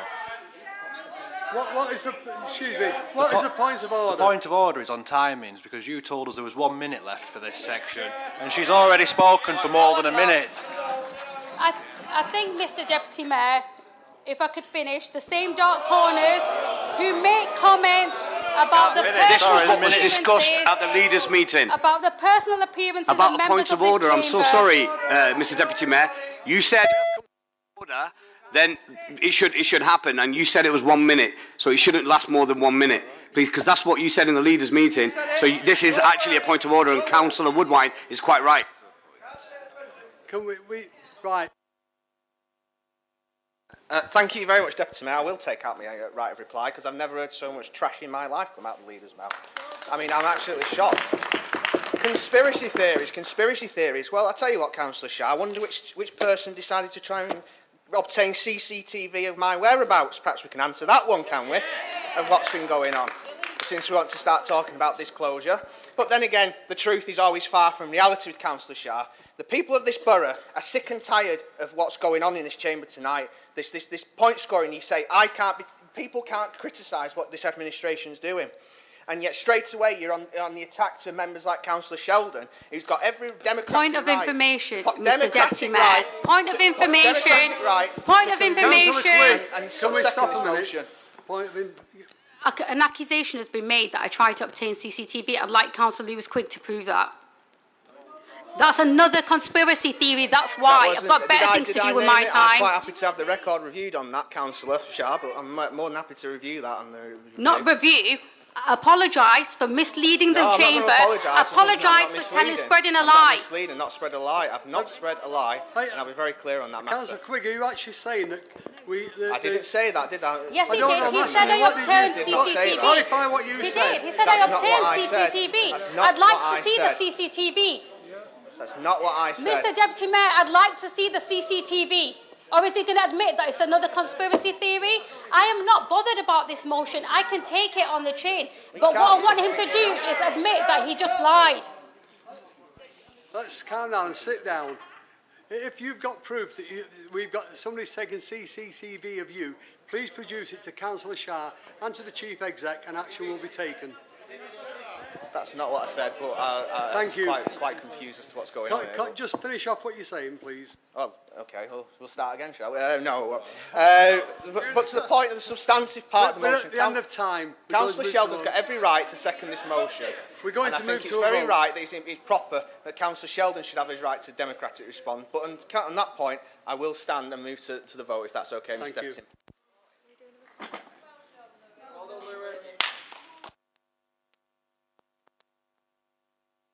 Does Council agree the motion? Those in favour? No, Mr Deputy Mayor, we have a recorded vote. Yeah. Agreed. Okay, there's been a request for a recorded vote. As usual, please indicate for, against or abstain. Councillor Adams, Councillor Akhtar, Councillor Al-Hamdani, Councillor Ali, Councillor Arnott, Councillor Ball, Councillor Bashforth Marie. Against. Councillor Bashforth Stephen, Councillor Birch. Against. Councillor Bishop, Councillor Brownridge, Councillor Byrne, Councillor Charters. Against. Councillor Cosgrove, Councillor Davis. Against. Councillor Dean, Councillor Fryer. Against. Councillor Gafour. For. Councillor Gloucester. Councillor Goodwin. Councillor Hamlet. For. Councillor Harkness. Councillor Harrison. Holly. Councillor Harrison Jennifer. Councillor Hintz. Councillor Holbin. For against the administration rather than any personality. Councillor Hurley. Councillor Hussain Aftab. Councillor Hussain Feeder. Councillor Hussain Junaid. Councillor Hussain Sajid. Councillor Ibrahim. Councillor Iqbal. Councillor Irfan. Councillor Islam. Councillor Jabbar. Councillor Kenyon. Councillor Lancaster. Councillor Malik. Councillor Marland. Councillor McLaren. Councillor Moores. Councillor Murphy. Councillor Mushtaq. Councillor Nasheen. Councillor Quigg. Councillor Ria. For, against the administration. Councillor Salamat. Councillor Shah. Councillor Sharp. Councillor Sheldon. Councillor Shuttleworth. Councillor Surgeon. Councillor Sykes. Councillor Taylor. Councillor Waheed. Councillor Williamson. Councillor Woodvine. For.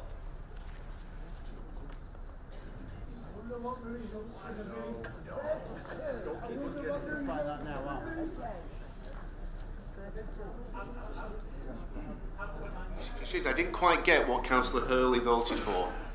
For.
The motion was lost.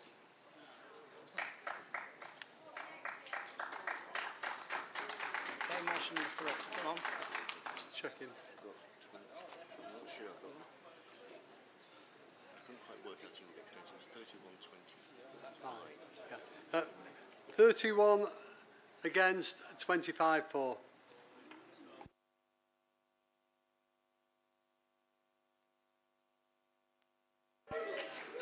Sorry. 25 for, 31 against.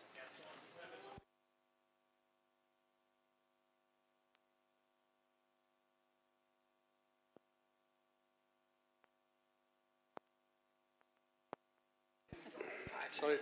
We've got 5 minutes left, and it's the conflict in Gaza motion. I call on Councillor Kapoor to move and Councillor Waheed Thank you. Point of order, I'm not Mr. going to Mayor. go. I'm just going to go for a vote. So if you want to leave, you can do. But I want to hear the CSE motion. Okay, no problem. That's what I'm saying. No problem.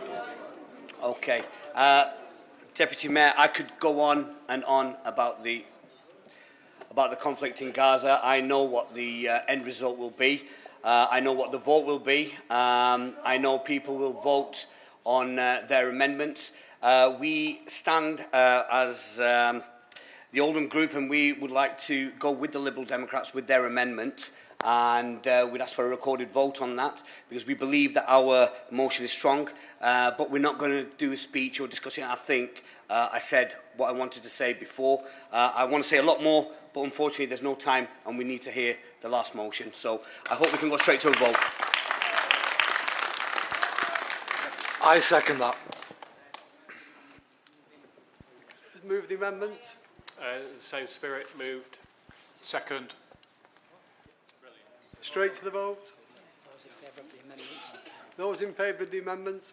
Could we have a recorded vote, please? Sorry. A recorded vote on this. Sorry. That's okay. Thank you. We are now voting on the amendment. Amendment to the motion. The Liberal.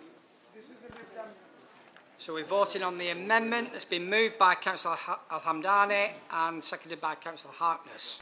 Okay, it's in your papers. So we're moving on the amendment to the motion on the papers. Please indicate for, against or abstain. Councillor Adams. Councillor Akhtar. Councillor Al-Hamdani. For. Councillor Ali. Councillor Arnott. Councillor Ball. Councillor Bashforth Marie. Against. Councillor Bashforth Stephen. Councillor Birch. Councillor Bishop. Councillor Brownridge. Councillor Charters. Councillor Cosgrove. Councillor Davis. Councillor Dean. Councillor Fryer. Councillor Gloucester. Councillor Goodwin. Councillor Hamlet. Councillor Harkness. Councillor Harrison Holly. Councillor Harrison Jennifer. Councillor Hintz. Councillor Horbin. Councillor Hurley. Councillor Hussain Aftab. Councillor Hussain Feeder. Councillor Hussain Junaid. Councillor Hussain Sajid. Councillor Ibrahim. Councillor Iqbal. Councillor Irfan. Councillor Islam. Councillor Jabbar. Councillor Kenyon. Councillor Malik. Councillor Marland. Councillor McLaren. Councillor Moores. Councillor Murphy. Councillor Mushtaq. Councillor Nasheen. Councillor Ria. Councillor Salamat. Councillor Shah. Councillor Shuttleworth. Councillor Surgeon. Councillor Sykes. Councillor Taylor. Councillor Waheed. Councillor Williamson.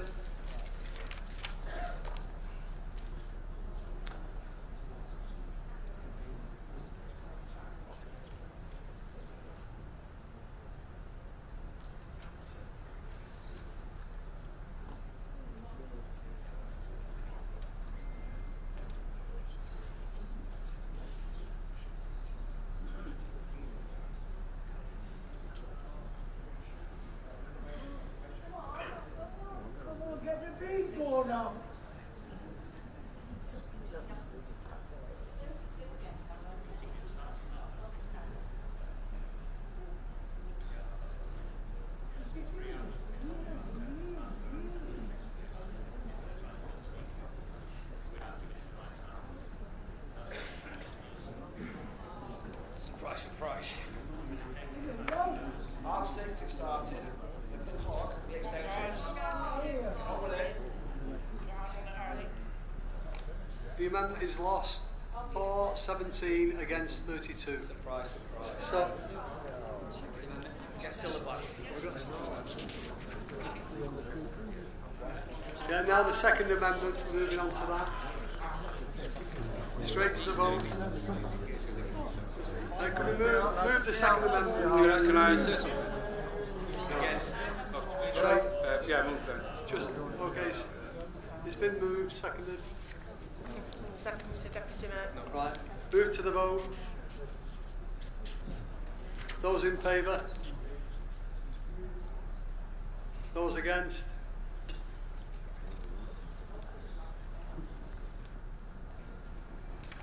The amendment is carried. We will now move to the vote on the amended motion. So, those in favour? Those against?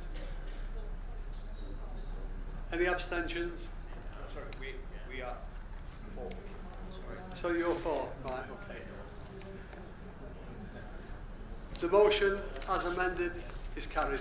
Thank you.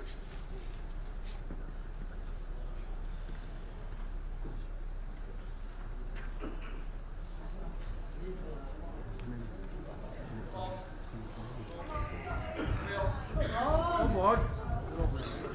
You've got a minute. Yeah, motion for Councillor Obin. Do you wish to move the motion? I do, Mr Deputy Mayor. First, like to know if we're going to have time for this. Are you going to allow time for this? We've got a couple of minutes, that's all. Six. Do we have an extension on this, Mr Deputy Mayor? Because I believe...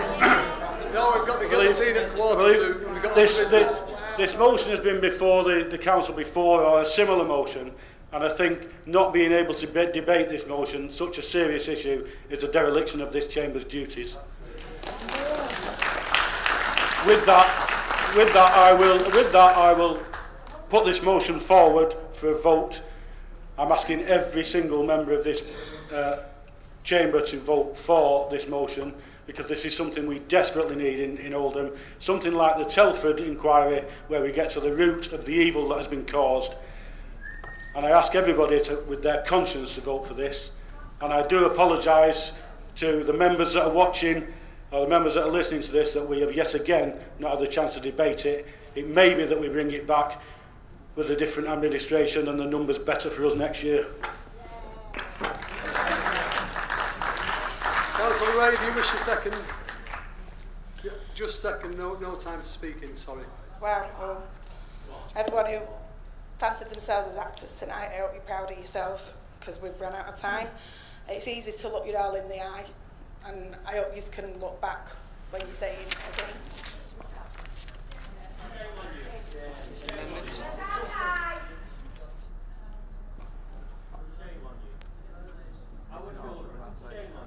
I call on Councillor Hinds to move and Councillor Ball to second the amendment. No time to speak, I'm afraid. Withdraw that amendment. Withdraw that amendment. Could members of the public please stop? You've been well behaved tonight, so please withdraw that amendment. Councillor Hinds, could you please move?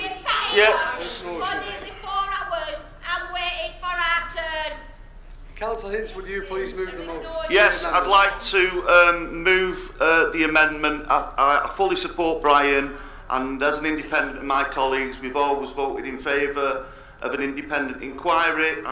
We put this motion forward simply to strengthen it. Okay, thank you. And I'd like a recorded vote, please, on the amendment. Okay. Councillor Ball, would you like to second?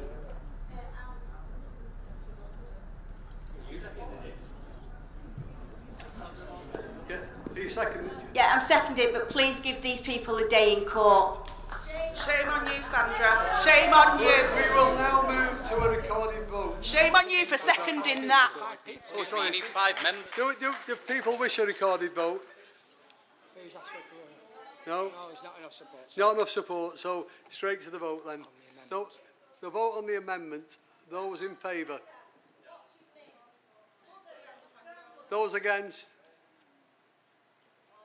Abstentions? Excuse me. Well, members of the public, there's no need for that sort of language. Please treat people with respect. Thank you. The amendment was lost. We will now move to vote on the motion. Mr. Those Deputy in Mayor, favour? can we move a recorded vote? And I've got the numbers for that. Where are they? Where are they? Mr Deputy Mayor, do I get a right of reply at any point? Great, you've got a right to reply very short. Thank you. Firstly, I'd like to say thank you for voting down the amendment, which I think weakened the original motion. And I think it's a shame that other independent councillors did that against the failed of independent parties motion. Once again, I will reiterate to members in this chamber to think about the consequences of voting against this motion. We need to root out the evil. We need accountability for what's gone on in the past before we can move forward properly. I plead with you, I plead with the members to vote with the motion, to vote for a judge-led inquiry into what has gone on in this borough. And I hope, if it does get voted down, which I fear it will with the numbers against us, I hope again that people will realise in May they can make a difference, and let's get it voted through then. Thank you. We'll now move to the recorded vote. Thank you. Councillors, please indicate for, against or abstain. Councillor Adams. For. Councillor Akhtar. Councillor Al-Hamdani. For. Councillor Ali. Councillor Arnott. For. Councillor Ball. For. Councillor Bashforth Marie.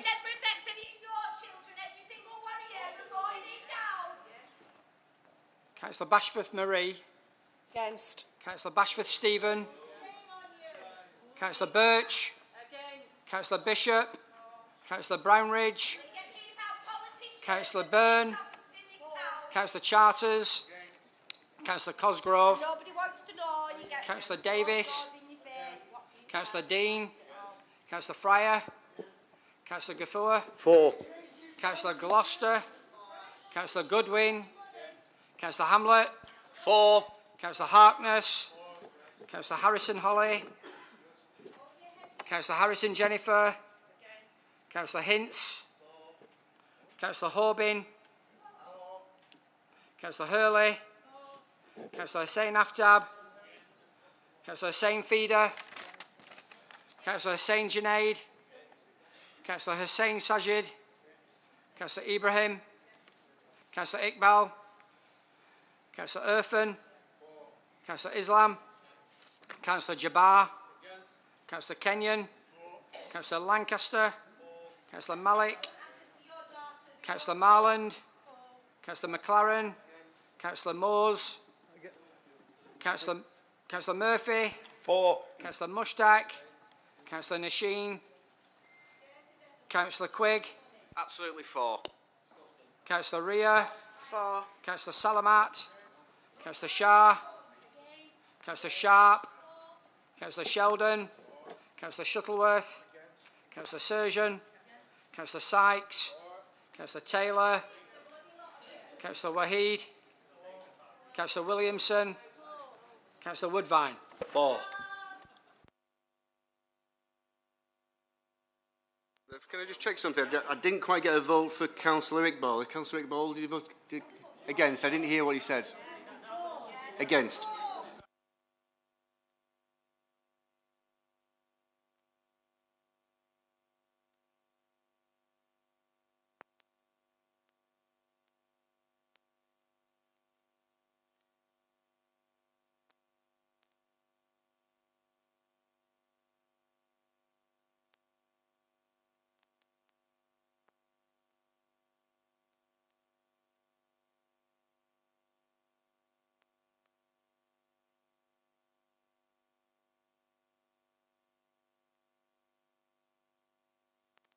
Could members of the public please be quiet while we conduct this meeting? Thank you.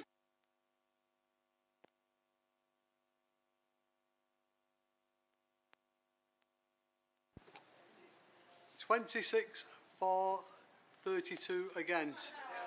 The motion is lost. Item 13. Item 13, update on actions from the Council.